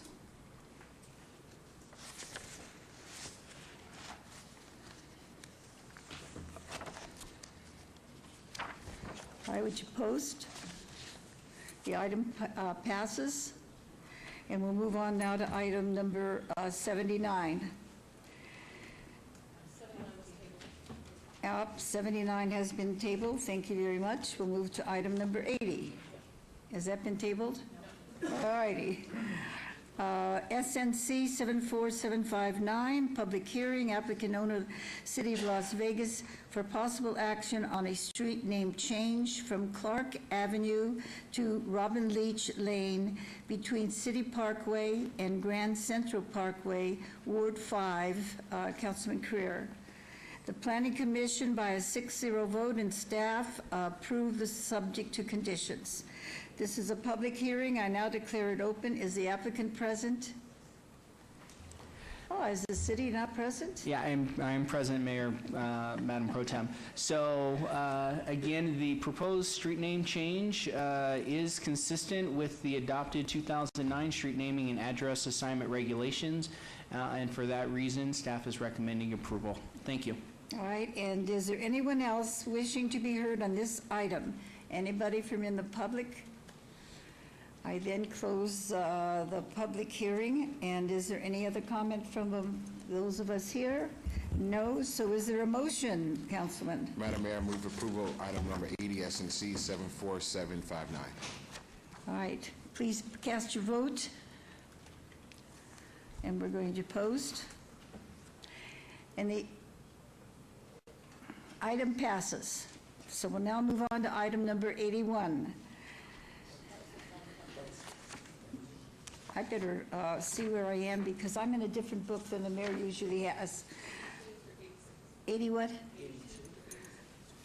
82. 82 GPA 74633, on a request for a general plan amendment to amend the trails element of the Las Vegas 2020 master plan and all related maps. Mayor Pro Tem, could we Yes. hear all 5 at once, so that we If I can, get the testimony usually, on all 5 can I at do once? that all at once? If So you get that's 83 super. through, yep. Great, thank you. Okay. So we have the one that I just said, GPA 74633 on the trails element. We have item number 83, VAR 75154 on a request for a variance to allow 641 parking spaces where 811 is the minimum required for 2 multifamily developments. Number 84, SUP 74637 on a request for a special use permit for a proposed private street without a gate and multiple gated communities with private streets within town center at the northwest and northeast corner of Deer Springs Way and Grand Montecito Parkway. Item number 85, SDR 74638, on a request for a site development plan review for a proposed 303 lot, single-family detached residential subdivision and 2 multifamily residential developments consisting of three-story buildings with a total unit count of 491 buildings. Item number 86, TMP 74639, on a request for a tentative map for a proposed 303-lot, single-family residential subdivision and 2 491-unit multifamily residential developments with a waiver to allow private streets to terminate in dead-end stubs and modified hammerheads where cul-de-sac or hammerheads are required. The applicant is KB Home. The owner is MS Northwest Land Company on 60.39 acres at the northwest and northeast corners of Deer Springs Way and Grand Montecito Parkway. TC Town Center Zone, MCTC Montecito Town Center, and UCTC Urban Center Town Center. Special land use designations. The Planning Commission recommends approval on all of the items. Staff recommends approval on item number 82 and denial on items number 83 through 86. These are in Ward 6, Fiore, in our public hearings, which I now declare open. And the applicant is present. Yes, good afternoon, Mayor Pro Tem, members of the council. My name is Bob Gronauer, 1980 Festival Plaza Drive. I'm here in this matter representing the applicant, KB Home. If I could get your attention to the overhead. The first thing I'd like to do before I get into the exhibits here is let you know that this is a very complex and convoluted project that we had to go through. I want to start out by thanking your staff, especially Peter Lowenstein and Lucian Pyatt, who's not here right now, and the rest of your public works staff and planning staff. Oh, there's Lucian. Oh, I'm used to looking over this way. Sorry, Lucian. Lucian is here for the record. But in all seriousness, I do want to thank your staff and Councilman Fiore, Mr. Perigo. There have been a lot of issues on this property just to get to where we are today. And then also another component of this process is we've been meeting with the Timberlake residents. We've had a couple neighborhood meetings, which is to the south of us. There, as Councilwoman Fiore knows, they're a very active group of neighbors in that HOA. We've worked with them and all of their issues, and in addition to the 2 neighborhood meetings, I've had numerous phone calls and sidebar conversations with neighbors to go through the project itself. And I want to thank all the neighbors. I don't know if they're here, but they've mentioned that the HOA has been in support of the project and the changes that we made. So I'm going to go through a high level of the project itself. I won't bore you, but I can tell you many hours have been put into this by your staff, by my client, and also another client of ours, Kalita Development, is going to be doing the multifamily development portion of this, which some of the neighbors have gone out to the Kalita projects in southern Nevada here and do like the high-end type of development that is being proposed. So on the overhead here, as you can see, we have approximately 60-plus acres of property. This is located up in the northwest. The regional mall was previously approved on this, which was for a more intense development with some residential condos on the property itself. We have about 14 separate parcels. We have a 60-foot utility easement that goes through the property that runs north and south. We have 2 specific land use designations on the plan itself. One is Montecito Town Center, and the other one is the Town Center standards itself. And with those 2 specific land use designations, it kind of hampered us with respect to what we could do with the property and what we could not do with the property. That being said, I'm showing you on the overhead here, this shows you the 2 different land use designations for the plan itself. This is one of the plans that we worked with the neighbors, which essentially we came up with this plan where it's a mixture of single-family residential detached homes, which specifically to the south here, where is Timberlake, as I'm showing you on the overhead. The neighbors like the fact that we came in with single-family homes to be adjacent to them. We had to come in with some of the multifamily product in this area to get the densities to meet the land use designations. As I said, Kalita, which is one of our firm's clients, will be purchasing this property and developing a very high-end quality type of multifamily development that is being proposed here. Overall, we have an amendment to the master plan for your trails. We're making changes to the area in this area, as I'm showing you, in the middle of our project, where we have a road that's running east and west to help increase the circulation in this area, or to help out the circulation in the area. That being said, the other applications and everything else we went through with the neighbors, I believe, like I said, through the Planning Commission, they recommended approval. The neighbors have been in support, the neighbors that we've been speaking to, and I want to thank Councilwoman Fiore's office for working with us. That said, there's a list of new or revised conditions. I'm not going to go read through them all. I believe your staff in the presentation will, or through the motion maker, we can have it so we don't become redundant in saying the same thing. So there's a list of stuff, and again, I want to thank your staff for working with us on that. Thank you very much. And Mr. Summerfield? Oh, we have your partner. Okay. Yeah, Peter Lowenstein, for the record, Deputy Planning Director. Madam Mayor Pro Tem, the applicant originally proposed a mixture of single and multifamily residential development in 5 units located on approximately 60.5 acres. The applicant has since amended their request to eliminate one of the 2 multifamily units, known as Unit 5, on approximately 7.42 acres located on the west side of Grand Montecito Parkway, alignment from the proposal. The request includes a general plan amendment to remove trail alignments that are not needed and that can be accommodated through the proposed development, which staff does support. A parking variance is required for the proposed multifamily units, with 460 spaces provided in Unit 4 where 501 are required. A use permit is required for the private streets without gates to connect Grand Montecito Parkway and Osa Blanca Road, bisecting the overall development.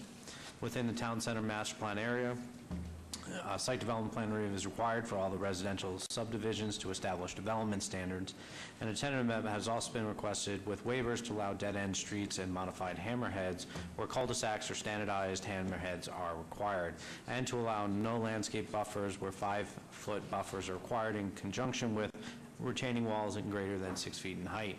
Standardized cul-de-sacs and hammerheads provide the necessary space for vehicle maneuvering, especially for large vehicles such as service and emergency vehicles. Landscape buffers provide areas for retaining walls to step back to allow lessening of the negative impacts of high walls having on adjacent areas. The applicant has provided no unique or extraordinary circumstances to justify the reduction in parking, and therefore it's deemed a self-imposed hardship. The requested waivers create potential safety issues for vehicle circulation.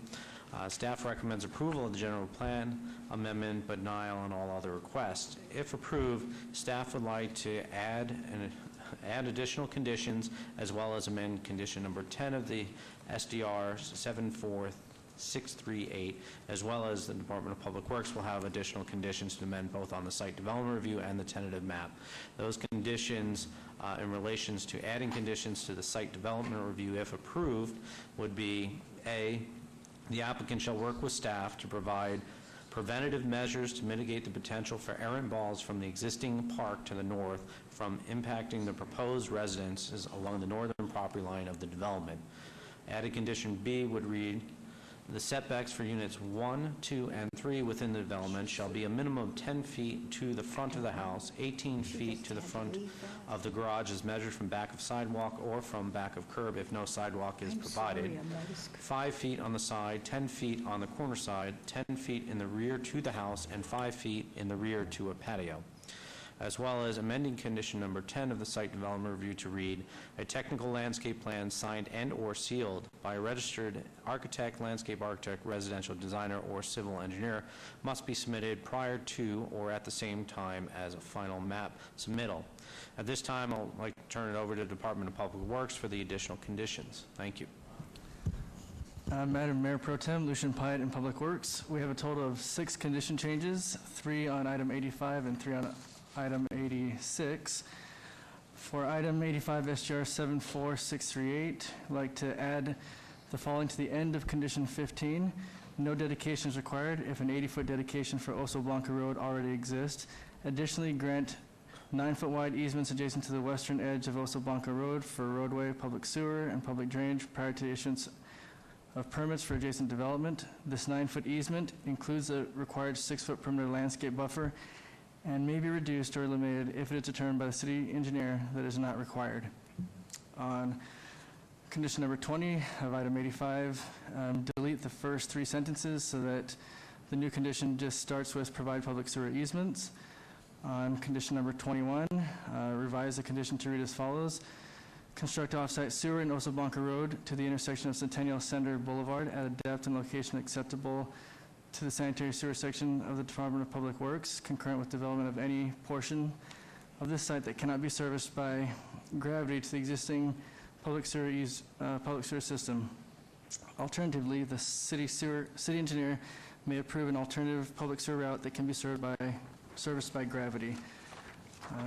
On the tentative map, item 86, add the following to the end of condition 11.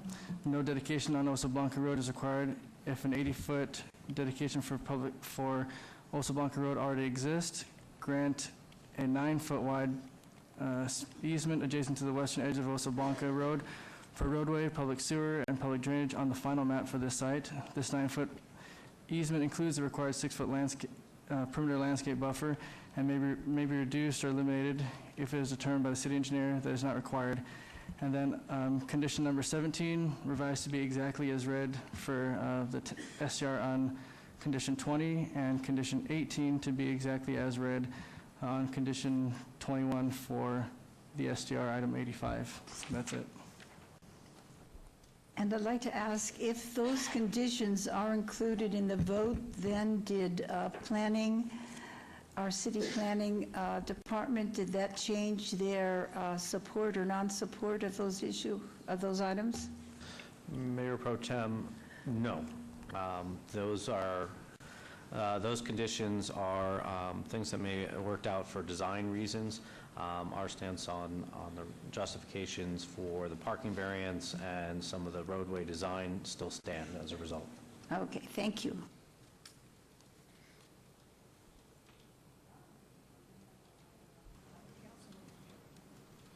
Thank you. Okay. So items 82 through 86 are unique and have been challenging.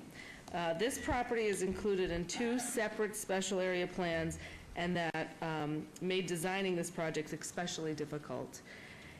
I want to thank Planning and Public Works for all the work that they've put into getting us to this stage. Originally, this property was part of a proposed major regional mall on the scale of the Mall of America in Bloomington, Minnesota. I don't know if my peers recall, but a decade ago, a little more than that, we were looking at having a bigger mall than the Mall of America, and that was the site for it. Because of the recession and changing shopping patterns, Amazon, the vision was never completed. Instead, we have a problem property that is being purchased by KB Homes, and I want to congratulate KB Homes, by the way, for coming up with a plan that is harmonious with our existing neighborhood. The first problem we had was the density required on site. Now, usually we up here fight with developers that want a higher density than what's allowed. Instead, on this property, we have a developer that wants a lower density than what zoning permits, and I applaud them for that. KB's original proposal was not acceptable because it called for their higher density homes to be adjacent to the existing Timberlake development. Well, in Ward 6, our neighborhoods really have a say of what happens. And so KB redesigned the development so that their lower density single-family homes were adjacent to Timberlake, and their higher density homes were not adjacent to any existing developments. When the Timberlake development was approved, the city, because of the existing proposal for this property, we allowed Deer Springs to be a private street. We are now faced with a lack of east-west access to Osa Blanco Road.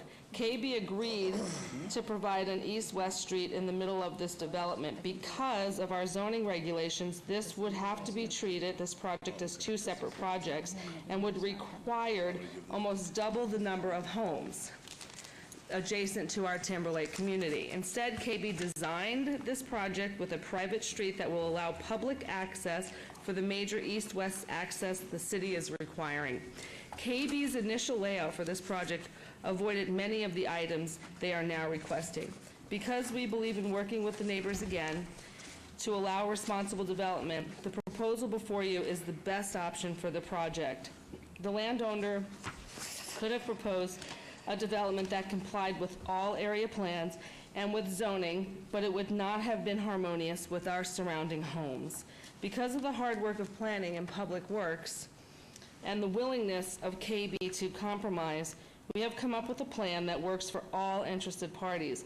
I hesitate to add more conditions on KB since they have been such a pleasure to work with, but I do believe that, and we've talked about this, we need to add one additional condition, and the northeast corner of this development butts an adult baseball field, so at Mountain Ridge Park. So I believe we need to require some sort of barrier so that errant baseballs limit their impact on adjoining residents.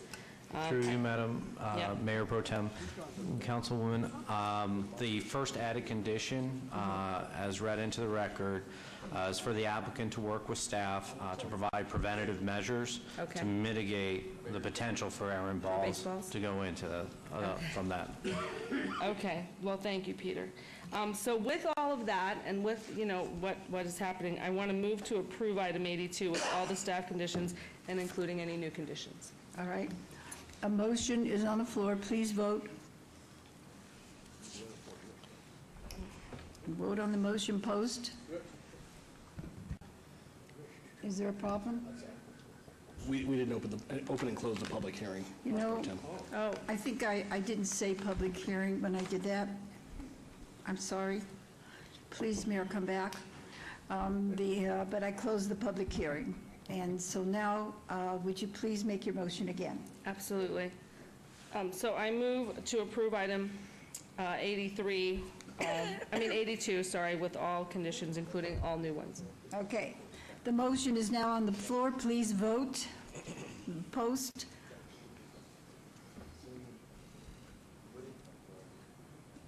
And the motion passes on that item.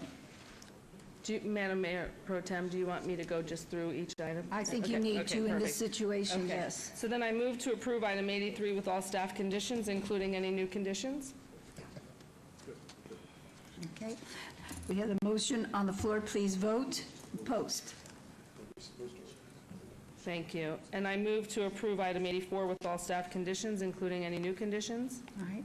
Please vote. And post.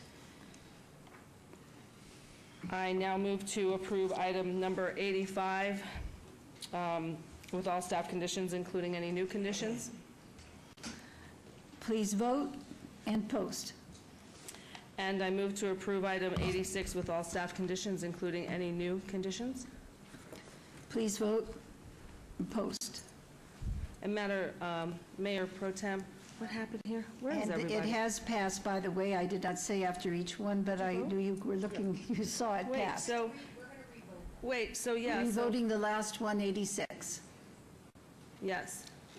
Where is everybody? Okay. They're all here, Yeah, except the okay. mayor. Got it, okay. Okay. And post? Okay. And then, so with that, while I have Mr. Gronauer up here, I believe that you have, you're planning on attending a function on Friday evening? She's creepy. You're going to make me blush. Yes, I am. And what is the attire? It's a black tie or tux. I Tux is believe yours required. is purple? I have requested a purple tux, yes. I want to make a pop. I need okay? that for the record. Yes, I Okay. did. So I'm turning red a little bit, but Thank thank you. you, and thank you, Mr. Burdish. Thank you.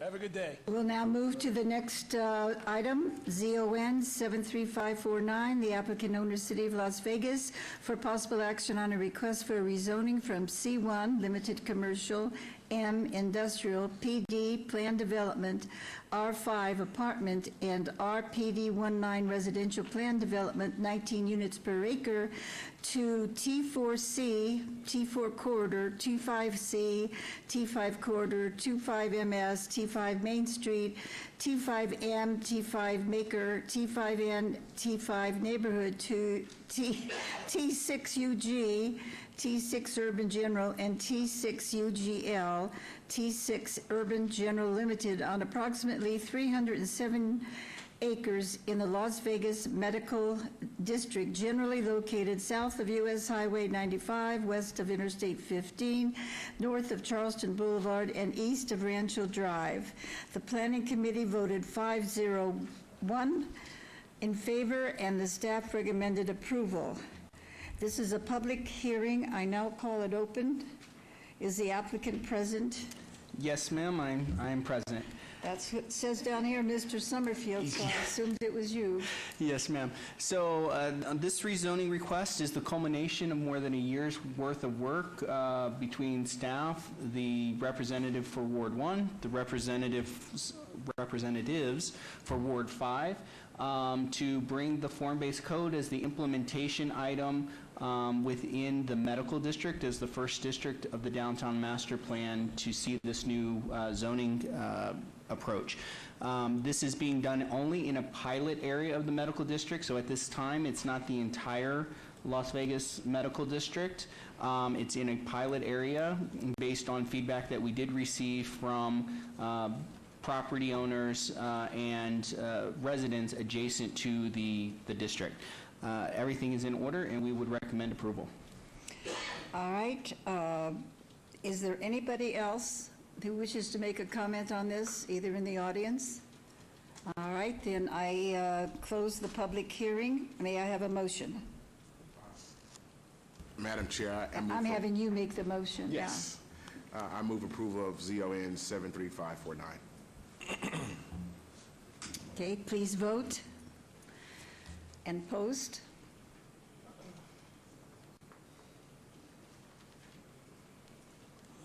And the motion passes.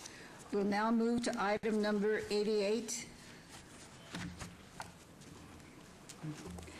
SDR 74296. Applicant owner is 3250 Spring Mountain Trust for possible action on a request for a major amendment to previously approved site development plan review SDR 71783 for a proposed 2,900 square foot restaurant with drive-through with a waiver of the interim downtown Las Vegas setback standards on 1.04 acres at 1141 South Las Vegas Boulevard, C2 General Commercial Zone, Ward 3, Coffin. And the Planning Commission approved by 6-0 vote, and staff recommended denial. This is a public hearing. I now declare it open. Is the applicant present? Mr. Summerfield. Yes, Your Honor. Clyde DeWitt, DEWITT, 410 South Rampart, Suite 420 in Las Vegas, and I represent the applicant. Thank you very much.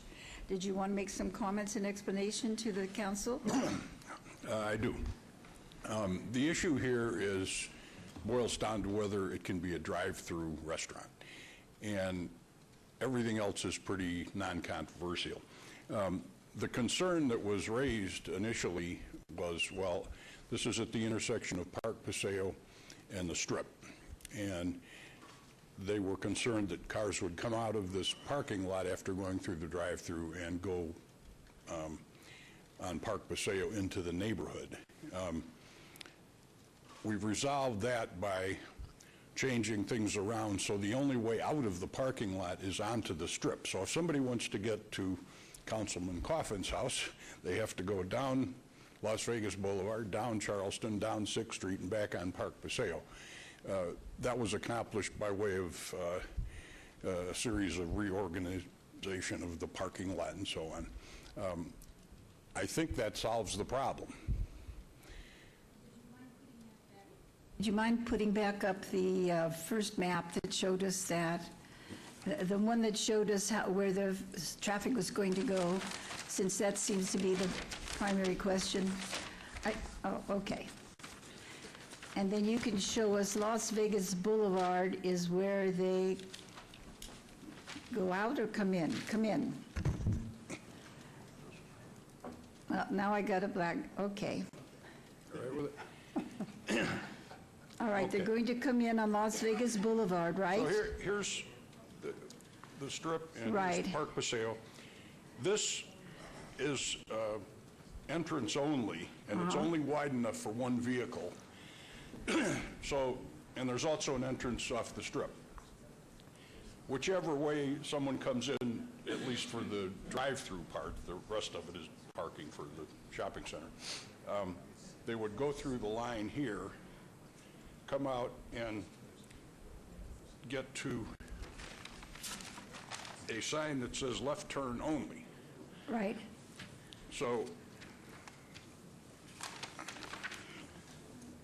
as you can see, left turn only, they turn left and exit to the strip. Also here, the entrance, there will be, You can only turn on a right turn in there. do not enter, no exit, and then these flexible bollards will narrow the width of this so only one vehicle, and it better be a small one, can fit through there. This, we think, will completely eliminate any problem of traffic going through the drive-through and then heading through the neighborhood. Right. And Councilman Coffin is as conversant about this as anybody, because I think there's only 2 houses that are closer to this project than his. So he may want to weigh in on that. Anybody else wishing to speak on the public hearing? All right.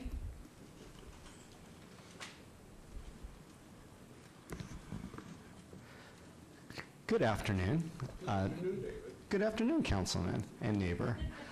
David Figler, President of the John S. Park Historic Neighborhood, 1302 South 6th Street. My office is also at 550 East Charleston, which almost adjoins the subject property.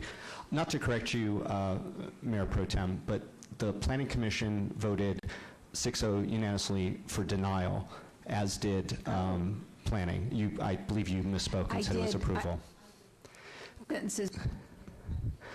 Thank you. The neighborhood is in opposition to this, and there are a number of reasons why. It's basically a bait and switch. Planning caught it, and the Planning Commission, which rarely unanimously votes against development in this area, voted unanimously against it for reasons that far exceed the suggested traffic issue, which we still don't think is resolved by this, although this is the very first time we've seen it. If I could have just a short indulgence to give a brief history. When the property that exists in this small strip mall had been there for a long time, it's one of those sex shops, and they were looking to expand. They needed a tax code amendment, which was proposed in 2015, 2016, and the neighborhood opposed that. The developer brought to the neighborhood a site plan that was suggested to be a sort of compromise. If we go with this site plan, maybe some of you can support. It had some impact on some of the neighbors. That was the site plan that was approved. The text amendment went through. The sex shop is allowed to expand. They are building 2 buildings there. They're going to be able to move forward with their development. There was no site plan or discussion or approval of a drive-through restaurant. In staff's report, and as discussed at Planning Commission, a drive-through restaurant that potentially could be 24 hours of unknown province, if you will, we're not sure what it would be, is incompatible for being in the heart of the historic John S. Park residential neighborhood. While there is an allowance for commercial, they found it to be incompatible because of the perceived volume and the secondary impact. Looking at nearby fast food type restaurants that have drive-throughs that don't have limitations on the hours, especially just down the street, 1125 Charleston. If you look on crime maps through Metro, it is a hotspot.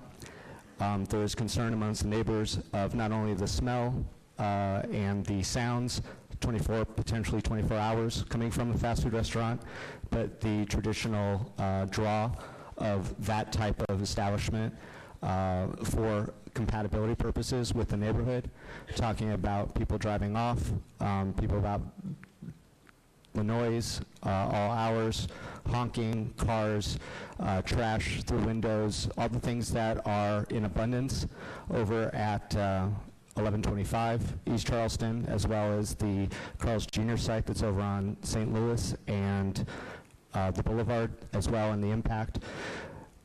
This is a special neighborhood. It's a unique neighborhood. It's the first to have historic designation. I appreciate Councilman Coffin's proximity to it, but I don't know that Councilman has talked to many of the neighbors with regard to the concerns of having a fast food restaurant or a 24-hour drive-through type facility there. We raised these concerns to Planning Commission. Planning Commission agreed with us. They agreed with staff on this. It's not compatible with any of the plans. It was not approved. It was not discussed. It is a bait and switch. With regard to the traffic issue, that was one of about seven or eight concerns that were discussed, both by the neighbors and by planning. We haven't seen this. We don't know if it's viable. It does not look from the site, which seems to be moving forward with the idea that they already have this drive-through in place, to suggest what this map suggests. I don't know if it's been tested. I don't know if it's been signed off on by staff. Certainly, it was one of the concerns of staff. I also noted that the traffic study that was placed into the supporting materials does not indicate what the potential impact would be. But again, it's not just about ingress and egress. It's about having this type of draw in the middle of our historic neighborhood where the parking, that's a small site. To have such a large building in that small site, when they suggested to the neighbors initially that they were going to focus on retail, and quite honestly, there's not another property in the valley, let alone the city, where any reputable business has decided to move in that close proximity to a sex shop. That said, if they want to do something that's in compliance with the original site plan, albeit it was already approved by this body, but the vetting, the neighborhood engagement, the compatibility of a potentially 24-hour fast food type drive-through or any type of drive-through in that neighborhood should be self-evident to this body, and there is no harm to the applicant to go forward with the site plan that was discussed, developed, and ultimately approved. So I'd ask the council today to tell them, sorry, you're giving us nothing back.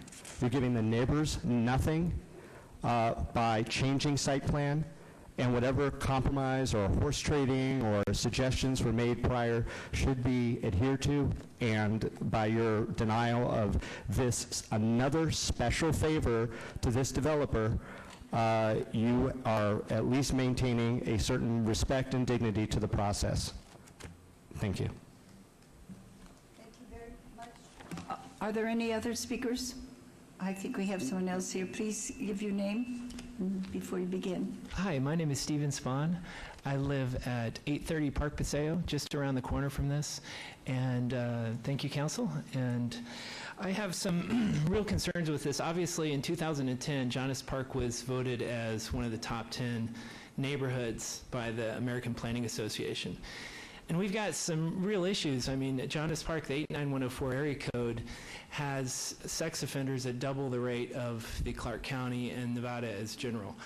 And so the challenges that happened with the, when the Planning Commission decided to look into this, one of the things that they said were specifically that the increased neighborhood traffic, it's showed as approximately 2 cars per minute. That's about 120 per hour or 1,400 per day if this is a 24-hour location. One of the challenges, a lot of people that go through drive-through restaurants, they eat it in their car, and so they would be parking possibly all up and down that neighborhood street. There's also, I think in their site plan, there's no loading zone, so I'm not sure exactly how that would work as far as the loading of and unloading. And so I'm adamantly against this. Thank you. Thank you very much. Is there anybody else here wishing to speak? Hello, Mia Rose, 1103 South 6th Street, right at the T of Park Paseo and Las Vegas Boulevard. So I have a perfect view down there. I'm concerned about the bright lights and the traffic, and believe it or not, I feel like I'm one of the trash ladies because I'm out every morning picking up throwaway trash from the sex shop. Just for cardboards, their wrappings, etc. I'm out there, you can see me. And it's consistent trash, and there's also throwaway fast food trash. Now, if we put in a regular restaurant there with left turn only, which I don't know how you'll enforce that, because they don't enforce it at the, what is that on the corner, the Haunted Museum. It was supposed to be a right turn only, and they're pulling out of there to the left constantly. So I'm just thinking that it's just going to get worse for our community. So that's lights, traffic, and then pedestrians. We have a tremendous amount of pedestrians and tourists that walk straight across there. And if they're going to have an in and out coming out of there, I don't know how that's going to affect pedestrians crossing. I think that's very dangerous. I think that'll eventually have someone get run over, or, you know, because they're not looking and they're walking. And it's true, it's possible. And assuming Mr. Coffin is living on that street, he should be very well aware of the trash and traffic, because on his corner of 5th and Park Paseo, it's a constant seeding of homeless and throwaway trash. Thank you. Thank you very much. Is there anybody else who wishes to speak? This is a public hearing. If not, then I will close the public hearing and go then to Councilman Coffin, right? To staff. Thank you, Mayor. I keep trying to skip staff, you just don't let me. I try not to. I know, we need to have staff. Madam Mayor Pro Tem, so in this case, the applicant is proposing to add a restaurant with a drive-through to a previously approved commercial location. This site is located on the Las Vegas Scenic Byway and within the Gateway District, which is Area 1 of the Downtown Master Plan. The applicant is requesting waivers of the plan related to the build-to line requirement to allow the building to be set back to allow the drive-through, as well as for parking to allow 37 spaces where 91 would otherwise be required by our code. As indicated, ingress and egress to the site is mainly anticipated along Las Vegas Boulevard. Staff is recommending denial of this application because of the waivers. They are self-imposed. Other design considerations could be done, and that a drive-through is not supporting the master plan goals. Thank you. Thank you very much. Any questions from the council? We now turn it to Councilman Coffin. Thank you, Mayor. Thank you, Mayor Pro Tem. And well, let me say that I've lived in the house just down the street for about 32 years. Mary and I have, and we were instrumental in getting the neighborhood designated historic.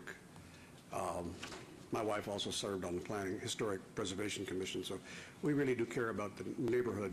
We're also practical people. We also know that what I used to know as a child as Fifth Street, and then became the Boulevard, would always be busy, be commercial, be subject to development. And of course, these days come.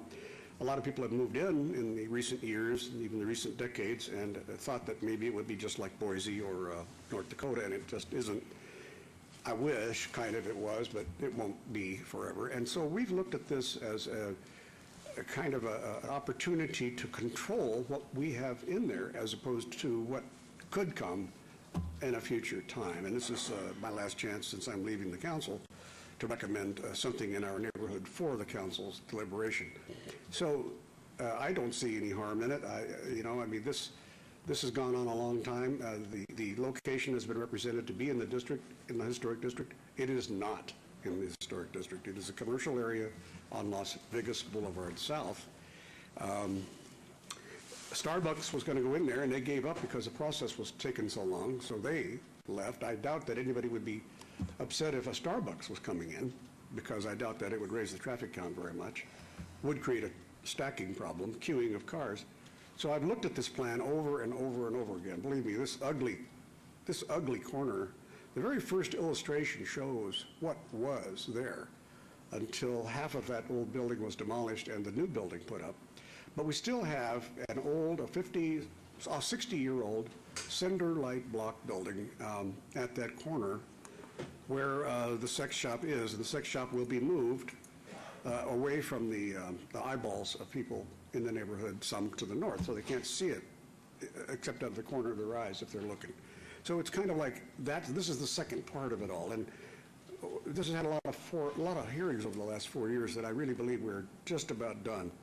I'm going to recommend passage of this because it's the best we can do. I can understand how people can be sure what would be there, but what the likely prospect is a Dunkin' Donuts. Now, I'm sorry that I have to make a long return to my house to get with my cup of coffee and donut, but I will, based on this. So will all the other people who testified.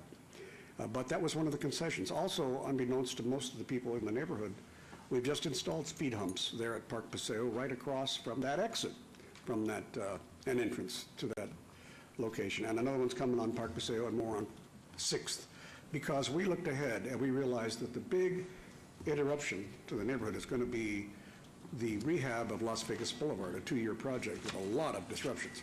So we know and looked ahead and realized that 6th Street and Park Paseo will, and 5th Place will get a lot more traffic in the near future because people are going to shortcut that construction. Now, that's what our job is here at the council, is to look ahead. It is not to react, it is to try to be proactive. So for that reason, I'm going to recommend to the council that we approve this as is. We have had a lot of hearings on this, not in the council, but thank goodness at other levels. And I now move for approval of item 88.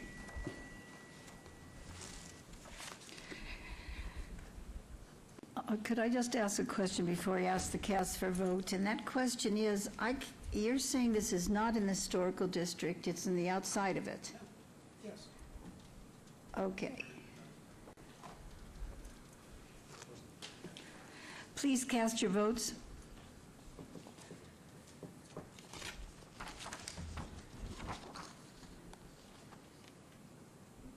And post, and the motion carries. It was a hard vote for me on that one.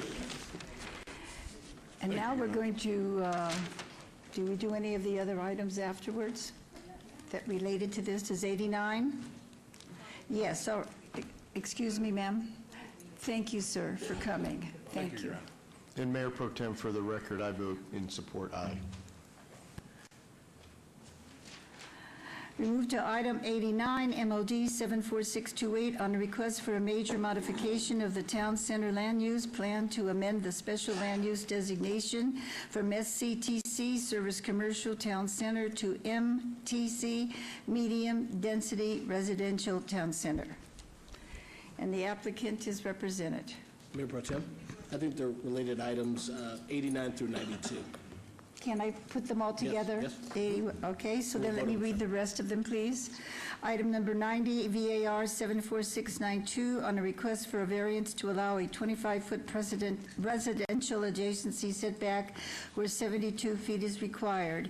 Item number 91, SDR 74631, on a request for a site development plan review for a proposed 91-unit, two-story medium residential condominium development with a waiver of town center streetscape standards. Item number 92, TMP 74632, on a request for a tentative map for a proposed 91-unit condominium development. The applicant is Greystone Nevada LLC, and the owner is, would you pronounce that for me? Saida? Saida Family Trust on 6.05 acres on the west side of the Tenaya Way, approximately 190 feet north of Sky Point Drive, SCTC, Service Commercial Town Center, Special Land Use Designation, proposed MTC, Medium Density Residential Town Center. The Planning Commission recommends approval on all of the items. Staff recommends approval on item number 89 and denial on items numbers 90 through 92. These are in Ward 6. Fiore is our councilperson, and these are now public hearings, which I now declare open. Thank you, Mayor Pro Tem, members of the council. Stephanie Allen, 1980 Festival Plaza Drive, here on behalf of the applicant Lennar Homes. We're here with a townhome project, a for-sale townhome project. And if I could direct your attention to the overhead, I'll show you where this is located. This site is located at the corner of Tenaya Way and Sky Point Drive. The 95 is just to the west of the property. To the west and to the south, there's commercial already existing. There's a closed car dealership just immediately to the west. To the south, there is a convenience store. There's a hotel that's being built eventually to the south of this. And at the corner here, there's also another C-store located immediately adjacent to the site. There's RCL, residential housing to the north and to the east. So residential compact lots to the north and to the east. You can see here on the town center plan that this is currently actually proposed for service commercial. We're asking to amend that via a major modification to medium density, which we believe is the perfect transition zone from this residential compact lot to the north and to the east, and all the intense commercial that's located to the west and to the south. A for-sale townhome product, we think, is the perfect buffer between the residential and all of this intense commercial, and we very much appreciate staff's recommendation of approval on that major mod. This is the site plan. The main access and gated access point will be on Sky Point Drive. And SID actually already has paid for the roadway improvements as well as the sidewalk on Sky Point Drive, as well as the sidewalks already constructed on Tenaya Way. So the waiver that's associated with the site development plan review is just so that we don't have to rip out everything that's on Sky Point Drive. There's actually a bus stop there, and there's already sidewalk improvements there that again have been paid for via an SID. So we'd like to keep that as is. That's consistent with the entire area and how it's already been developed out in that area. Otherwise, we're complying with the landscaping requirements of the town center, generally speaking of the town center guidelines, and we're happy to work with the councilwoman's office on anything additional that she'd like to see out there.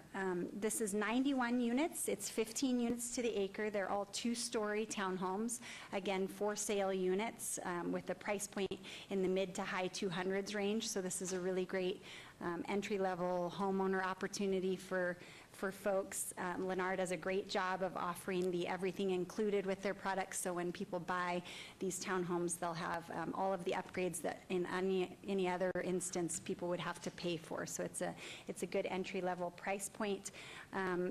Planning Commission recommended approval of everything. I'll show you the elevations. These will be very nice-looking townhomes. Again, Planning Commission recommended approval of everything. I'm happy to answer any questions that you may have. We're not aware of any opposition to it. There was no one at Planning Commission in opposition, and we would very much appreciate your approval on this as well.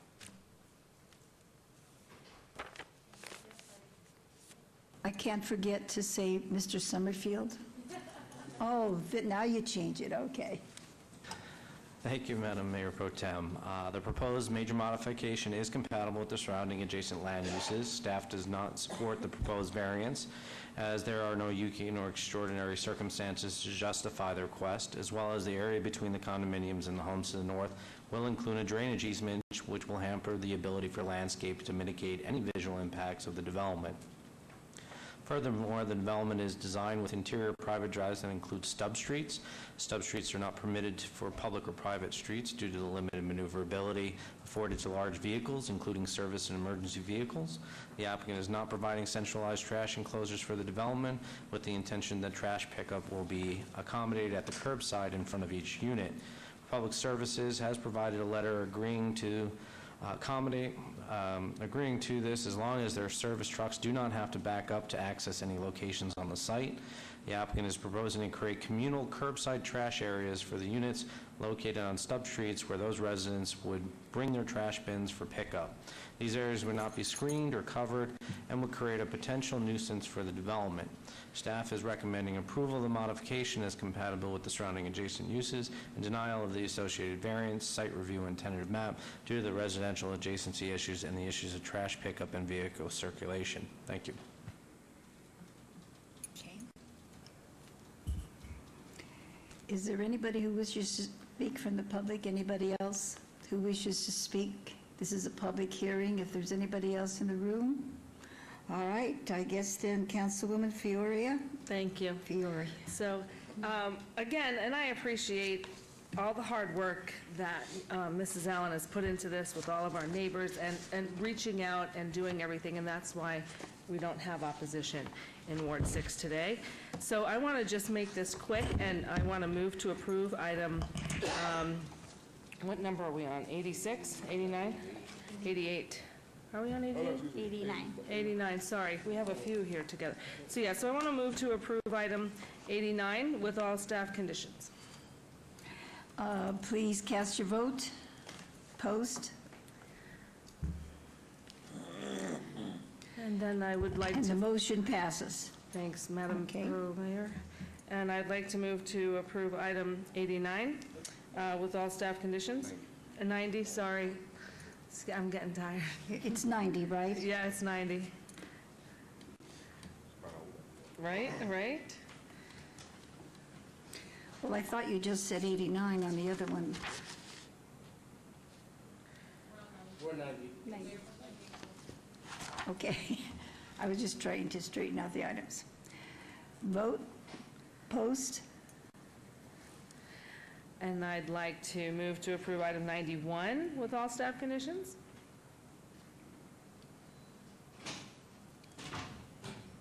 Vote. Post. And I'd like to move to approve item 92 with all staff conditions.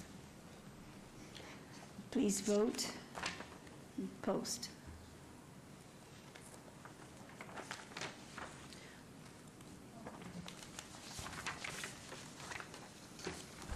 All right, then the item passed. Thank you very much, and thank you, Councilwoman, for always working with us. Appreciate it. You work very hard to help us, I know, on every item. Thank you. All right, so we now have passed all those through 92. We move to item number 93, which is, can I say all these together also? I want to check with you each time. VAR 74817 on a request for a variance to allow 0 additional parking spaces where 31 additional parking spaces are required for an existing parking impaired development. Item number 94, VAR 75056 on a request for a variance to allow a 0-foot side yard setback where 10 feet is required and a 0-foot rear yard setback where 20 feet is required. Item number SUP 74818 on a request for a special use permit for proposed 3,939 square foot auto repair garage, minor use at 5,000 West Charleston Boulevard, C1 Limited Commercial Zone. Item number 96, SDR 74819 on a request for site development plan review for proposed 3,939 square foot building addition and parking lot reconfiguration to an existing retail development with a waiver to allow service bay doors to face the right-of-way. The applicant is Hamid Panahi, and the owner is in Limited AMD United Holdings LLC on 1.17 acres at 5,000 West Charleston Boulevard, C1 Limited Commercial Zone. The Planning Commission recommends approval and staff recommends denial on all items.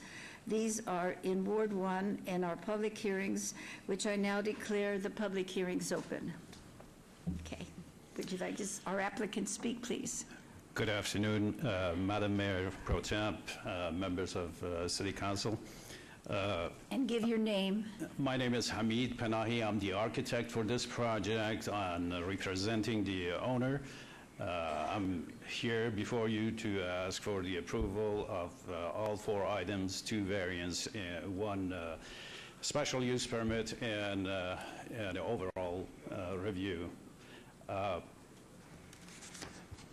5,000 West Charleston is a very old retail center which does not generate much of financial activities in there, unfortunately. So the owners have contacted me and wanted me to do a remodel portion of this property to perhaps bring in more, generate more traffic and bring in more activities into the center. The whole 5,000 Charleston consists of 3 buildings, basically. One of the buildings stretches from property line to property line and sits on the west property line. Basically, there is 0 clearance from the property lines. The portion that I'm here to seek your approval for is the back portion, this area. I don't know if you could see this or not. Is a 2,000 square feet building that is not leasable currently. And we like to convert this into a minor auto repair shop, which the owners could lease out. Currently, this 2,000 square feet is being used as a storage for one of the tenants that is a church adjacent to it. I think approval of this project would benefit the overall look of the West Charleston corridor in there. We are already working on another project and upgrading that shopping center, and slowly, hopefully, the entire stretch of that portion of West Charleston is going to look much better. So with that, if there is any question, I'll be more than happy to provide you answers. All right, thank you very much. Thank you. And now I'm going to open the public hearing, and I'm going to call for Mr. Summerfield. Oh, again, sorry, I didn't catch the smile hint. Thank you, Madam Mayor. Peter Lowenstein for the record. The applicant is proposing additional floor area for a new auto repair garage minor use at the existing commercial center. The site is already considered to be parking impaired, which means the existing parking provided on the site met the requirement at the time of the development, but no longer meets the requirements of the current code. In addition, the applicant has requested waiver to allow the service bays to face the right-of-way where such is not allowed. As such, the required variance and waivers further reinforce the unsuitability of this site for the auto repair garage land use, as the proposed alterations result in overdeveloped site. Therefore, staff has recommended denial of the project. Thank you. Thank you very much. And with the public hearings open, is there anybody else here who would like to make a comment? If not, then I'm going to turn it over to myself. So it's this Ward 1. Do we have a map that shows that back part and what the recommendation is? I didn't hear anybody speaking about it. Where they're going to, I had requested that they put glass doors on the garage because they are doing that now. And I believe the wall is already there that faces the neighborhood in the right-of-way, so it wouldn't look any different than if you had a home there and it had glass, or whatever you had there, and it had glass. I feel very it's very important that we keep a look there that's a residential type look. All right, did anybody get that? Did planning have that? No, ma'am, we did not get a revised drawing from the applicant to reflect what we had discussed with your requested changes to that back wall, or to that the garage door. Can you look at what you have and see how high the wall is? Yeah, I'm pulling it up now.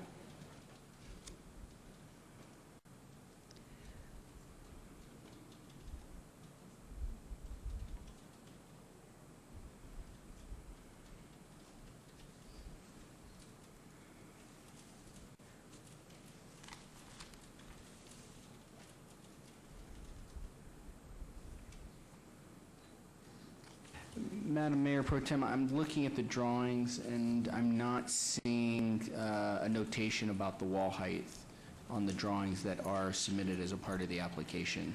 I believe this gentleman showed us some type of plan. Can you put that back on and see if you have the height of the wall? I believe it's his existing wall. It is an existing wall, and it's about 5 feet tall. Yeah, I think it's 5 or 6 feet tall. Yes. And you can see... 6 feet? 6 feet tall. Okay, is there anything you want to tell us down there in planning? Madam Mayor Pro Tem, so Mr. Lowenstein was able to pull up some images on Street View. It looks like it's about 7 courses, which should be about 4.5, 5 feet tall. Yeah, I think it's about, let's say, 5 feet tall. And the 5, can you move your mic, then we can see it better. If you see right there, where would it be on this map? Can you show us in planning? Where is the wall located on this drawing? Where would it be located? Okay. So right now, well, right on the left is where you're talking about where that building is for storage, right? Correct. Yes. It already exists there for storage. What they want to do is some automobile work in there, and my understanding is it's not noisy automobile work. What kind of work is it? That's correct. The minor oil change, maybe. And stuff like that type of thing, oil change, lube change. And the thing is, we already have the wall there with the building behind it, but what we would ask them to do is put glass doors on the garage, because then it looks as if it's a window. I didn't know you had glass doors on garages until this came up, and that's when we looked at them, and they really look sort of nice. We'll definitely could do that. So, Madam Mayor Pro Tem, we can add a condition to the site development review, which is item 96, requiring a revised elevation to reflect a glass service bay door. No, then we're not imposing really on the neighborhood, because they had a door there before, and it's a glass door which can go up or go down. I think that is correct. There were some, yes, there are some doors in that area that do face, that aren't service bay doors at the moment, but yes, you're right. There are some large openings in the existing. Garage doors, I looked at that type, yeah. And so anyway, I thought that solved the problem of that. And what were you going to do about the lack of parking? The site is already deficient on parking, but it's been a very open shopping center with the neighbors. They could park anywhere, and this facility is not going to add any more parking because they have plenty of space inside to park the their building. car. Yes. Inside the building.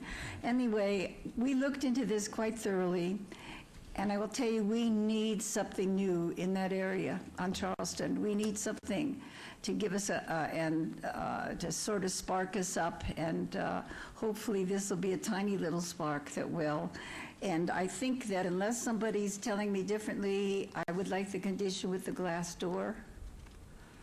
And you've got that, you said. Yes, ma'am. Mr. Lowenstein is typing something now that he can read into the record officially. Okay. Sure. Thank you. The applicant shall submit revised building elevations that depict the proposed bay doors as glass doors at the time of, prior to or at the same time as submittal for a building permit. I think they just call them glass garage doors, just so nobody will misunderstand, because at the beginning I misunderstood. They'll be frosted glass garage doors. You're right, and my understanding is you can't see inside them. Correct. You Yes. wouldn't see anything going on inside them. It's just as if you had a household window that was made the same way. So I'm going to move to approve this item as conditioned.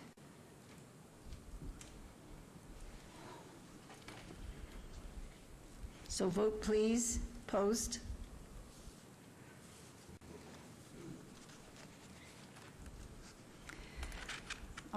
It passes. Thank you very much. And please Madam tell Mayor. the owner there, keep making those improvements, because there's a chance now to make some with some of the monies that we have, so please keep working on it. Absolutely. Thank you very You're much. welcome. Thank Madam Mayor Pro Tem, that's just the first of several items, and that condition change, to be clear, is on item 96, is the one where we're making the additional condition for the SDR. Okay, so what should you want me to take each one individually? So I go back to 93? 94. 94, VAR 75056, on a request for a variance to allow a 0-foot side yard setback. Mayor Pro Tem, No. we've already read them in. We just need to vote on each item. Okay, so item 94, I move to approve. Please vote and post.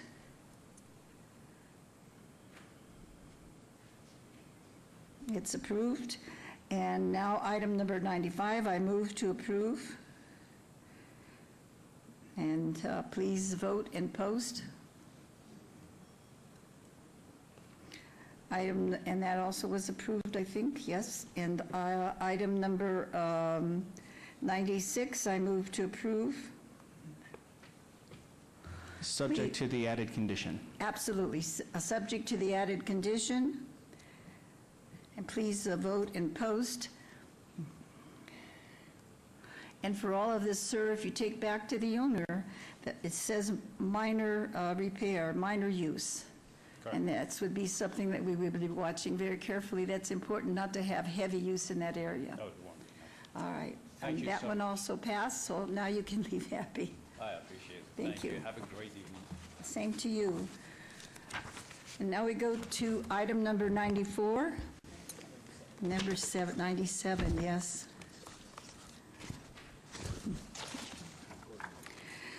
Item 97, on a request for a variance, can I read those two together?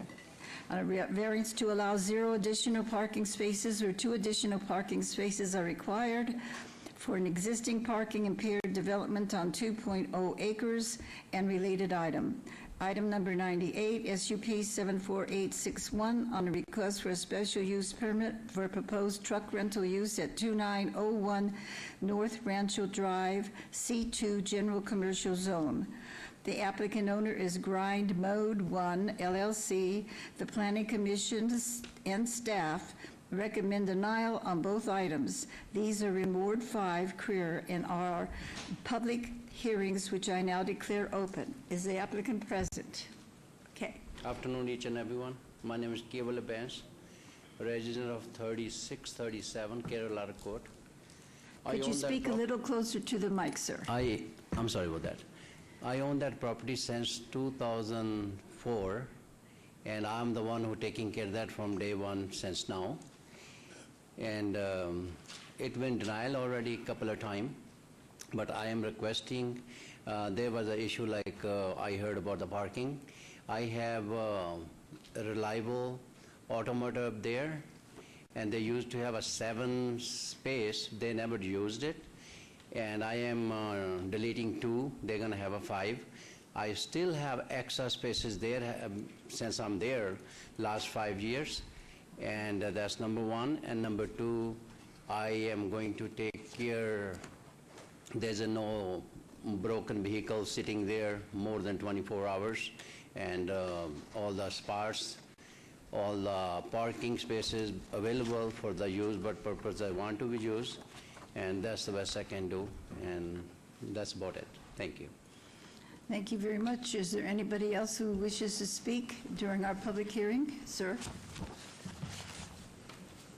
Freddie Arriaga, 1900 Decatur Boulevard. And I would like to thank you for your time. Thank you, Councilman Creer, for your time. And I would like an opportunity to allow Mr. Tony here to be sustainable, allow us two spaces to be able to serve the community. And society, as we know, society is growing, and society demands for service. Society demands opportunities, options, and we would like to be sustainable and at the same time create jobs. And over time, every U-Haul vehicle placed in a community serves as a potential substitute for 19 large capacity vehicles, which means 19 large capacity vehicles with unsecured loads off the street. So that's our goal, our philosophy, and that's what we're here for today. And I want to thank you. Thank you very much. Is there anybody here wishing to speak, since this is a public hearing? And now I'm going to go down to you. Yes. Thank you, Mayor Pro Tem. The applicant is proposing to add a truck rental use to the existing commercial site for 2 rental trucks to be displayed in the parking space adjacent to Rancho Boulevard. The spaces are needed to meet the parking requirements for the uses already on the site, and an approval of variance is required in conjunction with the special use permit for the rental use. As no unique or extraordinary circumstances have been presented, staff is recommending denial of the request as a self-imposed hardship. Thank you. All right. Council, do we have any questions from anybody here? Okay, then Councilman Creer, do you have a motion on this item? I do, Madam Mayor. I move for item number 97 for approval. All right, the motion is made for approval. Please cast your votes and post.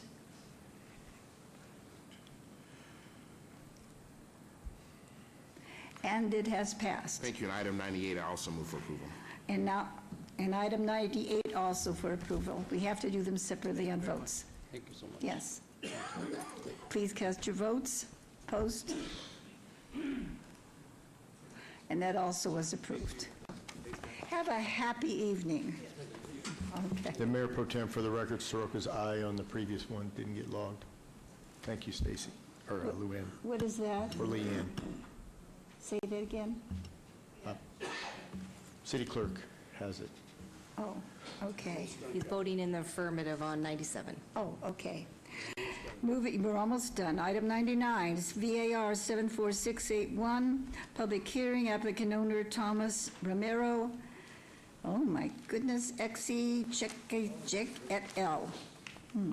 For possible action on a request for a variance to allow a 0-foot side and rear yard setback where 3 feet is required for an existing 504 square foot accessory structure, Class 2 casita on .14 acres at 713 Digger Avenue, R1 Single Family Residential Zone, Ward 1, Tarkanian. All right, sir, would you like to...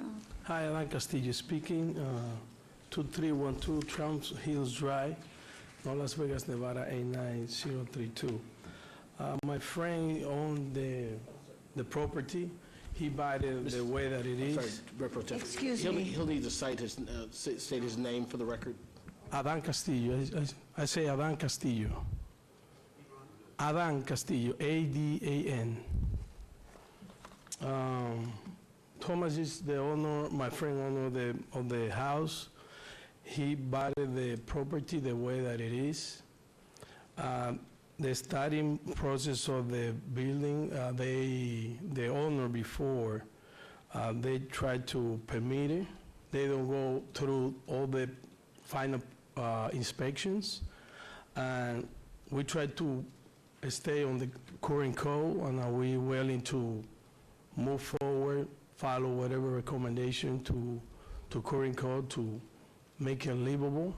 The way that it is, they should be good, but through you guys, we can work together out, and we'll try to figure it out to solve the situation. All right, move on. Could I just ask, Who built this? Did he build it? No, he bought it the way that it is. He bought it with it already there? Yes. All right, thank you. Do we have, this is a public hearing, do we have anybody else wishing to speak on this item? All right, I guess it then goes to our great planning department. Thank you, Madam Mayor Pro Tem. So the structure is subject to an open code enforcement case. There was an original structure that was constructed as a workshop. That workshop did have permits, but it has since been expanded with the addition of a full kitchen, bedroom, and bath. This request is just a variance to expand the structure, to allow this expanded structure to remain. They will be required to get building permits in order to substantiate the additional work that's been done, but the kitchen will have to be removed, as that would require a special use permit in addition to this variance, and that has not been requested at this time. Staff is recommending denial of this application, as there appears to be no unique or extraordinary circumstance presented for this expansion. I would note condition 2 of the if approved conditions does require the full kitchen to be removed, and condition 3 of the if approved conditions does require that all building permits must be obtained within 90 days and final inspection within 180 days of final action today. Thank you very much. I would like to say that this was built, and they're saying to you, even though it was built without a permit, they're not going to make you tear anything down, but there are certain things you have to take out of it, and that's because you had the original permit before for something else. So you had the original permit to build, but not the original permit to turn it into a casita type thing. Yes. They're very kind in saying, don't tear it down, Yeah. but they are very strong in saying you have to follow through on these other things. So I cannot move for approval today to let it exist, because you have to make those changes. And how would he go about doing that? Madam Mayor Pro Tem, actually, if you do not approve this as variance, he can't pull the permits to do the other components, because it won't be... So I could approve the variance, and then he'll be able to... You approve the variance, he has those conditions he has to adhere to. We will not allow him to final those building permits until he's showed compliance with the variance, which is to remove the kitchen, and if there are any issues with the permits, then we'll address that through code enforcement. Would you like to say that in your words so that it's protected all the way? Again, he needs the variance in order to pull the necessary permits to allow the expansion. However, again, to be clear, the kitchen must be removed and all permits must be submitted for within 90 days, and final inspections must occur within 180 days. So I'm going to move to approve the variance, but that means you have to take out the units you have in there that do not go with the variance. It's been moved already. The plan show that they removed. They removed it already? Yes, it's in the current plan that I have. And then you have to, within 90 days, make Correct. sure that you follow through on everything. So Correct. I move to approve the variance on those conditions. I have a question, Mayor Pro Tem. So Yes. who did, it was a tool shed or a work shed prior? Correct. So Okay. it was approved, there wasn't approved through permits for a workshop in this area. And then who put the kitchen and the bathroom and all that there? The new owner? We don't know, because there were no permits pulled, we do not know.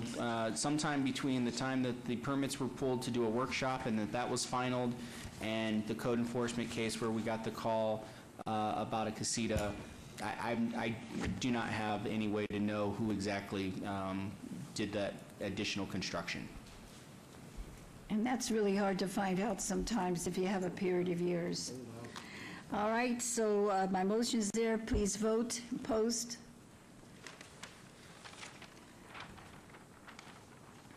The motion's approved. And now we move... Thank you very much. Wait, he wants to say I something. just wanted to ask a question. I'll be the dumb one. I want to ask this question. You are representing, Adnan, you are representing... Thomas. Tomas. Well, I don't want him to come up. I want you to pronounce his last name for me, because I really do have a hard time with that. We're in the same spot. I really don't know how. Is it Seche? Ramiro? Tomas Romero. Yeah. But then Seche? Last name.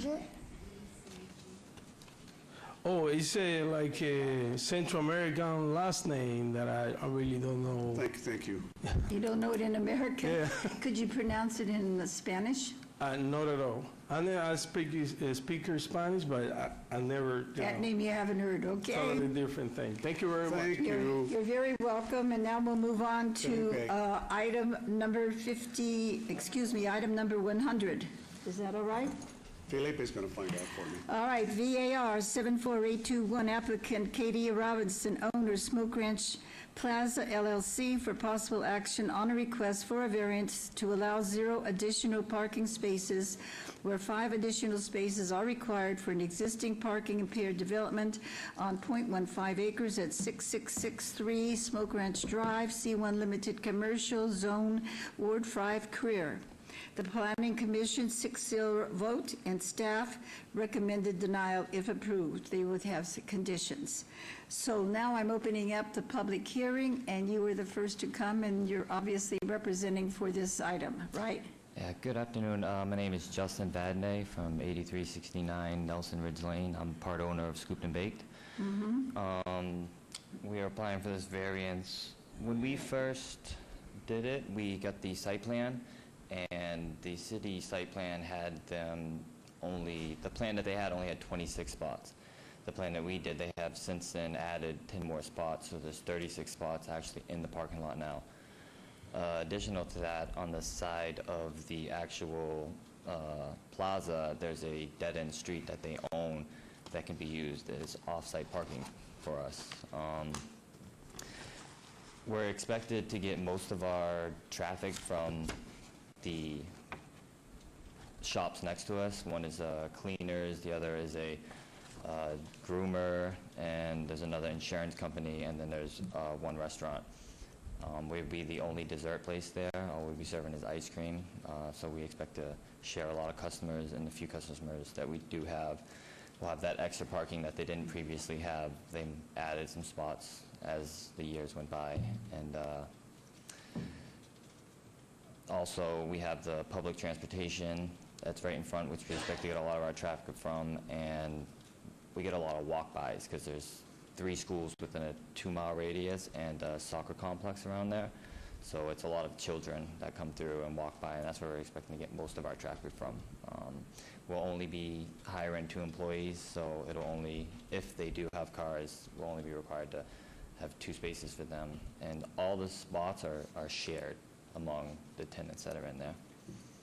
And there's currently 3 units, or 2 units that are not being rented. All right.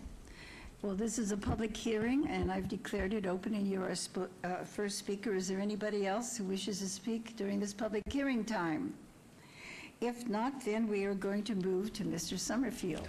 Madam Mayor Pro Tem, so the applicant is proposing to change the use of an existing suite within a commercial center from a general retail use to a restaurant use. The proposed change does increase the parking requirement of the site by by 5 spaces. The site is already considered to be parking impaired, which means that the existing parking provided on the site met requirements at the time of the development, but it no longer meets the requirements of the current code. Staff is recommending denial of the request as the proposed use is too intense for the existing site. Thank you. Is there anybody else who wishes to speak at this time? If not, I'll turn it over to Councilman Creer. Thank you, Madam Pro Tem. So you weren't the owner of the development? No, I'm the owner of Scooped and Baked. Right. So where's the owner? It's really, so the owner of the development doesn't have to come in and get the right-of-way, or get the, it's up to the individual owners of the operators to do it? I thought it was the... Madam Mayor Pro Tem, through you. So Councilman Creer, technically the entitlement will go to the property owner. However, oftentimes what we find particularly in situations like the case before you, as a part of the negotiation of the lease or what have you, the tenant will be empowered to make the application, and very often the lease is contingent on them being able to be successful in getting a variance for their thing. The property owner is required to sign the application and acknowledge that the application is being submitted on behalf of their property. However, they are not required. They can have a representative, they can have the tenant, as in this case, represent the project before Planning Commission or City Council. Thank you. So do you already have a lease signed? Yeah, I have a 5-year lease with them. The issue we're having is we're being denied permits because of it, so I can't do a remodel inside of the facility without that because we're obviously scheduled for the wrong. Right, but the owner of the development didn't tell you that you were underparked when you moved in there? No, they didn't. They are as surprised as this as I am. I go through a property management, so I've never actually spoke with the owner. They were supposed to come today, but they didn't make it. But yeah, they seem to be as baffled. They didn't even have a site plan. I had to come down to the city and get a site plan from the city, and then when I seen it didn't match up with the parking lot that I had seen, I went and paid for my own site plan. And when I got my site plan, it showed that there was a 10-spot difference from what the city had and from what they do have now. A lot of their plans are outdated for that entire plaza. When I went to get my first plans, the plans the city had were for like 3 stores before me. So we're kind of just stuck in this situation right now. You know, the challenge is when they built the plaza, it was built whatever the code was accordingly. And so it's tough for these older plazas to, if code changes and parking changes, it's tough. It's not like you're building a new facility under park. You're just leasing a space inside of an existing plaza, and you just want to open up a business. You see, the responsibility really shouldn't be on you to figure out if the plaza is under or over parked, to be honest with you. Yeah, I know, but if I'm not here, All right, so that's let's what make this, happened the last one. So. Okay, so let's make this quick. I'm going to move for approval. Could I ask one question before we vote? Why is this is considered a restaurant? You just sell ice cream or anything else? Yeah, just ice cream. So is an ice cream store a restaurant? Yes, ma'am. So he's not selling packaged prepared food like you would have at a retail, a grocery, or even a convenience store. Since they are serving food that by our code is a restaurant, they have back of house, they have seating area within the retail space, and so that it qualifies as a restaurant. All right, thank you very much. Please vote, post.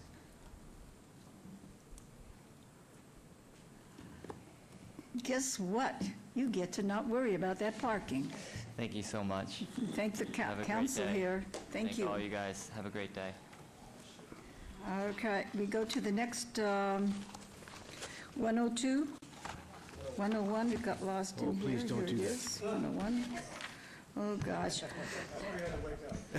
101, VAR 74839, applicant Opportunity Village, owner State of Nevada Division of Lands for possible action on a request for a variance to allow 6 parking spaces where 207 spaces are required for an existing social service provider on 6.94 acres at 6300 West Okie Boulevard.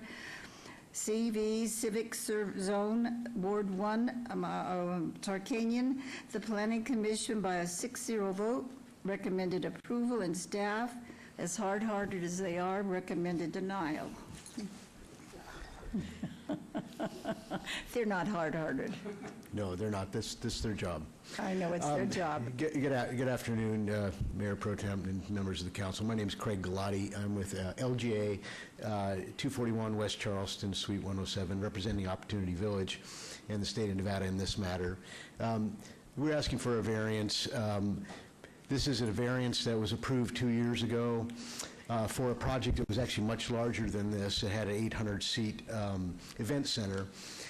Over the course of the last couple of years, the project's changed quite a bit, and we no longer are building the event center. I think the thing that sounds misleading is the notion that there's no parking available. They have the Opportunity Village, as you know, has the Magical Forest and deals with runs programs for intellectually disabled people. They've had an agreement with the College of Southern Nevada for many, many years.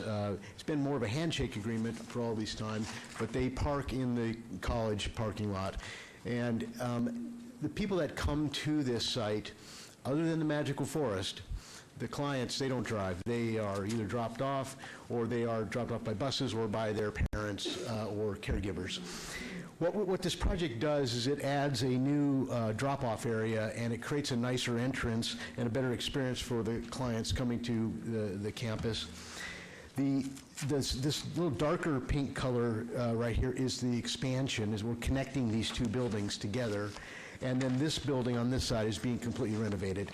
That's the extent of the project. There's really no new conditions. The parking is going to be the way the parking always was, working with the College of Southern Nevada. The reason that we need a variance is because we can't get a formalized parking agreement with the College of Southern Nevada. Now, we do have a parking agreement. It just happens to be revocable. And if we had an irrevocable agreement, then we wouldn't need this variance.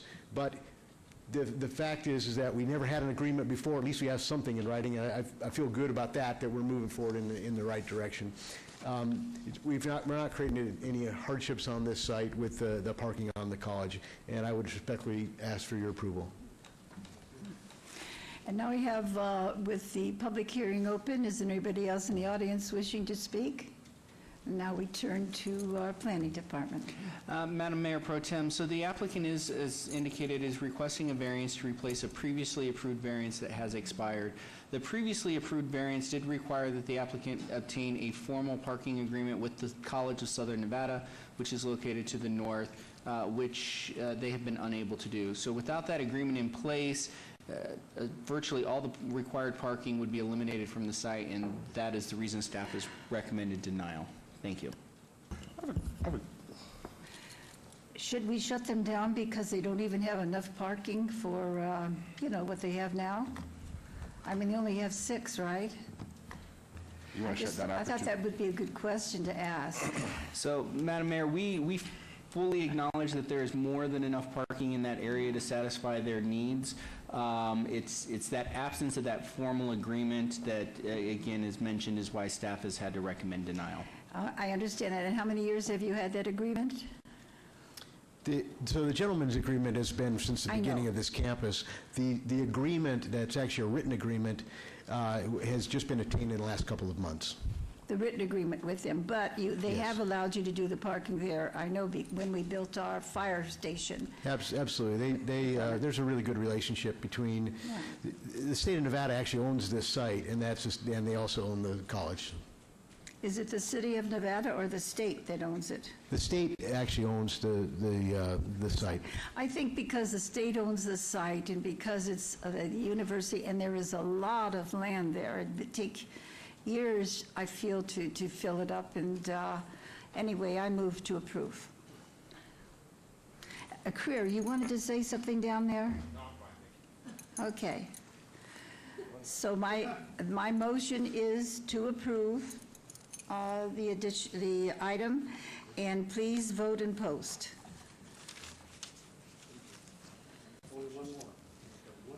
I know, I couldn't vote. I don't have that here. Count me an aye. Yeah. And now the next one is item number 102, VAR. Thank you very much. Have a good night.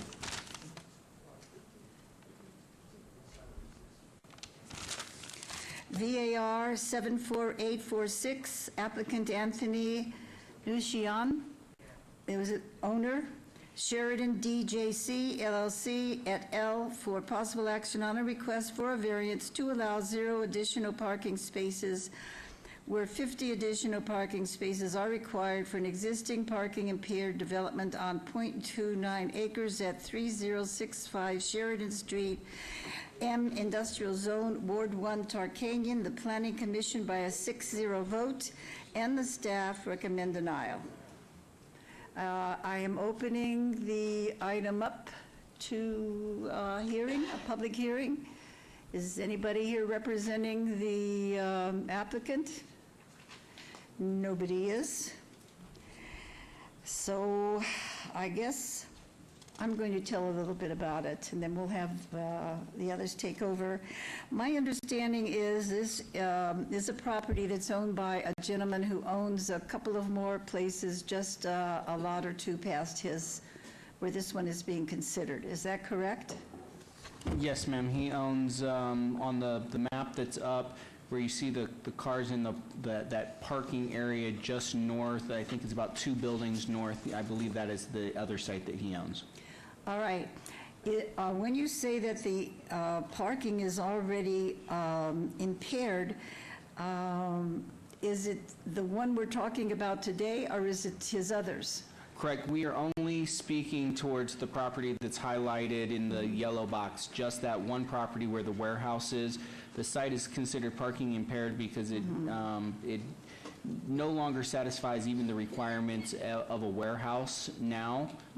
It did when the warehouse was originally built, but it no longer even meets the standards for a new warehouse to go on that site, so that's why it's parking impaired. Well, nobody does very much in this area, and again, we need help. This gentleman has a lot that's just one lot or 2 lots, and they have a small amount of land in front, so it's not very far. In any case, were any cars that were needed for this one that we're considering today could park because he owns it, right? I'm moving for approval. Mr. Coughlin, you can vote on the last item. Moving for approval. So please vote and post. Thank you. And again, it's not working, so just put an aye. I just want to, my God, Something happened. All right, and now we have it voted, and he's not here today, but I do want to tell you, he was scared. He was scared of planning. They were tough on him. And he'll be very happy, and also, this is a gentleman who made improvements on the road, and that whole block road, I don't know if you guys know that, which I thought was a good thing to do and showed a citizen's involvement in improving. So, I will now then move to the next item. See, I'm getting used to this now. I wasn't used to it. Yeah, well, no, I wouldn't like it that much. Should we set the date on any appeals filed? Is that it? 103? Let's set a date on any appeals filed or required public hearings. Do we have any? I would instruct the city clerk to set the public hearing dates and appeals from the City Planning Commission meetings, because they're all excited and happy that they're now meeting again twice a month. And dangerous buildings or nuisance litter abatements. Thank you, will do. And we also then have another citizens' participation. Public comment during this portion of the agenda must be limited to matters within the jurisdiction of the City Council. No subject may be acted upon by the City Council unless that subject is on the agenda and is scheduled for action. If you wish to be heard, come to the podium and give your name to us. For the record, the amount of discussion on any single subject, as well as the amount of time any single speaker is allowed, may be limited. This is your opportunity to address the council, but the council is not able to respond or engage in dialogue. Are there any members of the public here within this vast room, of whom, quite honestly, I see maybe one person who wish to speak? Well, thank you. We'll move on to item number 105. Council member recognition. Comments made by individual city council members during this portion of the agenda will not be acted upon by the city council unless that subject is on the agenda and scheduled for action. Is there any member of the council who wishes to speak under this portion of the agenda? All right, they have Fiore down there. And then Creer. Who wants to go first? Fiore and then Creer? Thank you. And so I am excited. We are going to begin our coffee with the council, and to kick it off on January 29th, our Mayor Carolyn Goodman, will be joining me at Lulu's Bread and Breakfast on January 29th. From 8 a.m. to 9:30 a.m. So come have coffee with the mayor and myself in Ward 6. That's going to be a lot of fun. Ward 6 updates. We have full closure on Gilcrease. So on Monday, January 14th at 7 a.m., NDOT closed Gilcrease Avenue from Osa Blanca Road to Tapestry Park Street for continued construction on storm drain facilities. The closure will be in place for 40 days. Access to neighborhoods north and south of Gilcrease Avenue will need to follow detour signs for alternate routes. Northbound commuters will be detoured to westbound Farm Road, then northbound Tapestry Park Street. Southbound commuters will be detoured to westbound Grand Teton Drive, then southbound Fort Apache Road, and finally eastbound Gilcrease Avenue. Crews will perform work during daytime hours to reopen the road as soon as possible. Sign up and stay up to date with the latest news and traffic information by visiting us95nw for northwest.com. We have our animals that we want to adopt. I have to tell you, I'm excited about Petunia, the pig. She's 5 years old, and me and my family have had pigs in the past, and they're great pets. So if you go to our animal foundation, she is there, and let's see what she's about. She's one of many pigs that is available for adoption. She is a pig. She is big and beautiful and ready to go to her forever home today. So that's Petunia. And then we have Glitter, the cat. He's a male, and his fee is $25, and you can go get Glitter. Glitter takes some time to warm up, but he allows gentle scratching on the head and chin. He is proof that all glitter isn't gold. Sometimes it's orange and white. That's really cute. So we can go to the Animal Foundation and adopt them. And I know my mom is watching, and she's not feeling very well today, so I love you, Mom, and I hope you feel better.